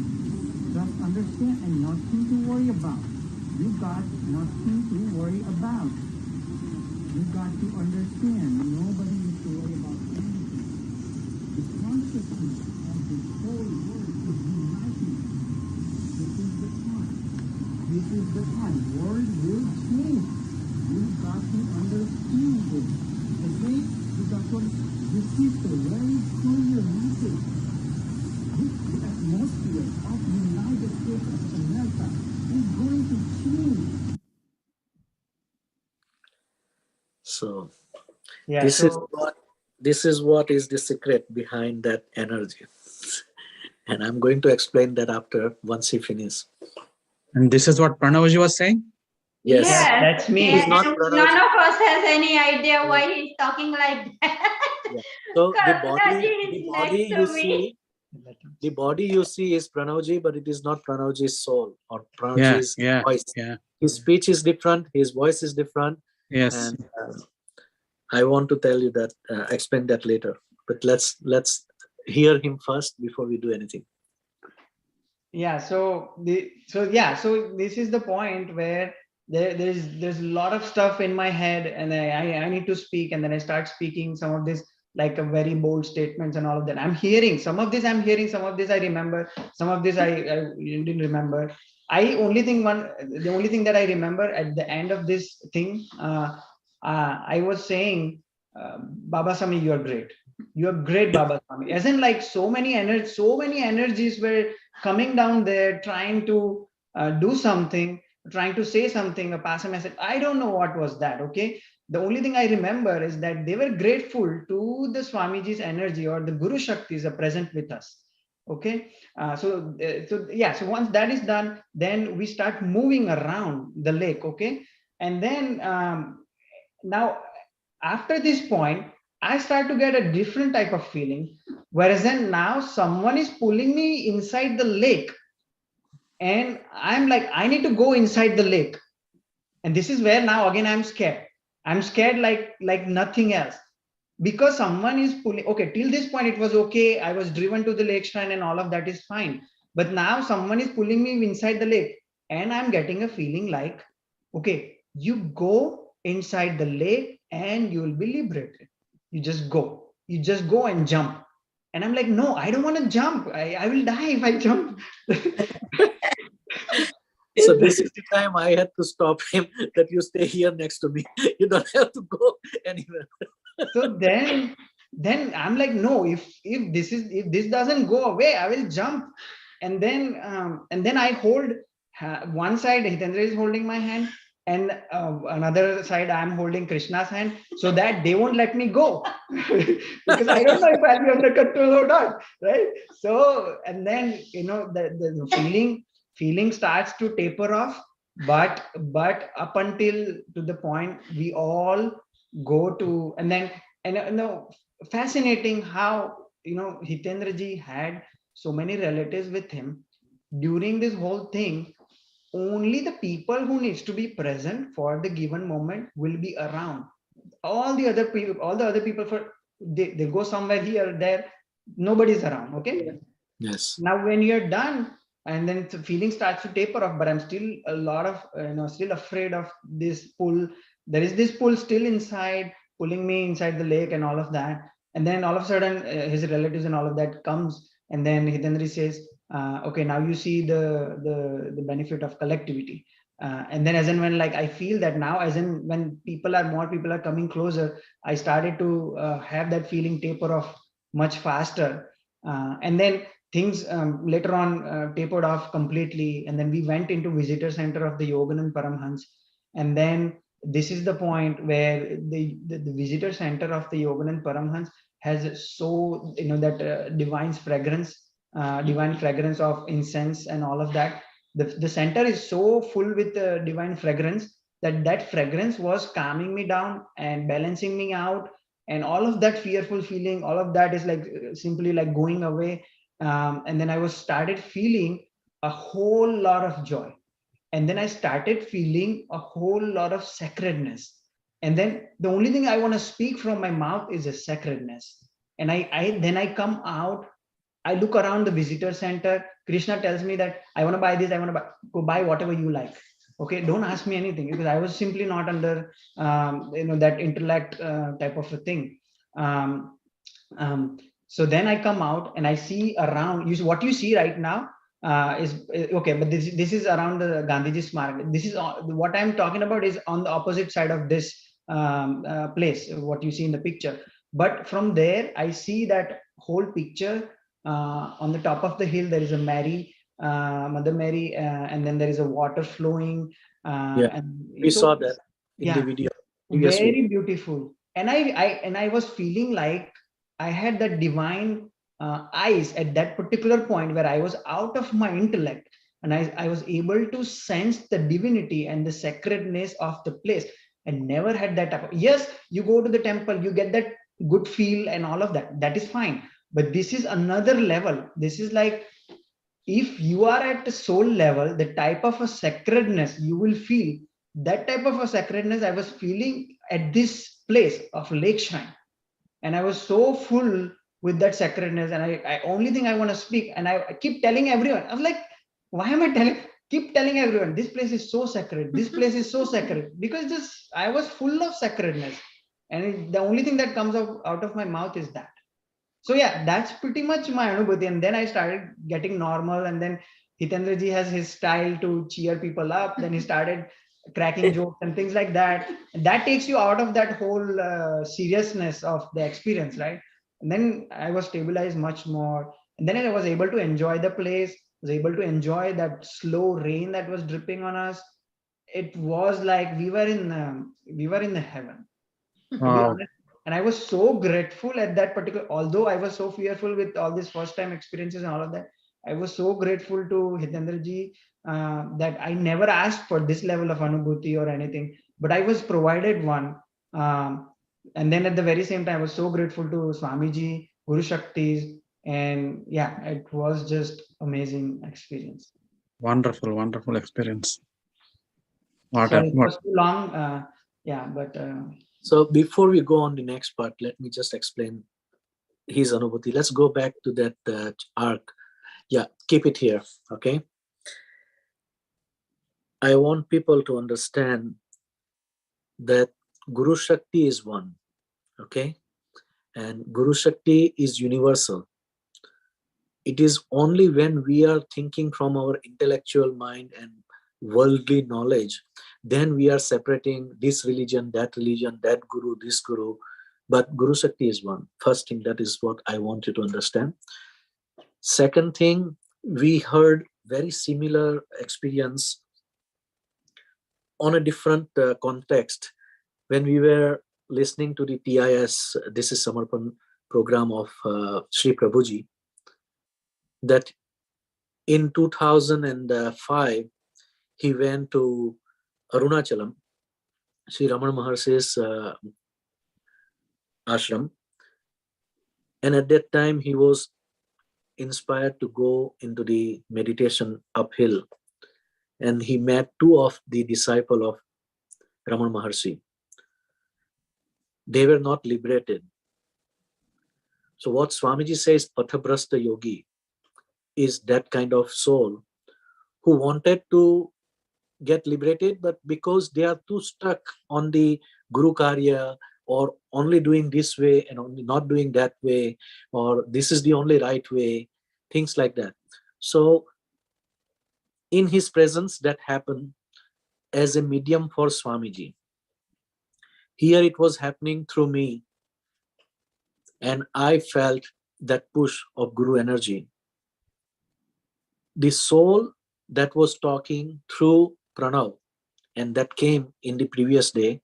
You see, when you go into the location and you open up your aura, it is like a high beam of light that goes up. And depending on your frequency, the energy up high will notice right away, oh, today we have somebody who has that high frequency. So they will try, oh, let's go, jump over there. We can have fun with this frequency. This is what Swamiji meant, that he went into that cave between the Bhutan and Burma area, and he was able to connect with two yogis who were looking young. Same kind of things. The Guru energy of Paramhamsa Yogananda is situated in the Lake Shrine area. So he noticed that here there is some energy. And he brought in the earlier day when he was saying that I was feeling this and that. It was not Swamiji, it was not him. It was the spirit of Paramhamsa Yogananda's disciple. This disciple was stuck into the Guru Karya of Paramhamsa Yogananda, and he was trying to giving tour to the people, come here, let's do this, let's do that. This ashram is this ashram has this, we have this mission, Kriya Yoga can do this. If you go to the Paramhamsa Yogananda's videos on YouTube, you will find a lot of activities that he made between 1920 and 1950s time. This soul, who was very tall, like Pranav after described, he was very tall, Christian, white guy, American white person. And he was really passionate about this Guru Karya for Paramhamsa Yogananji. He used to like giving tour to the people when they come to this ashram. So while we were going through this, he was literally giving us tour. While we were putting the gas on the gas station, I got the message from Paramhamsa, you move and he will follow. So I called them from my car that we are leaving now. They have to chase because the aura of Paramhamsa is with me. That person who was with Pranavji is the disciple of Yogananda. So automatically when my car moves, he will be pulled in that aura. He will be pulled and start following. That's what he was saying, that I wanted to go. I don't want to stop. I want to go. I want to stop. There is another indication in this story. This is all symbolically happening. That big truck with the black color and the skull on it is the negativity of the world. Those negativity will come in your life. And if you try arguing and being stubborn and getting entangled with those negative energy, you will not be able to reach where you are supposed to reach. Somewhere, somehow, because of full dedication and Guru's grace towards his disciple, Pranav changed lane and then he was able to go through. He reached there. When we came out, I made Pranav follow me and we were walking. And he was telling me, he forgot, he was telling me, Yogananda, you go ahead. I will take care of this. Meaning that in the living time of Yogananda and this disciple, they used to walk like this, on this path, giving the tour to the people who are visitors. And me, I kept walking. I kept walking because the energy of Yogananda, the Guru's energy was with me, and disciples' energy was with him. Why Yogananda brought this disciple through Pranavji to me? Now, this is what is very important that Swamiji has explained. You want to understand. Swamiji says again and again, and we have read it in so many Hindu scriptures, human body is very important. Human form is very, very, very important if you want to get liberated. Being spirit and giving up your mission, saying that I know everything now, I don't want to take birth, is not enough. That soul will need the body even to be liberated. Okay, so that soul was guided by Paramahamsa Yogananda. Today is that guru disciple type of energy that came, and they will be visiting us tomorrow. Let us make it happen. So that is what happened. The disciple came to Pranavji and the Guru came to me. We reached near the Mahatma Gandhi monument and I stood there. I know that he is going to come. He was still, as he was saying that, I was talking. He was giving the tour to the people around him. And you know, when there are so many people and a little kid come in between and try to listen and look, that is the kind of situation that happened in his speech. We are going to look at that video again.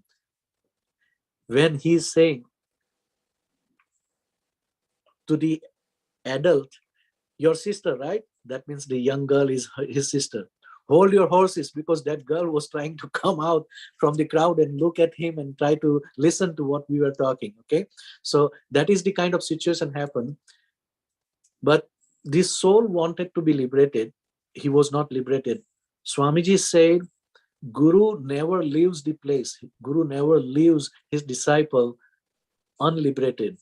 So Paramhamsa Yogananda brought this disciple, and then those two souls are living like Guru Shishya type of energy is living in the swan who were floating inside. Okay, so because he was not liberated and he was so obsessed by the local energy of this ashram, he stayed into these swans.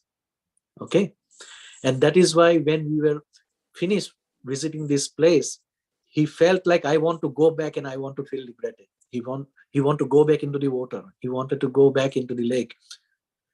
At that time, I prayed for that soul to be liberated. And at that time, then I was holding his hand. You don't need to go any more further from here. You stay with us. And then I tried to lighten up his energy, and we were joking and walking and passing by. Now let us watch this video after hearing this story and complete picture that how Guru helped his disciple to be liberated. And try to listen. This is the time when Paramhamsa Yogananda was fully charging up, like what I am saying. We will be able to make change in this land. And I was saying this experience happened just now in December, January. I was saying this in my TIS in 2020, 1 year before, that first 1893 Swami Vivekananda came, then 1920 Paramhamsa Yogananda came, and I am telling you, 2009 I came. 28th of August, Paramhamsa Yogananda came, 1920. I came on 15th of August, 2009. And we have to carry on this further. Paramhamsa Yogananda invited me in his place, and I wrote to Swamiji that he want to use me for his disciple to be liberated and to help the people in this area to get enlightened. And those who were not yet finished with the Kriya Yoga, he want me to help them by teaching the Samarpan meditation for self-realization and move forward. My personal status, spiritual status, was not yet enough to become that level of medium. But after this California journey, it completed. So Guru Shakti, Swamiji's Shakti, Paramahamsa Yogananda Shakti, and other Gurus' energies that are locally present, Archangel Michael and Saint Germain, they were all helping me. And this is just the example so that you can believe, because Swamiji says, a person who looks like you with two hands, with two eyes, 2 ears, small person, why you will trust him, why you will believe him, why you will respect him? No.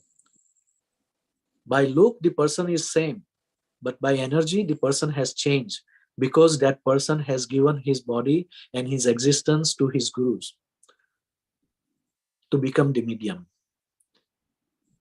So that is one example.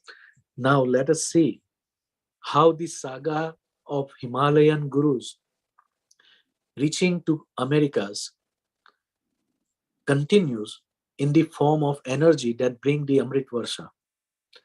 The project that Vireshji presented in his TIS. Let us see. Pranavji, you can explain the next part. Yeah, so this is after Hitanderji kind of, we came back, right? So on the 29th, after this Lake Shrine visit, we came back. So, when I was on my phone, on the news feed, there's this one article popped up about, the drought and all of that.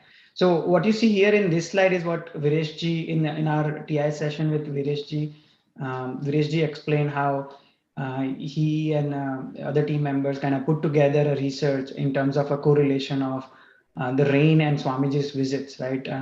As in, like, when Swamiji was visiting a certain place, how the nature was changing there, and how the rain was pouring at the place where Swamiji was visiting. And that type of research was presented before in TIS. So this is just a glimpse of that, just to give a context of what we kind of felt and saw in California when Hitanderji visited California.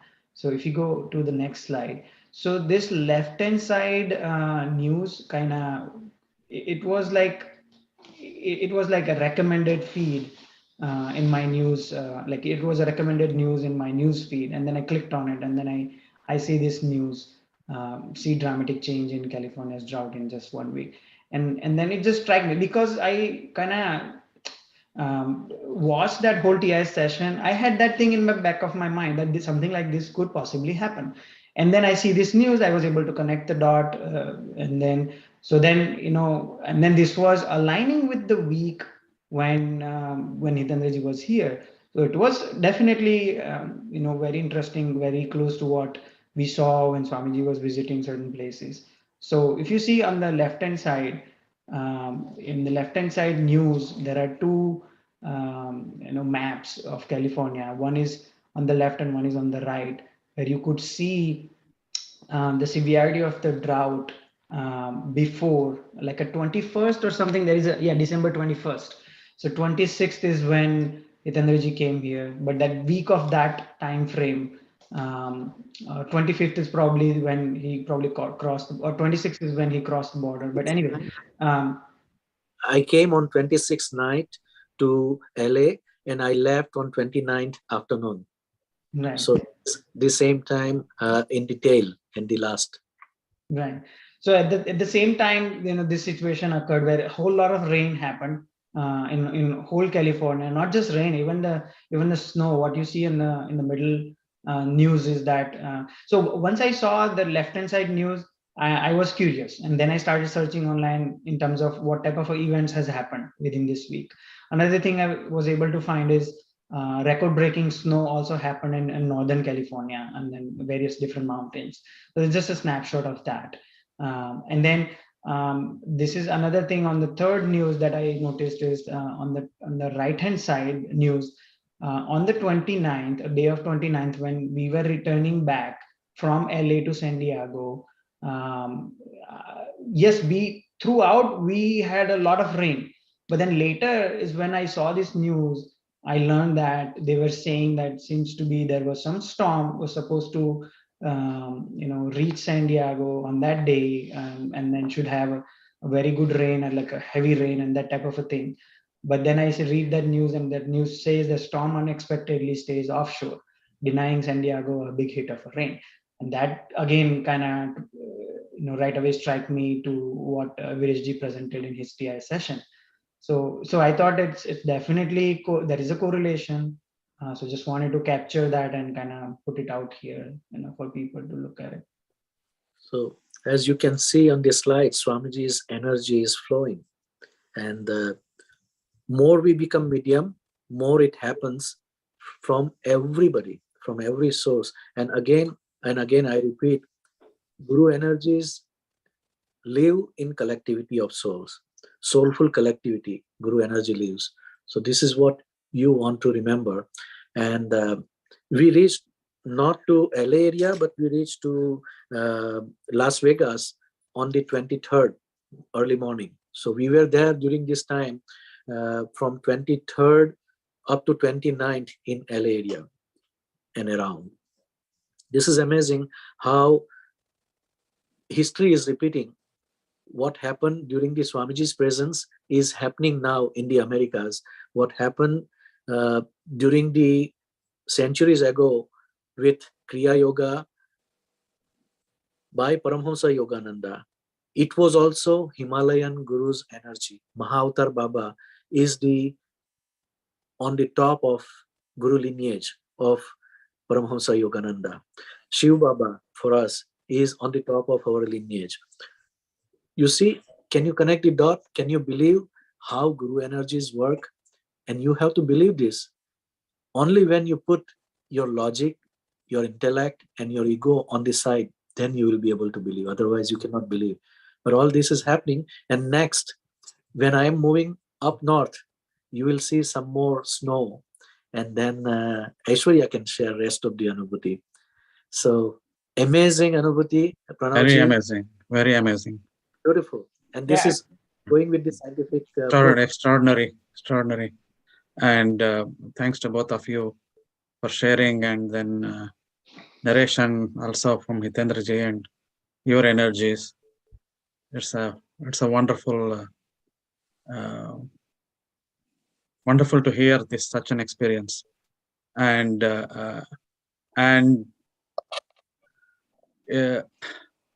really feel the energy, which we can. I can just feel the energy here. Difficult to describe, but yeah, you feel very difficult to describe, but you can feel it. Fantastic. One more thing that I want to say. Swamiji says, when you go to the ashram, when you go visit the Mangal Murti, register in advance and keep your chitta. Yeah, 3 days minimum. 3 days minimum. So that you will be able to. My chitta on Paramhamsa Yogananda is from 2 years, not just 3 days, 2 years. He literally lingered me and prepared me to come into that energy state, that vibrational frequency, before I reached to his ashram.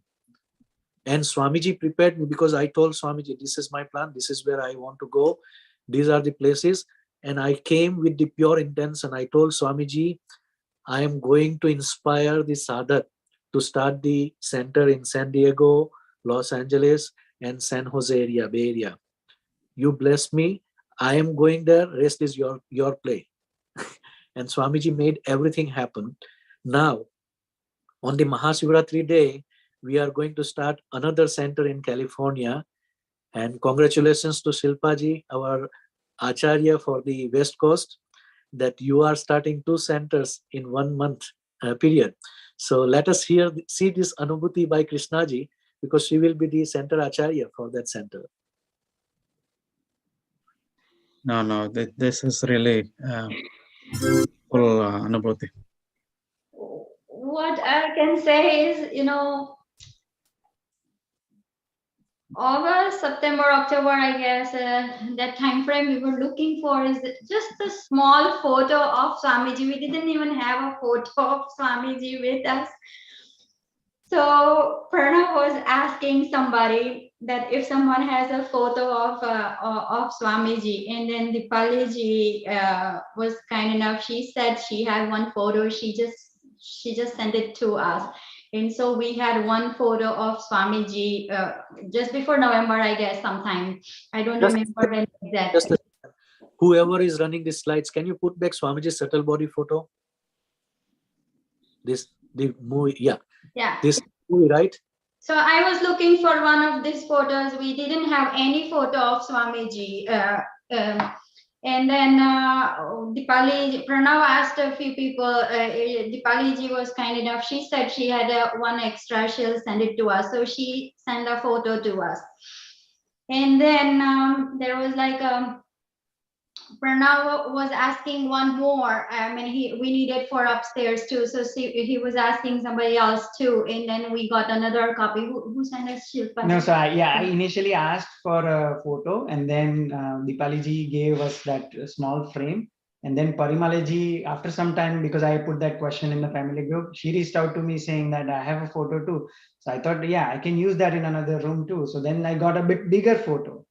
And then we asked, like, my family was sending us a package from India. So we asked, like, can you send us the pocket photo? We don't have any. And then they had it, they put it, but they forgot to put it in a package. So it never arrived. Then we happened to meet Hitendra ji. Now we go there. Well, we go there, and then Hitendra ji has full bags for us already, like with the photos and the books. And then this big photo you see here is like Hitendra ji got that for us from us. So it's blessed photo for us. It is just we had nothing, and then we have this big. We never expected that that big photo here, and then. Just this week, Hitendra ji said, then you guys can open a center at your place. So we are opening on a Mahashivratri with Swamiji and Hitendra ji blessings. So let's watch the video. See how beautifully Swamiji's energy is there in their house. उपवन महके पंछी चहके उठो सुहानी भोर हुई स्वामी जी का वंदन करने स्वामी जी का वंदन करने हरे डाल कुछ नम्र हुई उपवन महके पंछी चहके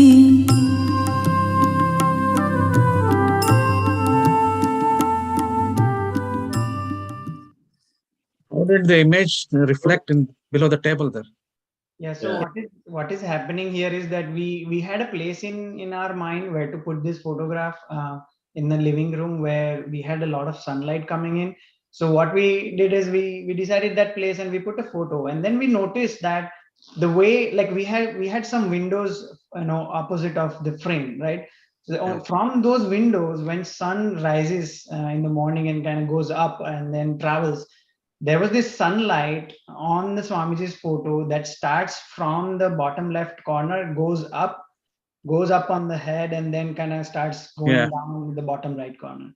So that, it was there, but then just noticed one day that interestingly how the sunlight is traveling and sort of showering something on Swamiji and kind of traveling around. So it felt interesting. So took a video of that. And so this is a hyperlapse video. So it happens in like 20 minutes. But since it's a hyperlapse, the sunlight is moving fast, but it happens slowly. No, but when it's moving from the table, there is a reflection of subtle body's picture upside down below the table. It is a glass table. Oh, that's a glass table too. Oh, there's a glass table. I see. Let us watch one more time. It is not very good observation, though. We didn't notice that. No, I noticed that, but उपवन महके पंछी चहके उठो सुहानी भोर हुई स्वामी जी का You got cloth on the table. Swami ji का वंदन करने हरे डाल कुछ नम्र हुई उपवन महके पंछी चहके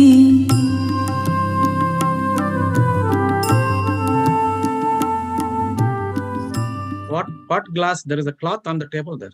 Yes. No, the No, coffee. no, no. So what is happening?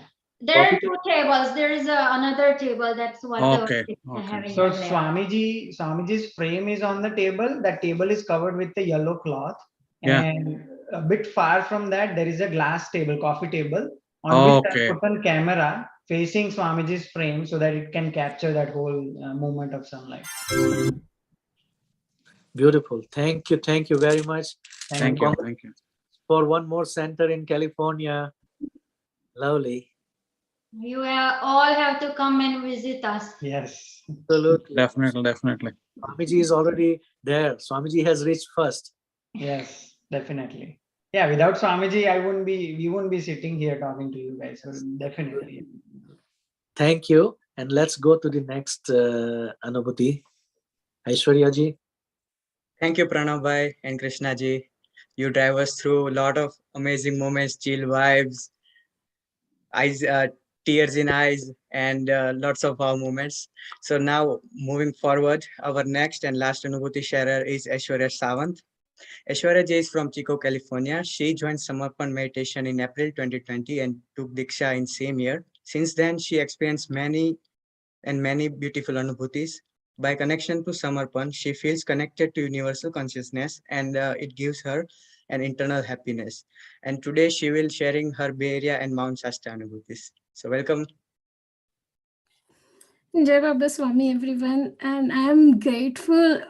First, I wanted to say that I am grateful that I'll be sharing Anubhuti here, but I'm more grateful now that I have been listening to all of your Anubhutis live at this point, and I cannot ask for anything more today. So, thank you so much. And definitely, I was lucky that I got chance with Hitendra uncle himself to be in Shasta.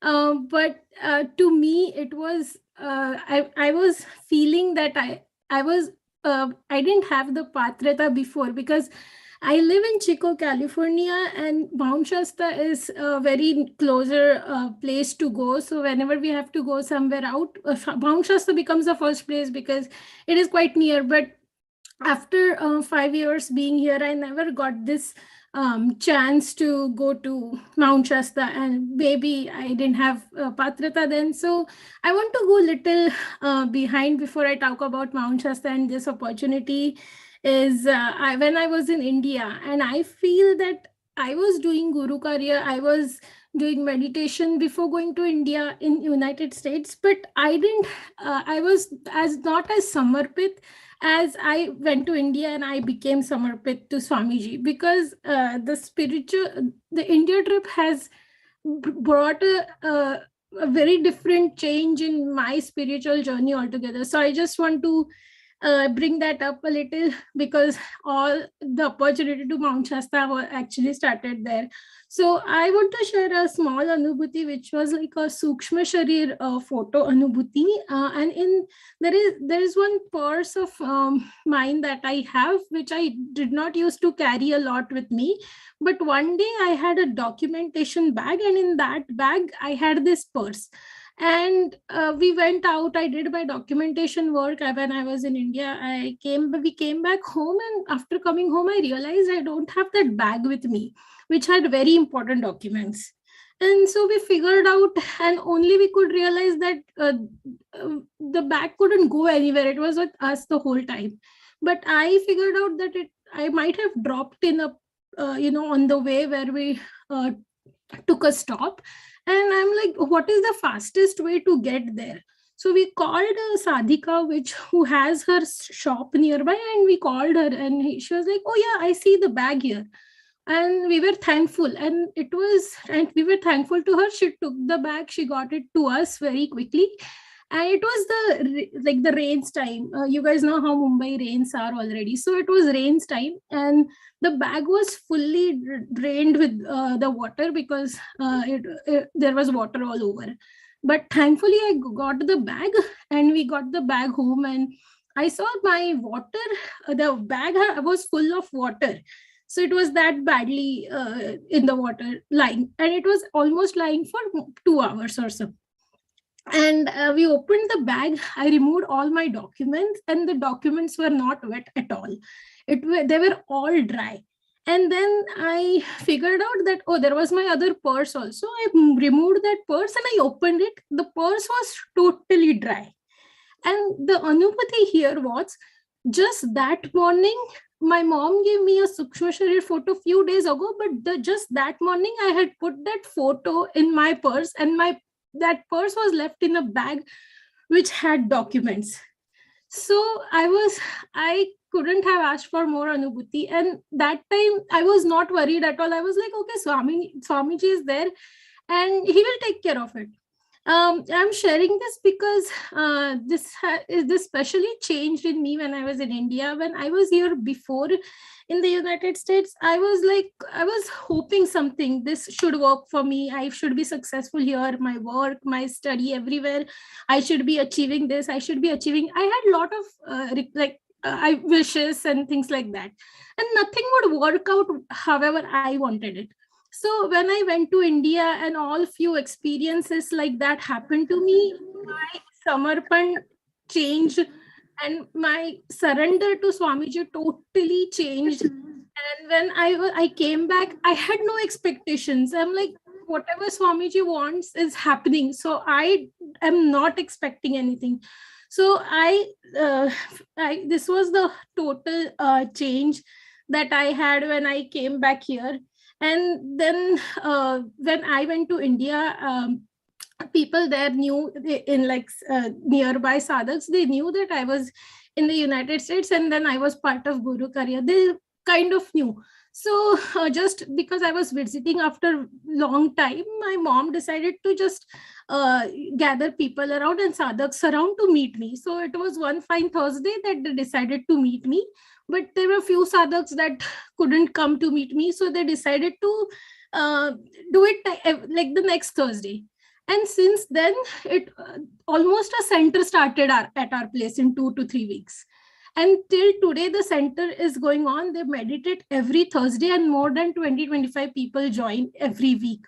So like they tell me I am indirect medium. I don't mind. I had only pure wish of meeting every sadhak, that's all. But they are like, it's because of you that happened. So I was a pure medium that it happened. And looking at their surrenderness, I became more and more surrender day by day. So this was like my little progress going on day by day. And I just want to also mention one short Anubhuti about a Guru Purnima. I had taken Diksha in 2020, but there were one family friend of mine, he took it in 2021. So we visited a temple before the Guru Purnima of 2021, and I started to feel vibrations. It was Lord Shiva's temple, and there was Kar Bhairav and other Hanuman, every other god.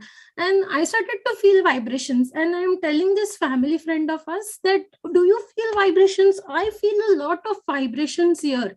There is something here. I feel it, everything. And he's telling me, no, I don't feel anything. It's just normal. I'm like, okay, I'm feeling it. And I was like, okay, I felt it. Just 2 days after, he took Diksha. So it was Guru Purnima. He took Diksha and we went to the same temple after he took Diksha. And after that, he went to the same temple and he started to ask me, are you feeling vibrations? Are you feeling vibrations? I'm like, yes, I'm feeling, because I felt that day as well.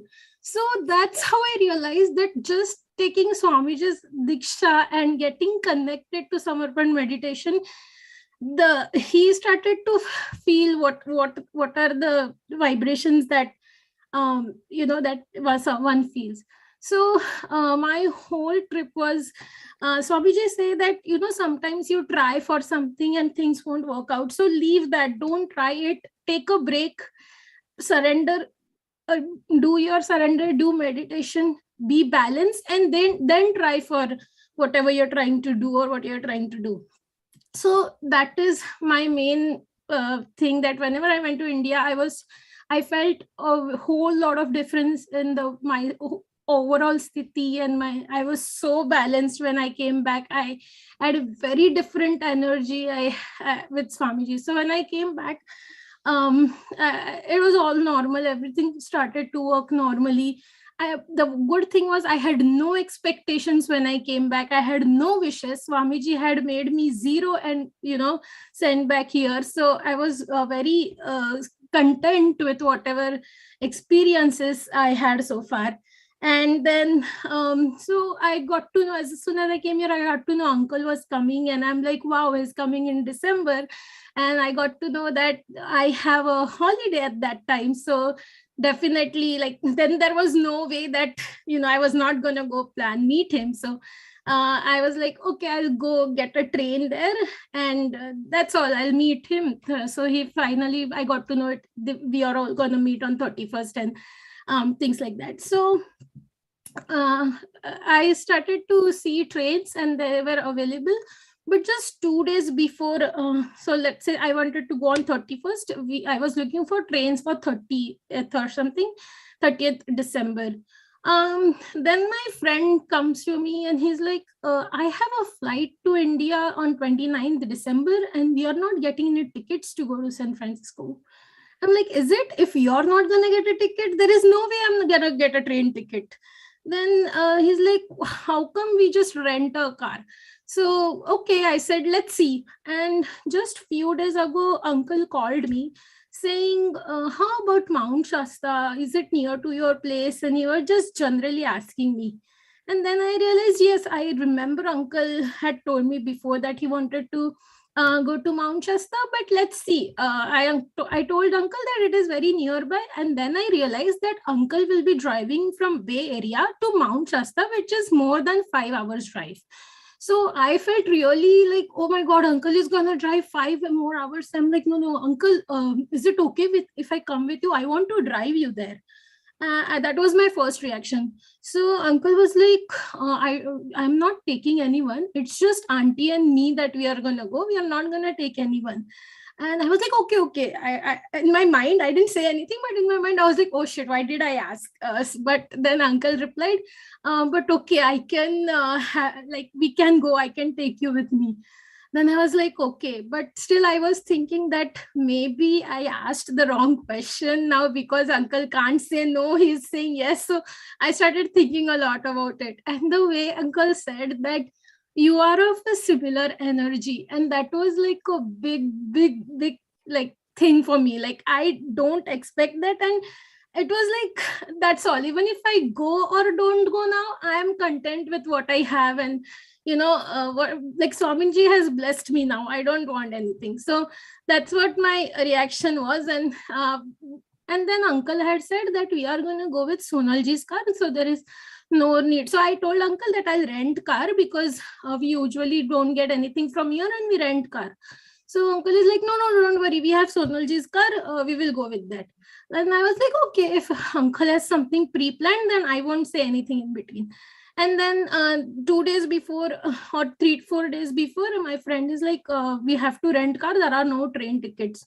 And I'm like, I have to go no matter what. So what will we do now? So I was like, okay, he wants to go to San Francisco. I'll also drop you and I'll continue my trip from there. And then I didn't want to call uncle and let him know that my plans have changed and I have booked a car. So I was like, I'll explain uncle, sorry, I know you didn't want you didn't want a car to rent, but I have no option now. So I was like, I'll explain him later. And I went by my plan. We left on 29th. And the thing I'm going to tell right now, it is something I just realized why few things were happening to me through this session. So uncle, on 29th, when you called me from, I guess you were leaving from LA, at that time, for almost 4 to 5 hours, I was in a store of Paramhans Yogananda. And I don't know what had happened. Just 2 days before, I had got a book, the autobiography of a yogi. I just got that 2 days before. And I'm like, why am I getting, attracted to this? So I'm like, okay, there is some reason. And then I was in the store and you called me and I was like, there is some reason when I'm in that store and you're calling me. And it is a crystal store and it is very much other different spiritual things, but mainly it is based on the idea of Paramhans Yogananda. And I read about it, and that's where I got the Archangel Michael gift from exact that store the same day. So it all got connected now. I got the answers what was happening then. One more thing I wanted to say is like, when I was traveling on the 29th morning, I left because I had to drop one of my friends to SF, and we both were shocked because it was raining all night very heavily, and I had not seen that rain in the United States for last 5 years. It was raining heavily the whole night. We left early morning at 5 a.m. and the roads were dry. It was raining heavily, but the roads were dry. I'm looking at my friend, he's looking at me, he's like, what's happening? Because it's raining badly, but roads are dry. We checked it a couple of times, but almost a stretch of 100 miles, it was all dry. So it was like unbelievable what was happening actually. So I had this big car, actually a Jeep Wrangler, and it is a really big car that I couldn't step it and get in. So I was so because I booked a sedan car and I was given a Jeep, which is like a huge car that I couldn't step and get in. And I'm like, I'm gonna travel with uncle and auntie, and I'm not thinking about them, that, how are they gonna travel in this such a huge car? But I left it up to Swamiji. I'm like, whatever it is Swamiji wants it, I'm doing it. That's all. So I was there on 29th. I was ideally to be there only on 31st, but somehow Deepaji also invited us on 30th. And I realized there are so many sadhaks in the Bay Area that I did not know of. And every people I'm meeting, I'm like, I know you already. It's just like, you are my family. I don't know anything. Now that I'm looking at you, I know you are the ones, you are everything. So even I don't know how I ended up, because I wasn't even planning to be there. And then the 30th December at Deepaji happened and things like that. Also Mitali ji, I'm so thankful to everyone that I was visiting, and I was feeling just like home. So it was the day. So we had on the 30th Deepaji's place, we had meditation. And then on 31st, we just saw the celebration video, the boat days and everything. It felt so overwhelming for me because I had not planned anything on 31st. Everyone was asking me, what's your plan? And I was like, meditation. That's all my plan was. So, but it turned out to be so good.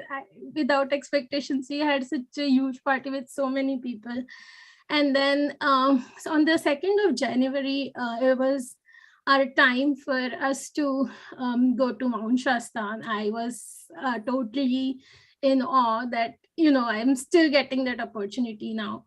So we were at Mitali ji's place and we were leaving, and Mitali ji is like, oh, Jeep, you like this car? I'm like, no, I don't like such big cars. This is a rental car, and I booked a sedan, which is a small car, and I want to I just like driving those cars. I don't like big cars and stuff. Oh, I really love these big cars. I'm like, oh, now Swamiji gave it, I'm okay. And then uncle started to tell me, you know what? I booked the Jeep and I didn't get it. And you didn't book it, but you got it because Swamiji somehow planned it so that we could go safely and come back safely, that I should be able to have uncle and auntie with me safely, go to Shasta and come back. And I was totally happy because I didn't want uncle to drive more than 5 hours. So I was so happy there itself. Whatever happens, what happens, because I was not expecting what will happen in Shasta, what I will feel, what Anubhutis I'll get. I was more like, I want to drive uncle and not let him drive for more than 5 hours. That was my whole purpose. And I was able to fulfill that. Then when I was in Bay Area on the 30th and the 31st, I was meeting everyone, and everyone was so excited that and they were having, uncle, please come to our house, Hitendra uncle, please come to our house. And everyone was requesting. I could see everyone was so happy within to just have uncle visit their place. And I am just just graduate and just starting to work and everything. So I was very I don't have my house. I'm just renting a house. I'm living with my roommates and things like that. And I wanted to have uncle at my place too, but I couldn't invite him. And I'm like, on what basis should I invite him? I do not have a good house. Like everything, I live in such a small town, and there were so many things that came into my mind. But I was like, okay, I'm meeting uncle is like the one of the best thing I could have this year. So I was totally in awe, but I was feeling also bad, not bad, but I had this feeling that what if I could also, invite uncle at my place. And then I was like, okay, whatever Swamiji wants.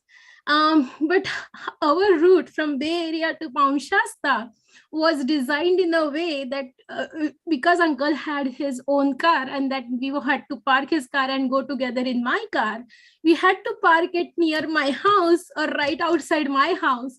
And that way he visited 2 times, and it was like the most unexpected thing, because I'm looking where people are so excited and inviting him, and I did not have to say a word, and he just visited.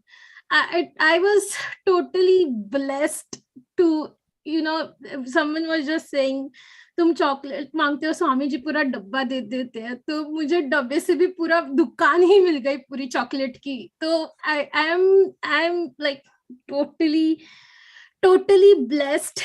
I would, before I pass it to uncle, I would just like to say one thing. Usually when like there was just a week before, there was a very, very bad winter storm that had come in the northern part, where going in anywhere in snow was not possible. The roads were closed, but it got cleared out by the time we were supposed to go. Everything was good enough. And when we went, I realized if we didn't have Jeep, we would have not been really safe. It was where the snow was everywhere. We had to literally drive in a very snowy area. So we were all blessed. Nothing was planned. Swamiji planned it for us. And uncle will watch the video and uncle will take it from there. Thank you so much. I would definitely share one Anubhuti after you do the meditation, but go ahead, please. No, after the video, you can say that. No problem.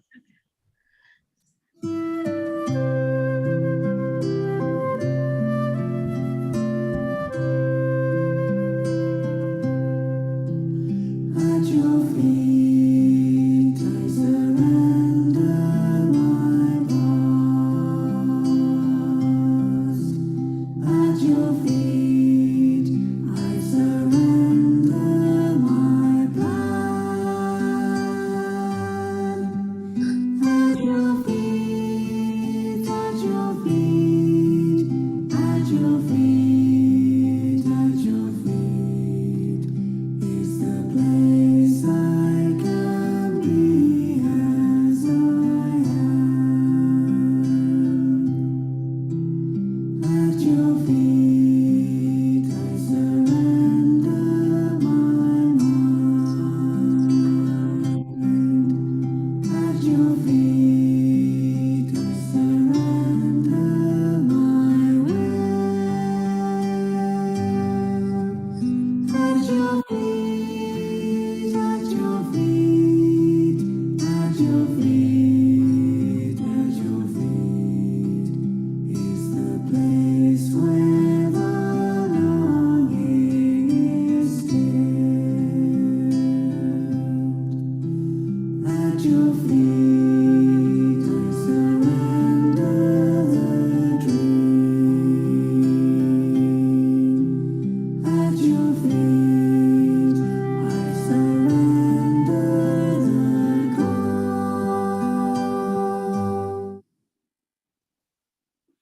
What a beautiful Mount Shasta.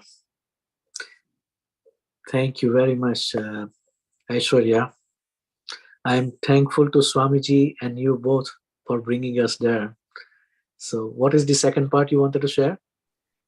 Just that I never thought about chakras or what is happening anytime, but just first time in my life when we were meditating in here, I feel that whatever the front chakras, they are spinning and opening at very faster speed, and only the time of meditation I felt, and rest it was all nothing. So I have never I have never given any attention on chakras and everything, but that time I couldn't stop feeling it. Sensed it on that day. That is amazing. One more last thing I would say. I sorry, but I have to say this, that I usually will talk and speak around when we are on a trip. I cannot stay mum, but I'm sure the whole trip I couldn't say anything. There was no word that came out of my mouth. I was totally silent. Uncle can talk about it. Yes. Thank you very much, Aishwarya. Wonderful experience. Yeah, you are such a lovely daughter of mine. And like all those kids, I always believe that every young person who is coming into the Samarpan, they are like my children. See, my love and my vision for you of seeing Swamiji in any soul is my side. It is from one side. But when you start seeing that fatherly figure in me, then it is a two-way. As Swamiji says, मैं आपके दरवाजे पे आता हूँ, लेकिन आप होते नहीं हो. अभी आपने भी दस्तक शुरू कर दिया. आपने भी मुझ में वो फादरली प्यार देखना शुरू किया. तो फिर आपको वो मिलेगा ही ना जो स्वामी जी देना चाहते हैं. That is what it is. You had one more Anubhuti at the Sacramento River origin. Let's hear that first. Yeah, so it's been like 5 years, and I am like, everyone is moving out from here, but I am still in Chico. And then I always used to think that everyone is moving out, everything is working from me, I'm work from home, and everything is fine, but I'm not getting a chance to leave this place. And it's not like I wanted to go, but I was just thinking that what is the reason that I am still here?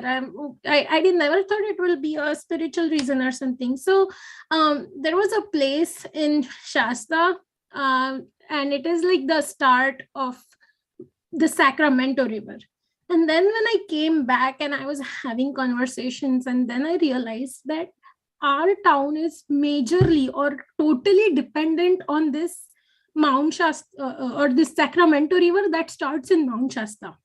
And because Mount Shasta is such a sacred place, so is the Sacramento River. And then I realized that Swamiji has kept me near to such a sacred place. And then we have been feeding on the Sacramento River for these many years, because when we went there, people were literally getting their drums and bottles to get the water of the Sacramento River. So I only realized after this visit that I was very closely connected to all these things I'd never realized. Yes, this is amazing.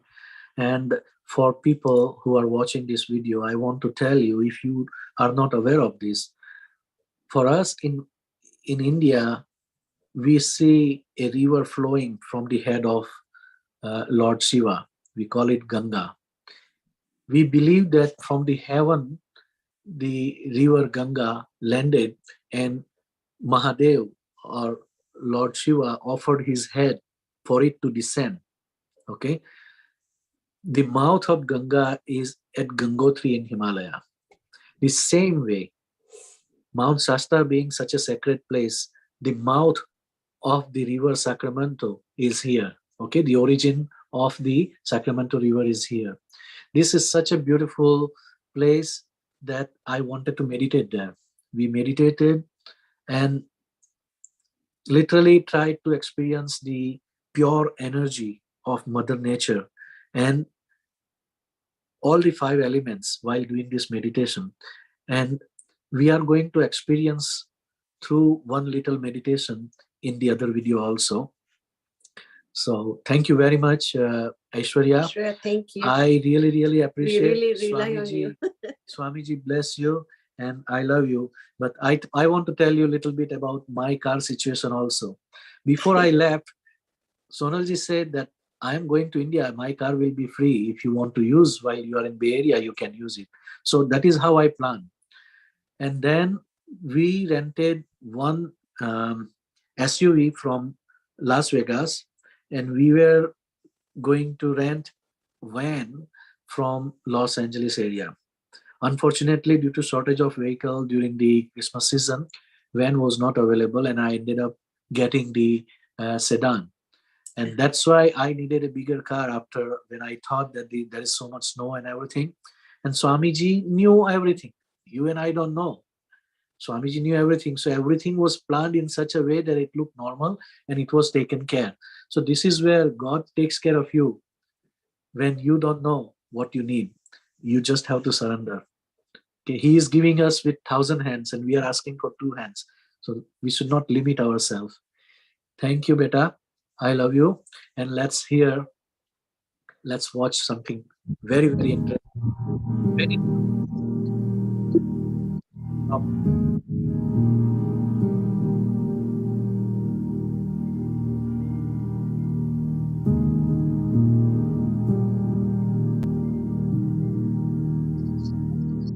sit in this posture. I am a holy soul. I am a pure soul. I am a holy soul. I am a pure soul. I am a holy soul. I am a pure soul.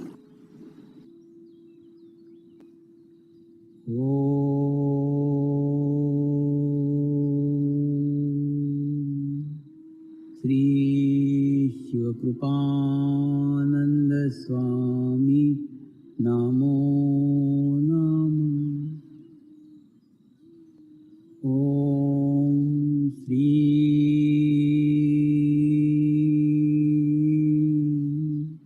Shiva Kripananda Swami Namo Namo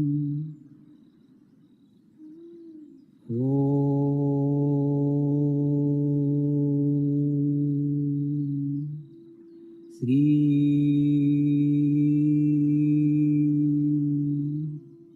Shiva Kripananda Swami Namo Namo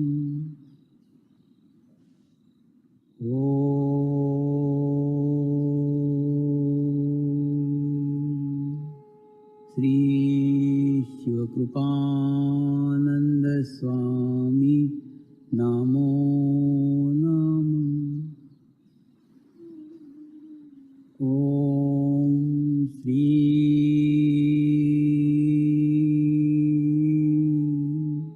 Shiva Kripananda Swami Namo Namo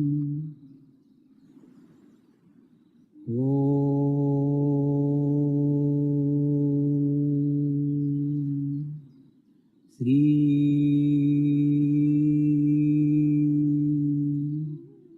Shiva Kripananda Swami Namo Namo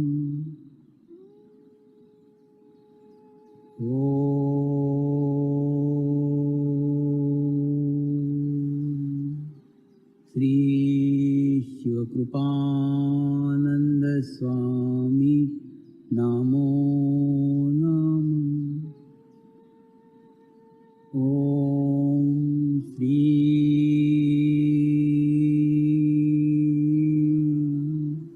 Shiva Kripananda Swami Namo Namo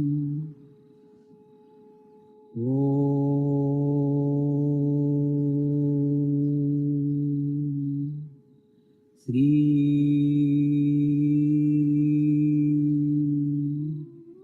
Shiva Kripananda Swami Namo Namo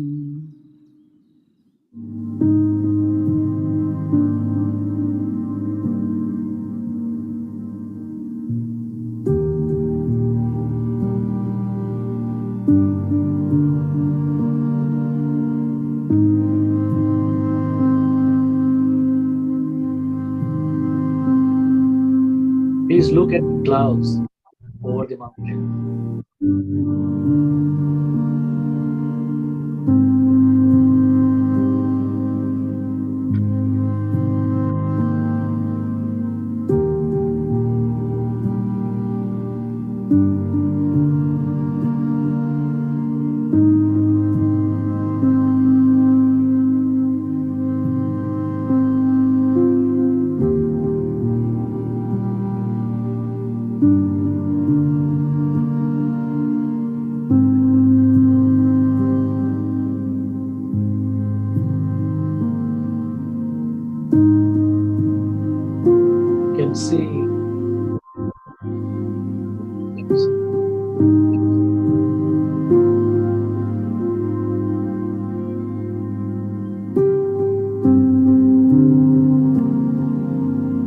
throughout the year, Mount Shasta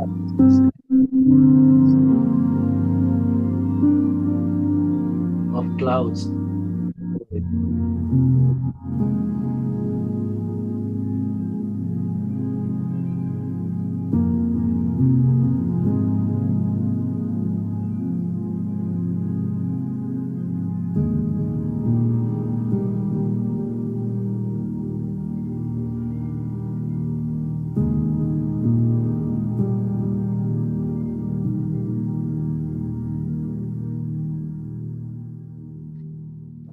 That was Mount Shasta.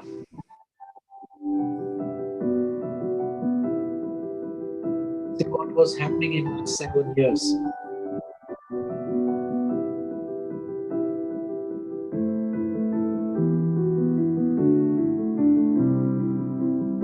In 2015, we celebrated Chaitanya Mahotsav in Phoenix. That was the beginning.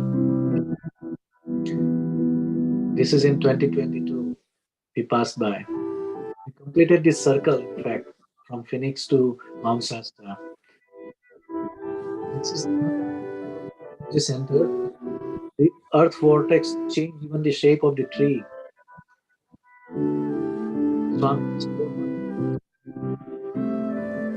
At Grand Canyon.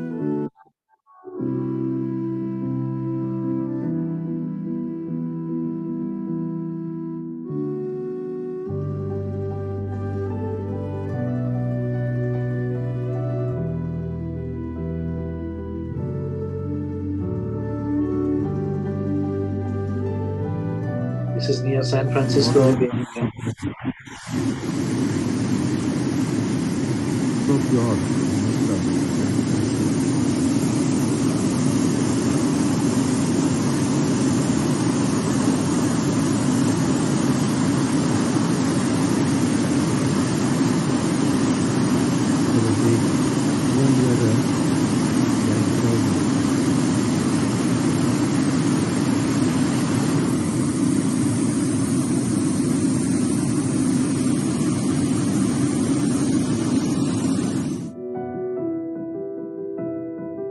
Look at the golden orb.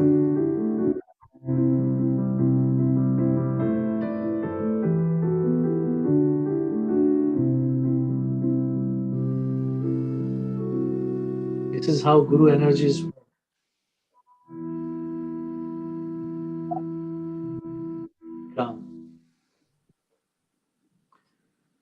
So Swamiji said when he came in 2001 to Canada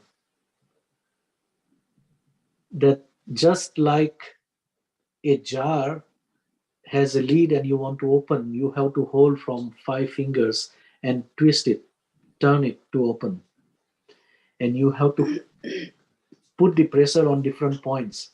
The same way, our body has these 7 chakras. And same way, even the earth has 7 chakras. If you want to show the slide of the 7 chakras of the earth, you can pause it at that point in video. You can go a little bit backwards. More in the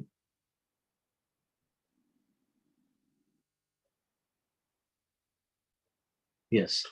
So as you see here, there are earth chakras, and every chakra has different impact. The red one on the left side on the top is Mount Shasta. So in the old time, Guru energies were not able to reach to different places, but at any point of time, there are divine souls whom we call Guru. In the Western world, they call masters with the power and energy like Guru. They become ascended masters. They still stay in the energy form and help their disciple the same way as what we have seen Paramhamsa Yogananda trying to help his disciple. People were not able to travel from one place to another.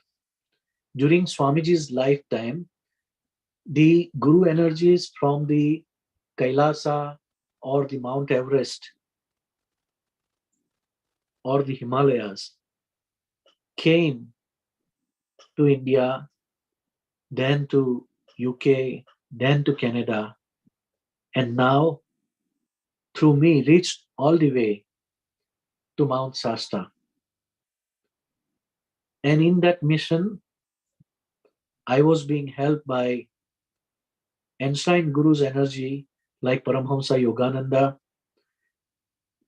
Saint Germain, and Archangel Michael. It is the beginning of new earth. It is the beginning of new era. It is the year of Samarpan 2022. We are going to become the part of this new earth in this spiritual revolution. And we will be bringing change as the soul who came through Pranavji also mentioned what Paramhamsa Yogananda was saying 100 years ago in 1920. The future of United States of America will be bright and it will change in the direction of divinity from where we are standing today, living with fear, anxiety, and suffering. Since Guru Shaktis have reached here, we made the prayer during this meditation, and I tried to send this special message to Swamiji before I made this trip to ask for his blessings.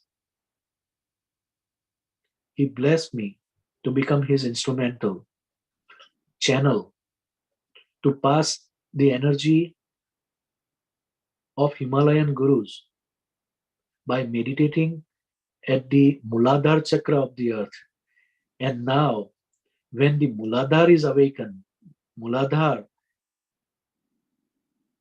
is charged, then next thing is awakening of the Kundalini that happens for the earth. And then the rising energy reached up to the Crown Chakra through Swamiji in Dandi to the Himalayan Gurus in Kailasa. So just like we are doing meditation and we can reach up to the Crown Chakra, that was the lower chakra in the body. In these years, last 21 years, Guru energies prepared me to become a pure medium for them. Whereas if Swamiji could not come himself to land in America, I became channel for our Guru Shaktis and completed their mission, completed their job. Now we can expect and be ready, be prepared for the earth's Kundalini to rise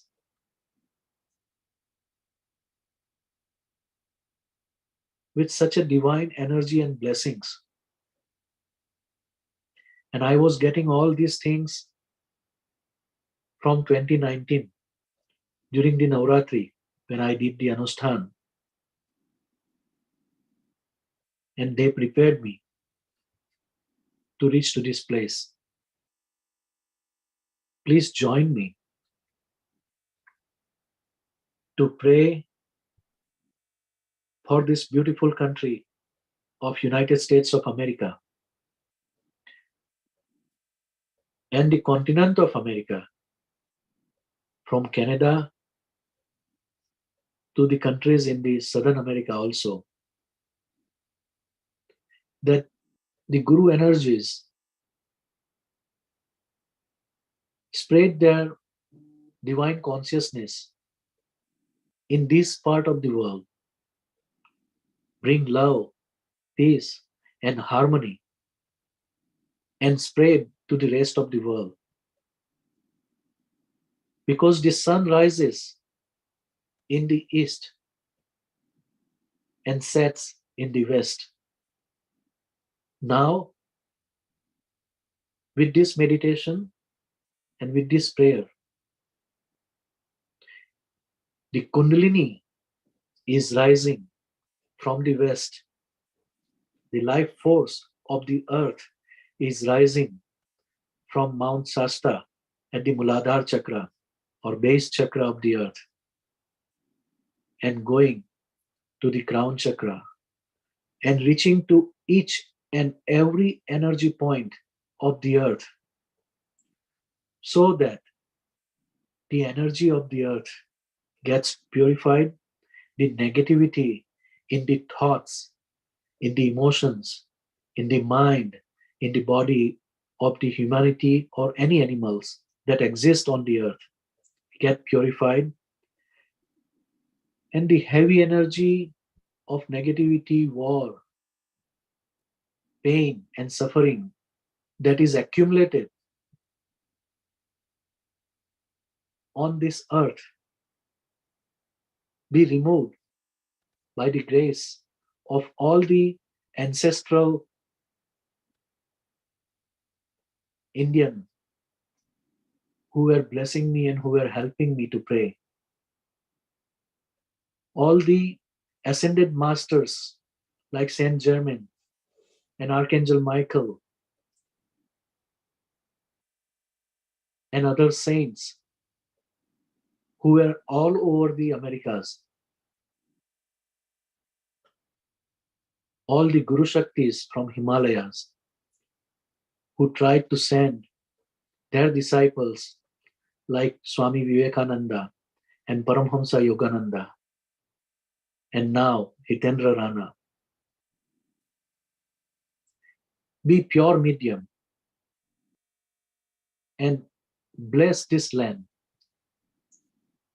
so that the world will be full of love, joy, peace, harmony, and grace.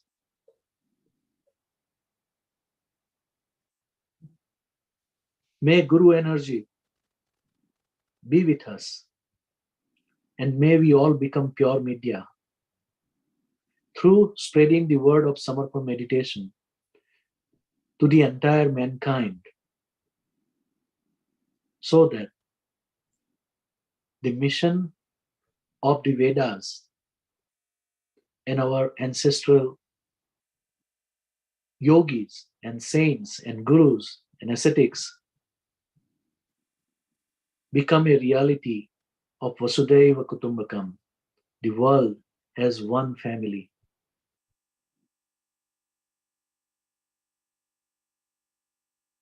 Om Shanti, Shanti, Shanti. Amen. Jai Baba Swami.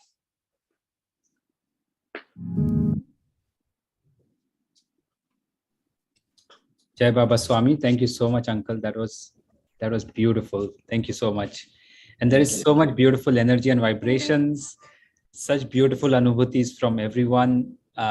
You're seeing so much love in the chats, and like Aishwarya said, people are getting speechless. This is actually what is also happening with me. So continuing the energy, let's go ahead with our upcoming events. And I would first like to invite Himali to talk about our Maharti.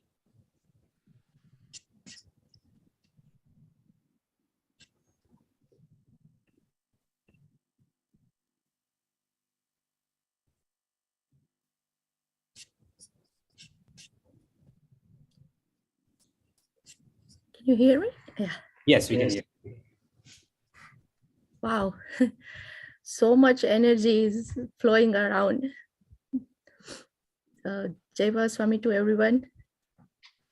Tomorrow we have last Sunday of the Anushthan.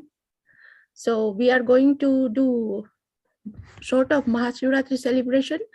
and with Maha-Aarti.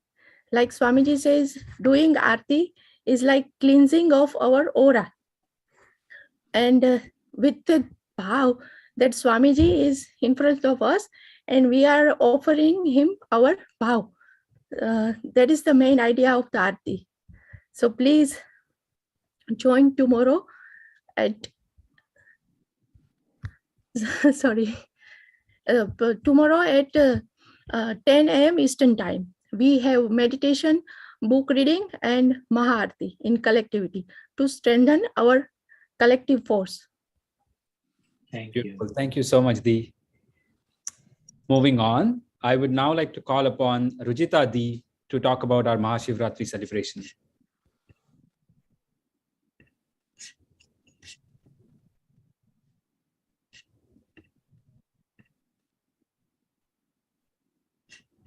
I think you're muted, Dee. Can you unmute yourself? Jai Baba Swami. What a beautiful journey, Hitendra uncle and West Coast Sadhak, who shared such beautiful Anubhutis with us today. It felt like we were traveling along with all of you, right from Meher Baba's experience from Sonaldi and till Aishwarya's experience with the mountain, Shasta mountain, and uncle meditating at the mountain along with her at the base chakra of the earth. It felt so much energy, and congratulations to both new centers at the West Coast, Krishnaji and Pranavji, Deepaji. Congratulations to both of you that y'all have inaugurated the center, and Krishnaji will be inaugurating it on Mahashivratri. So nothing like it. It's just a very wow moment for all of us. Our heart is filled with a lot of joy and love. Thank you so much.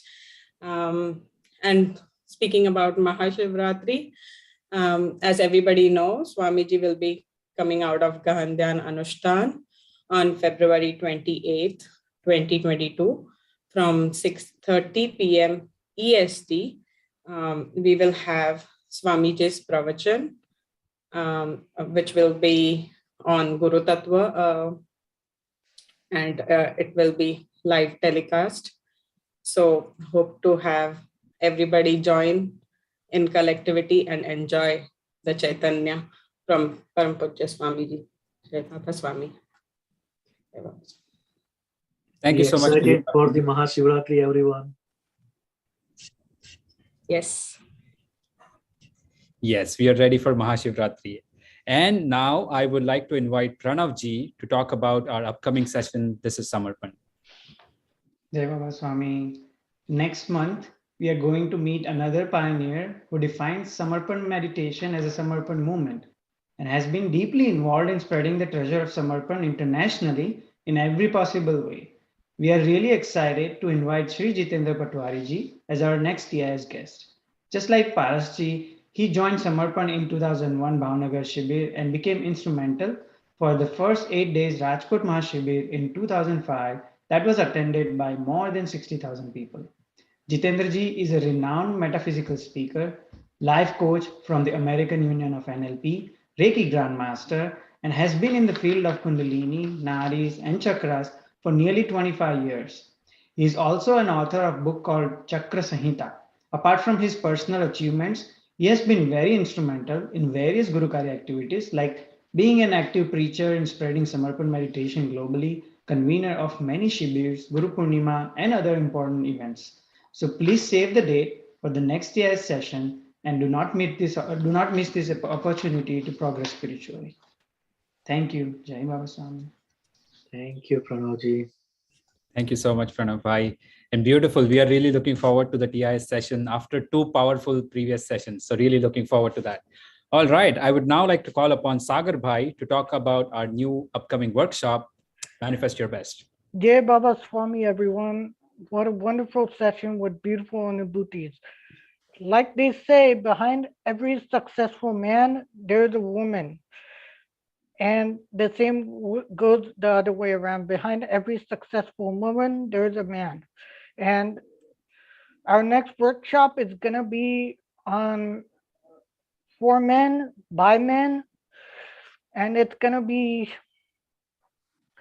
to contain information like why men should meditate and why it's good to meditate at a young age. Also, this flyer is being circulated over our Instagram and Facebook, so please spread this word out. Hope to see you guys all there.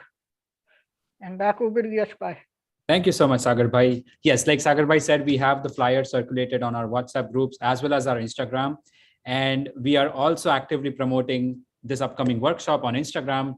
Today, look at how it aligns. Today, the bonding session is about the West, and we have Hitendra Uncle's video that is posted on our social media. So please, after this session, take a look at that, share that with your family and friends. And if you know a man that needs to attend this workshop, send them the flyer.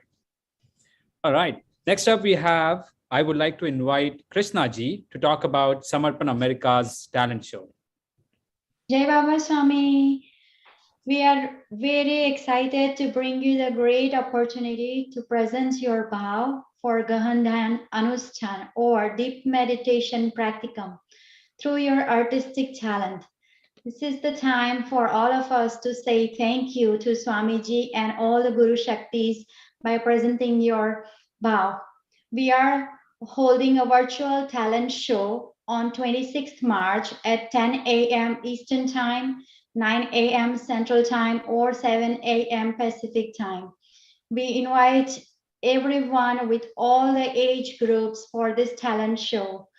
Participation entries could be in the form of solo kids, solo adults, group performances, or as center performances. We have registration open until the 6th March. Please try to sign up at your earliest convenience due to we have limited seats or spots left. Please read all the application guidelines carefully while you are signing up. And thank you for all your support and enthusiasm. We are looking forward to see you on this virtual talent show. Jai Baba Swami. Thank you so much, Krishna ji. And that's a beautiful flyer. I just saw Hitendra Uncle. That's a beautiful flyer over there with all of our amazing kids. And talking about our amazing kids, I would like to invite Utsav Bhai to talk about our Bal Vikas class. Jai Baba Swami, everyone. Having a very blissful day. Thanks to Guru Shaktis. Thanks to all Anubhuti sharer. And thank you very much, Hitendra Uncle, for the beautiful explanation. So, as you may already know that we conduct Bal Vikas class every Sunday at 4:30 to 5:30 p.m. EST. And I would like to emphasize that there are so many activities that we run, such as slokas, bhajan, meditation, games, arts and craft, and many more. We also have professional bhajan teachers who teach kids very wonderful bhajans and songs. And for your kids, it's a very good opportunity for the kids between ages of 4 to 12 to learn about importance of meditation and how it will benefit and could set them up for the whole life. So feel free to share this to anyone or to any kid whom in your network or in your neighborhood or in your relation, so that they can be benefited. Now back to you, Yash Bhai. Beautiful. Thank you so much, Utsav Bhai. Like you can see, we have a full packed 2022. The Jan, Feb, and now March events are going to be amazing. Kids, men, everyone, like Sonalji said in the chat, even the workshop is for men, but we want everyone's energy. So it's not restricted to men. Everyone from here also please join us and help with the energies. Now passing on to Ashish Bhai for our Q&A section. Thank you. Thank you everyone. What a great session going on. So we are now up to last section, question and answer. Let's see, we have 3 questions. So this is question from the Deepaji. So her question is when my husband does meditation, he falls asleep and snores, but as soon as the meditation music ends, he wakes up. He doesn't even realize that this is happening. Any guidance on what is this and why is this happening? I would like to request Hitendra ji to just answer that if possible. Yeah, so as Swamiji says that many of us were yogis or were practicing meditation in the past life also. And when you go into that vibrational frequency, in that energy, it is like mother singing and the child feeling to sleep like. So it is the state of yoga nindra, what we used to call. Okay. And when you go into that yoga nindra state, you are not sleeping, you are awake, you're conscious within, but your body is assuming the same function as you are sleeping. Okay. And there's nothing wrong with it. But if you want to do something better on this, it is the sign that your Chandranadi or the left meridian is little weaker or imbalanced.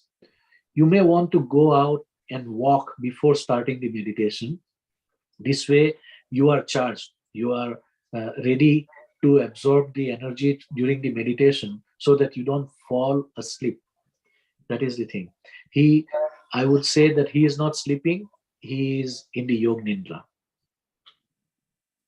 Many times while listening to Swamiji's discourses or even our sessions, Anubhuti sharing or TIS, people feel like they are falling asleep. But it is the influence of energy. It is the influence of vibrations.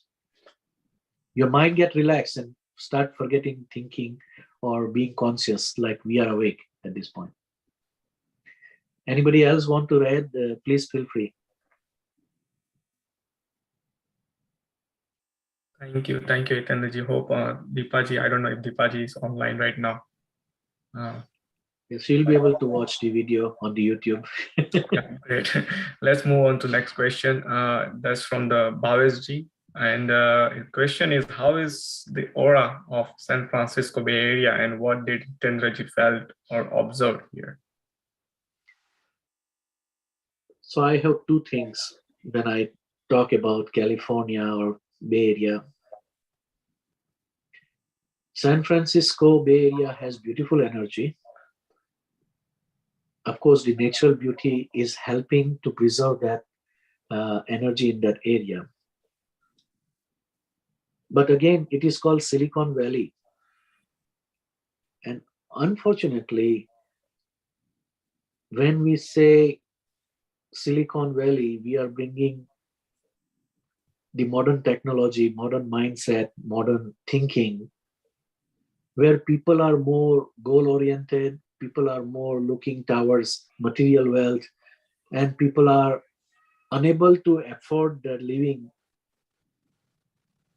That make California as one of the #1 state where people are homeless also in California. So there is a contrast. There is a positive energy due to so many divine places. If you try to understand, we say in English saint, S-A-I-N-T. That means a divine person. In Spanish, the saint is known as San, S-A-N. So San Francisco, San Jose, all these are the places that was used, or many saintly energy lived in this place. Okay, so this is a very divine land. The natural landscape is so beautiful that anybody can progress in this place when they know how to connect with the energy of the earth and land, and they want to bring it in the right way. In fact, there are a lot of spiritual activity going on all over that West Coast and Bay Area. But it is not helping people to come out to bring the positive impact other than just the financial gain for those great companies. Okay, so we want to use this trip that I made, my journey, my tour, through the prayer and through the meditation to awaken those dormant energy and try people getting into the meditation so that they can prosper both spiritually as well as in a material world. That is the objective. Thank you. Thank you, Eternity.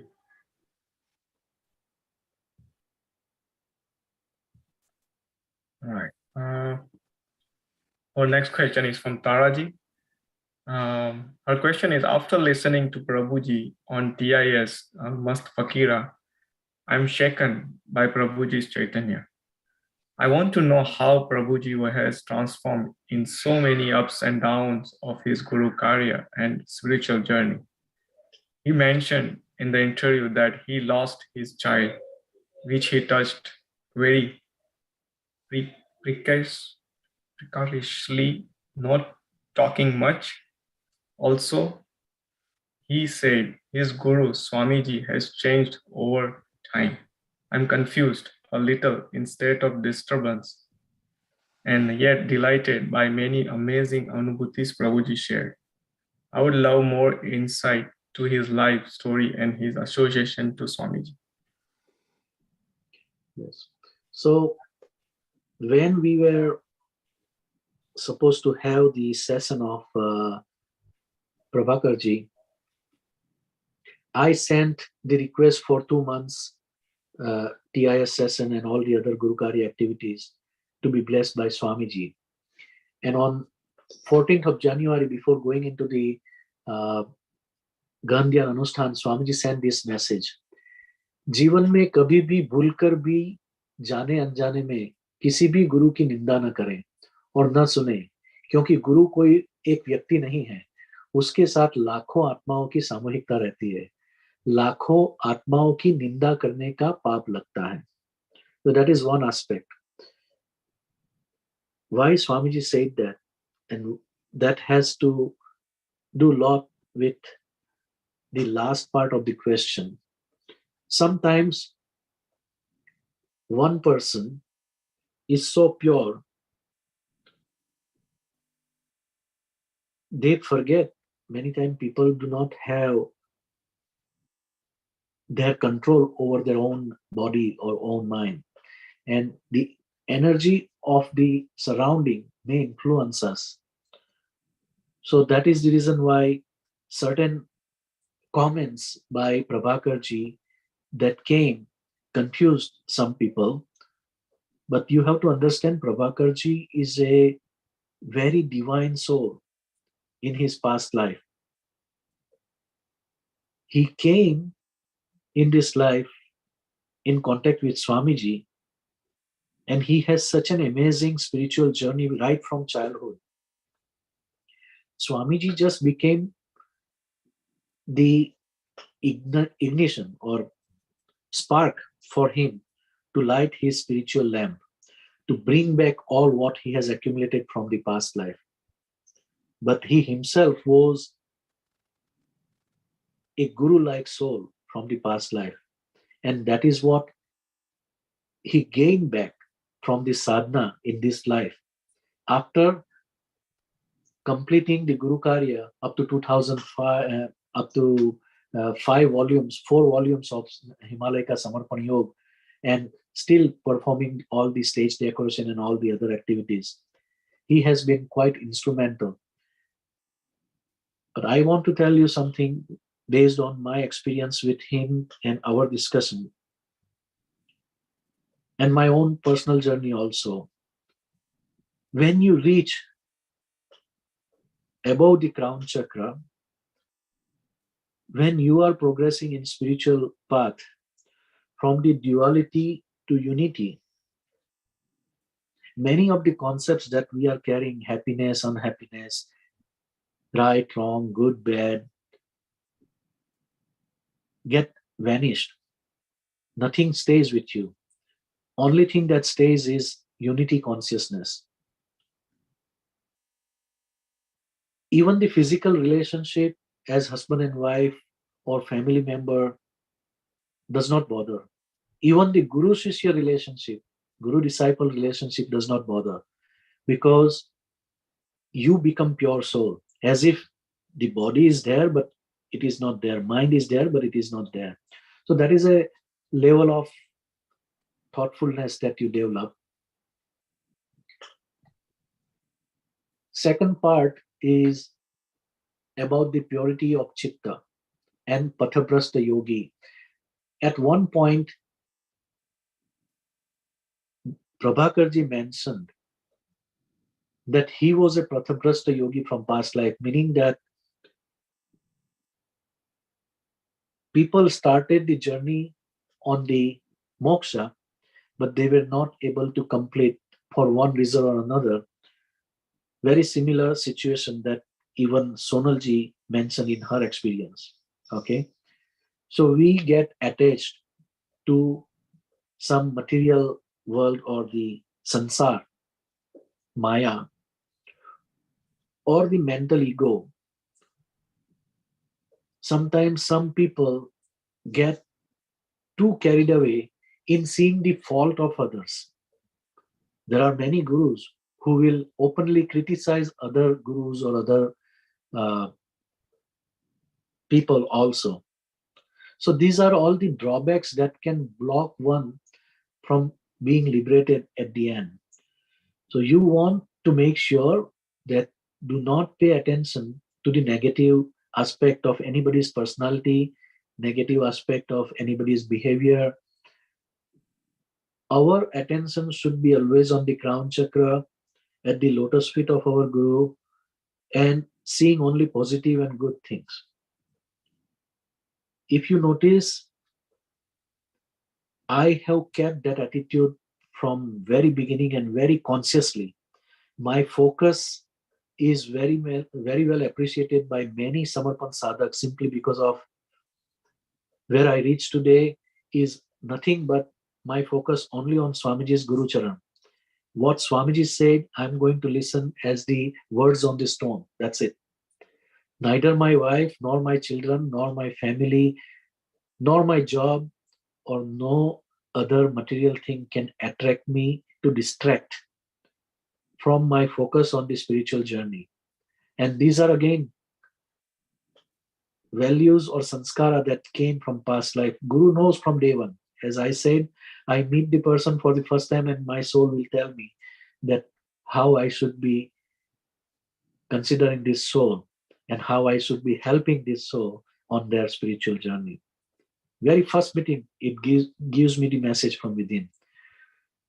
So what we are seeing, that Prabhakarji lost his son, his wife separated from him, and all this, these are our reflection of thoughts about the society and our own life. Because we connect our story with the story of those where they have lost, they must have felt sadness or suffering. But a soul like Prabhakarji is very highly evolved and he is already out of that kind of suffering or pain. That is what I can say. I hope I answered your point,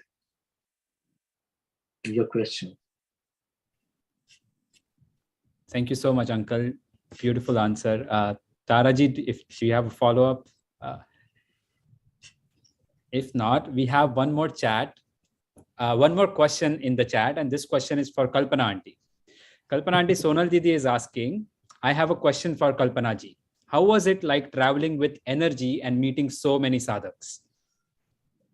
Jai Baba Swami, Jai atmosphere, everyone. With energy, I guess like Dashwaya said, she was so quiet, very silent. So I was same thing. I was throughout my trip, I was very, very silent and like no words to say anything. I'm just experiencing all the sadhaks and looking at everyone, how amazing they take our journey very positive way, and what Swamiji give us everything what and they deserve, all the sadhak deserve it. And I was really, really happy to see every single sadhak that I met at West Coast throughout my journey, and they were very, very pleasant. There's no word to describe. Full of bow. Every sadhak we felt that they had so much love and as if they were waiting for Swamiji's energy to reach there. And I was very, very happy to see every single person that, I don't know, there's no word to describe. Even like I am right now I have to wear my blanket. I'm freezing in this room. Like, and that my whole room is full of fragrance with everyone like telling everyone's experience. So yes. So Swamiji is blessing all of us. It is not about person. Let us not focus on the person or who is there in front of you. Focus on the energy, Guru Shakti, Astitva. Shakti ke Astitva ko dekho. Okay. So existence of energy, that is what we want to focus on. And Swamiji has blessed us, but I am blessed by having Kalpana in my life. Okay. Equally important, Atithi that came in my life and became my spouse, because she keeps making a lot of sacrifice for me. She is serving me, I would say, on every little need from morning till end of the day, because you will not believe, even for this PowerPoint presentation, all the videos that we prepared, almost full week, all the volunteers have been staying awake with me up to 1 o'clock. Every night I was sleeping at 1 o'clock. And again, I wake up at 3:30, 4 o'clock for meditation. So there is no if and but, or there is no condition. When you have committed to your Guru, whenever the call comes, you have to be, it is like a fire brigade.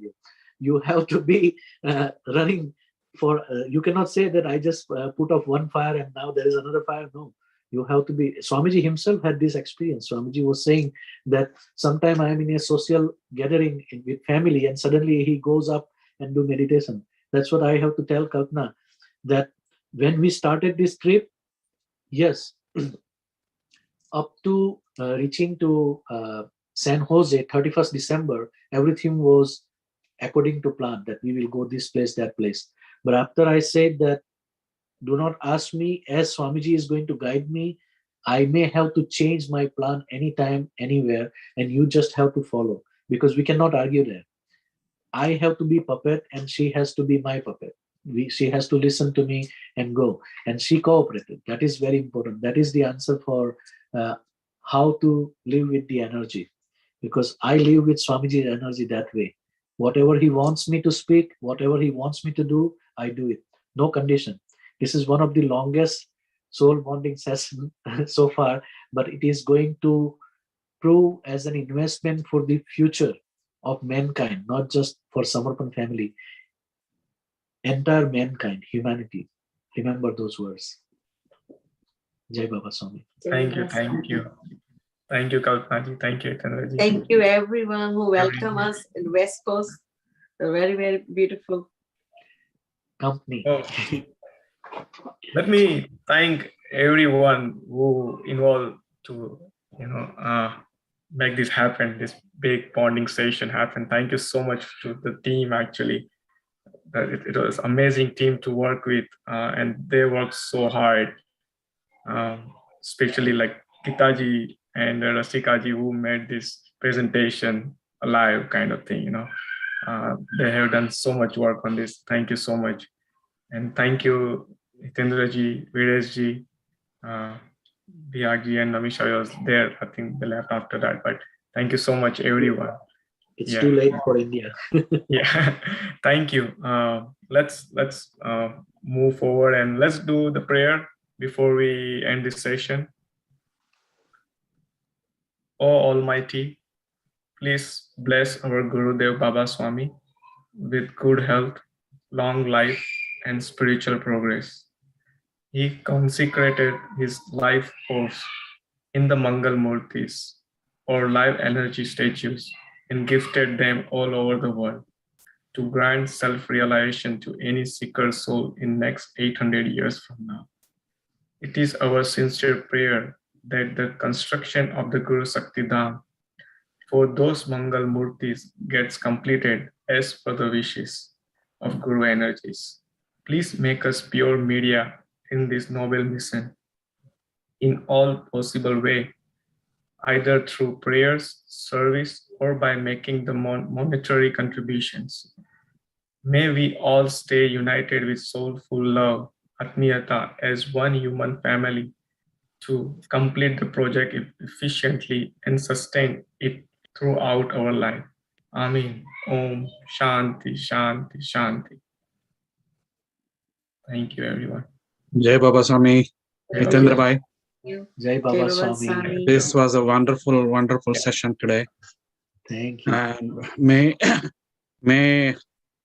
Guru energies bless you and the entire team to take it further forward and bring peace all over the world. Yeah, let us take Swamiji's. We are all together in Swamiji's mission and Guru Shakti's mission. We are doing all this together, and thank you everyone for your support, for your time, and for your willingness to become Swamiji's medium and spread this Samarpan meditation all over the world. Thank you. Let us take Swamiji's blessing.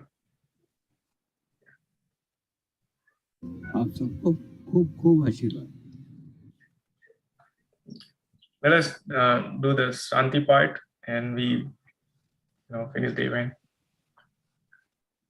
Om Dyo Shanti Antarikshadam Shanti Pruthavi Shanti Nabha Shanti Aushadaya Shanti Vanaspataya Shanti Vishwe Deva Shanti Sarva Shanti